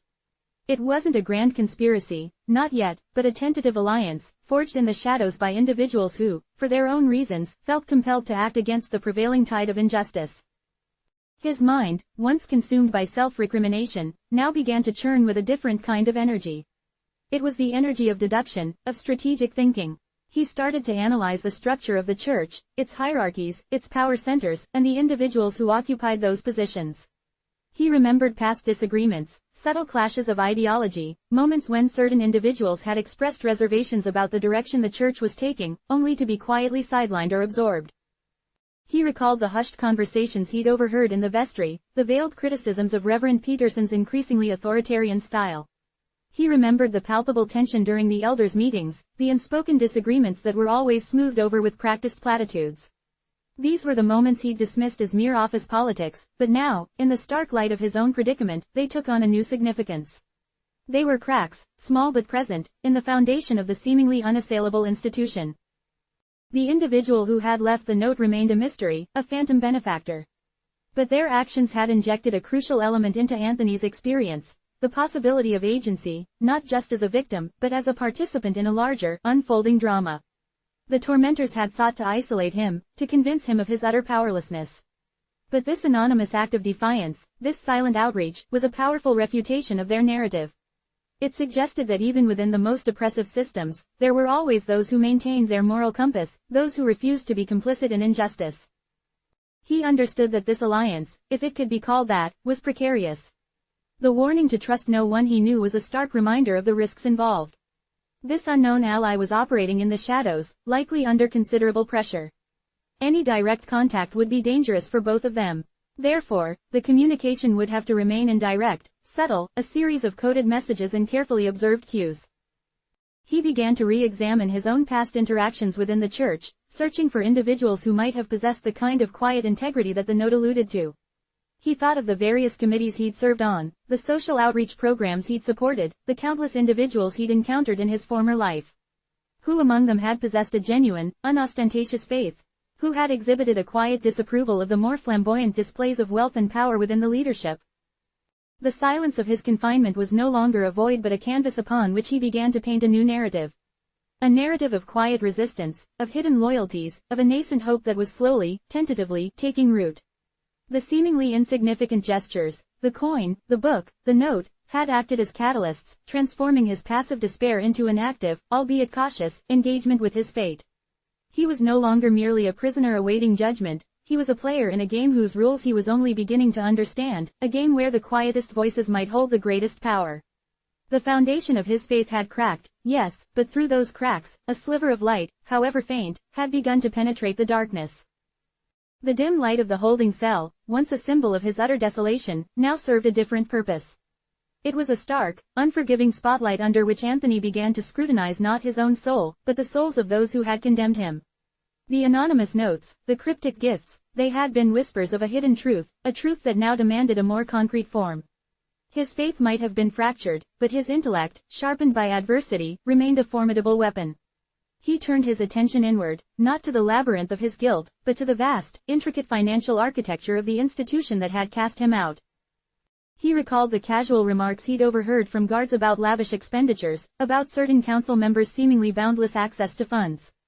He remembered the subtle shifts in conversation when financial matters were broached, the way certain individuals would suddenly become evasive, their eyes darting nervously. These were not the actions of men managing a charitable enterprise with transparency and integrity. These were the furtive movements of those with something to hide. His personal belongings, confiscated upon his arrival, were a treasure trove of what little he possessed in this sterile purgatory. Among them, tucked away in the lining of his worn Bible, was a small, almost imperceptible USB drive. It contained meticulously organized files, financial records from his own tenure as treasurer, documents he had compiled not out of suspicion, but out of a genuine desire for responsible stewardship. He'd saved them, a habit born of prudence, a quiet defiance against any potential accusations of mismanagement that might arise. He hadn't anticipated their true value until now. He needed a way to access them. The cell offered no such technological luxury. He was cut off, isolated, his only tools his mind and the scant few items that had somehow eluded the thoroughness of his captors. He began to observe the routines of the guards with a hawk-like intensity. Their comings and goings, their brief moments of inattention, the subtle variations in their patrols. He noticed how one particular guard, a younger man named Miller, often carried a small, personal tablet, which he used during his downtime to browse news sites or play simple games. Miller was nervous, always fidgeting, his eyes rarely meeting anyone else's. He fit the description of a quiet one, someone who might be susceptible to a carefully worded plea or, perhaps, a small, well-placed incentive. Anthony began to strategize. He couldn't simply ask for access to a computer. That would raise immediate red flags. Instead, he needed to create a situation where Miller might offer it, perhaps without realizing the full implications. He started by feigning an interest in current events, asking Miller about headlines, about the state of the world outside. He cultivated an air of intellectual curiosity, a man yearning for information, for connection. He made sure to speak softly, to avoid any hint of aggression or desperation. He became a model prisoner, compliant and seemingly resigned, but with a flicker of engagement in his eyes. He observed Miller's tablet usage. The guard seemed to favor a particular news aggregator, one that often featured articles on financial markets and economic trends. Anthony, feigning a casual interest, began to steer their conversations in that direction. He spoke of the global economy, of the volatility of stocks, of the importance of sound financial planning. He framed it as a way to pass the time, a diversion from the monotony of their respective duties. Miller, initially reticent, slowly began to engage, his own anxieties about the future subtly mirroring Anthony's fabricated concerns. One evening, during a lull in activity, Miller was scrolling through his tablet, a slight frown on his face. Anthony seized the opportunity. "Trouble with the market, Miller?" he asked, his voice low and calm. Miller looked up, surprised. "Just a lot of numbers. Hard to keep track of it all. Some of these investments, they don't make sense. How can a company just disappear overnight?" "It's a complex world," Anthony replied, leaning closer, his tone conversational. "Information is key. Without it, you're just guessing. I used to manage a rather significant budget myself, and the first rule was always meticulous record keeping. If you don't track every penny, you'll never know where it's truly going." He paused, letting his words sink in. "It's frustrating, isn't it? To have all these questions and no clear answers. I often wish I had access to some of my old files, just to see how things were structured. It helps to have a baseline." He saw a flicker of something in Miller's eyes, perhaps pity, perhaps a shared sense of being overwhelmed by forces beyond their control. "You had your own files?" Miller asked, his voice barely a whisper. "Yes," Anthony confirmed, his heart beginning to beat a little faster. "From my time as treasurer. They're on a little drive. Nothing much, but they helped me understand things. If I could just compare them to what's happening now, it might make some sense of it all." He deliberately kept his gaze steady, not pleading, but presenting a logical, if unusual, request. "I know it's a long shot, but if you ever had a moment, and if it wouldn't cause you any trouble, perhaps you could let me take a quick look. Just to jog my memory, you understand." Miller hesitated, his fingers tracing the edge of his tablet. The internal conflict was palpable. He was a guard, bound by rules, but he was also a young man caught in a system that offered little security. The idea of information and understanding seemed to appeal to his own nascent anxieties. It's not really allowed," Miller stammered, avoiding Anthony's gaze. "I understand," Anthony said, his voice laced with disappointment but devoid of pressure. "I wouldn't want to put you in a difficult position. It's just, the uncertainty gnaws at you, doesn't it? Especially when you suspect things aren't quite right." He let the statement hang in the air, a subtle implication that he wasn't just talking about financial markets. The silence stretched, taut and pregnant with possibility. Finally, Miller sighed, a breath of resignation. "All right," he said, his voice barely audible. "Just for a few minutes. And if anyone asks, it was your idea. I don't know anything about it." Relief, cold and sharp, coursed through Anthony. He nodded, a slow, grateful gesture. "Thank you, Miller, truly." Later that night, under the pretense of reviewing his own past financial decisions with Miller present, Anthony plugged the USB drive into the tablet. The small screen, illuminated by the dim cell light, was a portal to a world far removed from the concrete and steel. He navigated through his meticulously organized folders, his hands steady despite the tremor of adrenaline coursing through him. He focused on the ledgers, the expense reports, the donation summaries. He began to highlight the discrepancies, not by speaking them aloud, but by pointing them out on the screen, guiding Miller's attention. "See here," he murmured, his finger tracing a line item.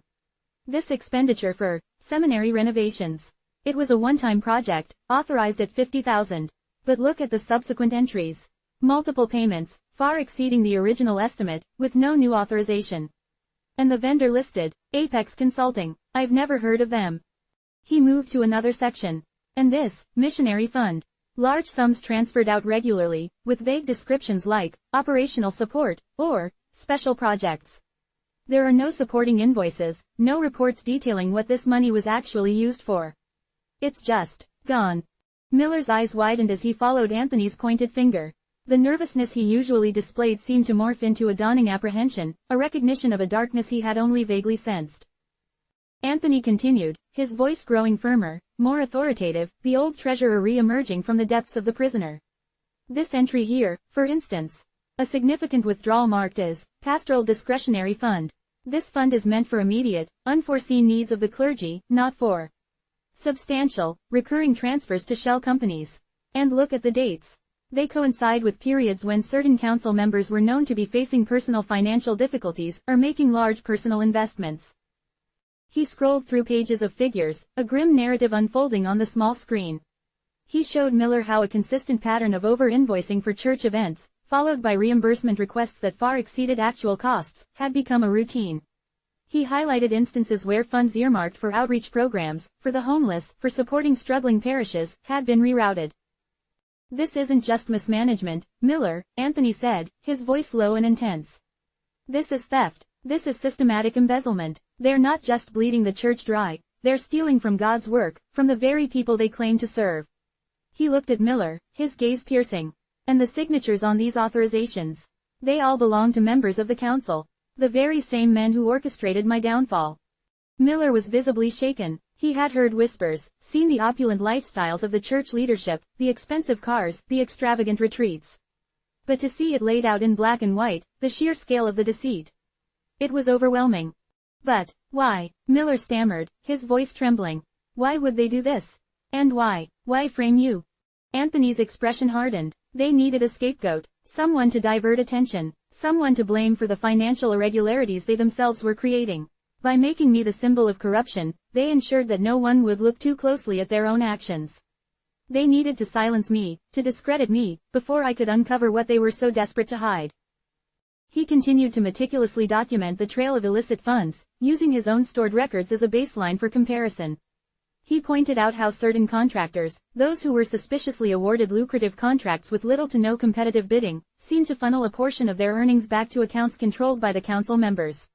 He showed how donations intended for specific charitable causes were consistently reclassified and diverted into general funds, then siphoned off. The sheer volume of evidence was staggering. It wasn't just a few isolated incidents, it was a sprawling network of financial deceit, woven into the very fabric of the church's administration. He saw how the anomalies he'd noticed in the past, the ones that had gnawed at him during his tenure, were not accidental errors but deliberate acts of pilfering. The church's financial statements, once a source of pride and transparency for him, were now a chilling testament to their greed. He showed Miller how donations made in his name, donations that he had personally overseen and accounted for, were now inexplicably showing up as discrepancies in the council's internal audits. It was a deliberate act of forgery, an attempt to paint him as reckless with funds he had always handled with the utmost integrity. They've been systematically draining the church's resources for years, Anthony explained, his voice heavy with a dawning, terrible certainty. And they used my position, my perceived trustworthiness, as a cover.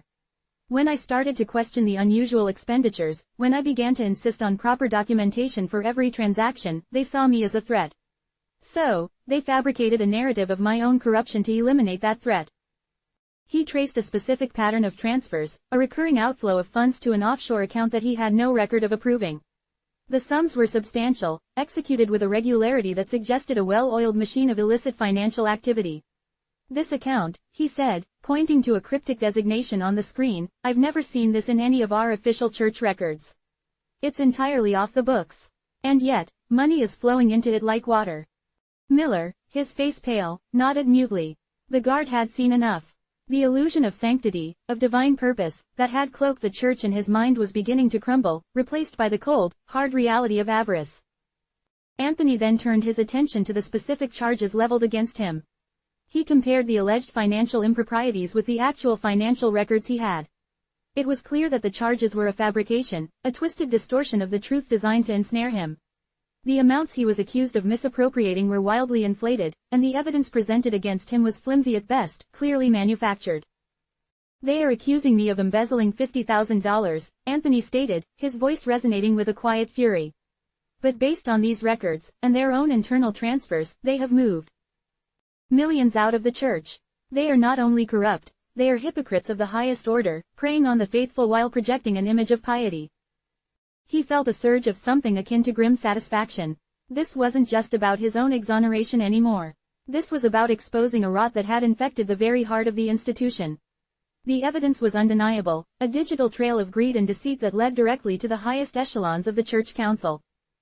This changes everything, Miller whispered, his voice laced with awe and fear. He looked at the USB drive, then at Anthony, a new understanding dawning in his eyes. If this is true. It is true, Anthony interrupted, his voice firm. And it's the only way to fight back. Not with faith alone, but with facts. With undeniable proof of their criminal enterprise. He knew the path ahead would be fraught with danger, but for the first time since his imprisonment, he felt a flicker of genuine hope. He wasn't just a victim, he was a man armed with truth, a truth that could shatter the carefully constructed facade of their piety and expose the hollow men beneath.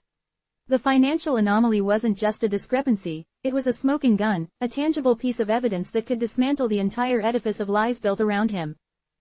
The sterile glow of the tablet screen, once a beacon of a potential escape route, now illuminated a more profound darkness. Miller, his young face a mask of burgeoning horror, hunched over the device, his breath catching in his throat with each revelation.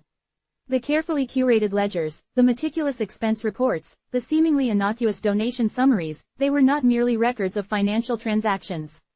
They were the blueprints of a betrayal, etched in numbers, detailing the systematic siphoning of sacred funds and the ruthless eradication of anyone who dared to question it. Anthony watched him, a grim satisfaction warring with the gnawing emptiness that had become his constant companion. The whispers of suspicion had coalesced into a deafening roar of proof, and Miller, the hesitant guard, was now an unwilling witness to the rot at the heart of the institution. Apex Consulting, Miller murmured, his finger hovering over a line item that signified a staggering sum. I thought they were a legitimate contractor. They did some of the parish hall renovations last year. Seemed professional enough.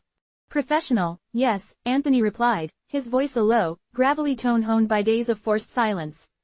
But not legitimate in the way you imagine. Look at the dates of their invoices, Miller. They consistently appear shortly after significant, discretionary fund withdrawals by certain council members. And the amounts. They always seem to be precisely the sum needed to cover a corresponding, consulting fee, from Apex. He gestured to another section of the screen. They're not renovating anything, Miller. They're laundering money, moving it through a shell company that exists only on paper, then back into the pockets of the very men who preach abstinence and humility. Miller's eyes darted back and forth, a frantic pursuit of understanding. He'd seen the opulent homes of the council members, the expensive vehicles parked in their private garages, the hushed conversations about lucrative investments that always seemed to materialize out of thin air. He'd attributed it to the benevolence of God, the blessings bestowed upon his faithful servants. Now, he saw it for what it truly was, the spoils of a calculated deception.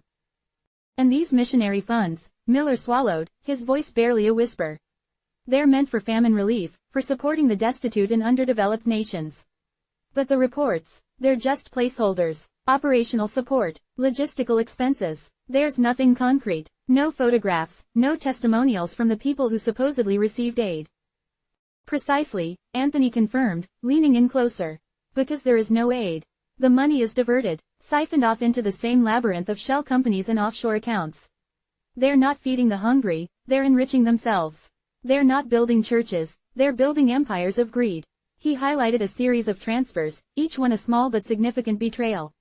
These are the amounts that were specifically designated for the orphanage and city name. Do you know what happened to that orphanage last year, Miller? It was shut down. Lack of funding, they said. But the funds weren't lacking. They were merely redirected. The implications began to sink in, a cold, heavy weight settling in Miller's stomach. He thought of the earnest donations he had witnessed being collected, the children's drawings of smiling families that adorned the walls of the parish office, the fervent prayers for the less fortunate. All of it a carefully constructed charade, a performance for the faithful, while the true purpose was naked avarice. But, you, Miller stammered, his gaze fixed on Anthony. They said you stole from the church.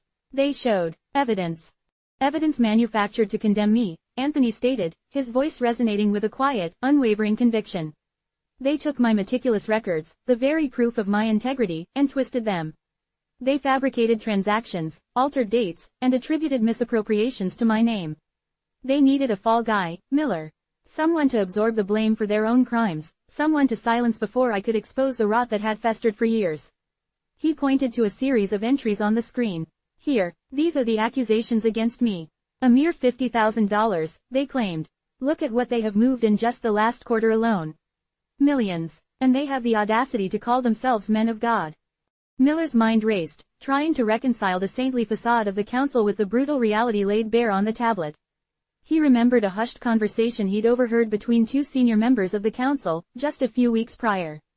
They had been discussing a problem that needed to be dealt with swiftly and discreetly. At the time, he'd assumed it was some administrative issue, a minor disagreement. Now, the words echoed with a chilling new meaning. There was a conversation, Miller began hesitantly, his eyes wide with a dawning apprehension. A few weeks ago, I was near the administrative offices. I heard Reverend Thorne and Bishop Davies talking. They were angry. Thorne said something about a loose end that needed to be tied up, and Davies replied that the matter was being handled. They mentioned a certain individual who was becoming a liability. Anthony's gaze sharpened, a cold flame igniting in his eyes. A liability? That's me, Miller. They're talking about me. And Davies, he mentioned something about making an example. And Thorne, he was talking about how easily lives could be unraveled if the right leverage was applied. Miller's voice trembled. He had initially dismissed these fragments as meaningless gossip, but now, in the context of the financial evidence, they painted a terrifying picture. They were talking about ruining someone, and making sure no one else would ever try to expose them. Anthony nodded slowly, the pieces falling into place with a sickening precision. The veiled threats he had received, the subtle pressures to withdraw his concerns, the subsequent framing of his own financial dealings, it was all part of a deliberate strategy. They hadn't just wanted to silence him, they had wanted to obliterate him, to ensure that his very name would become synonymous with corruption, thus discrediting any truth he might try to reveal.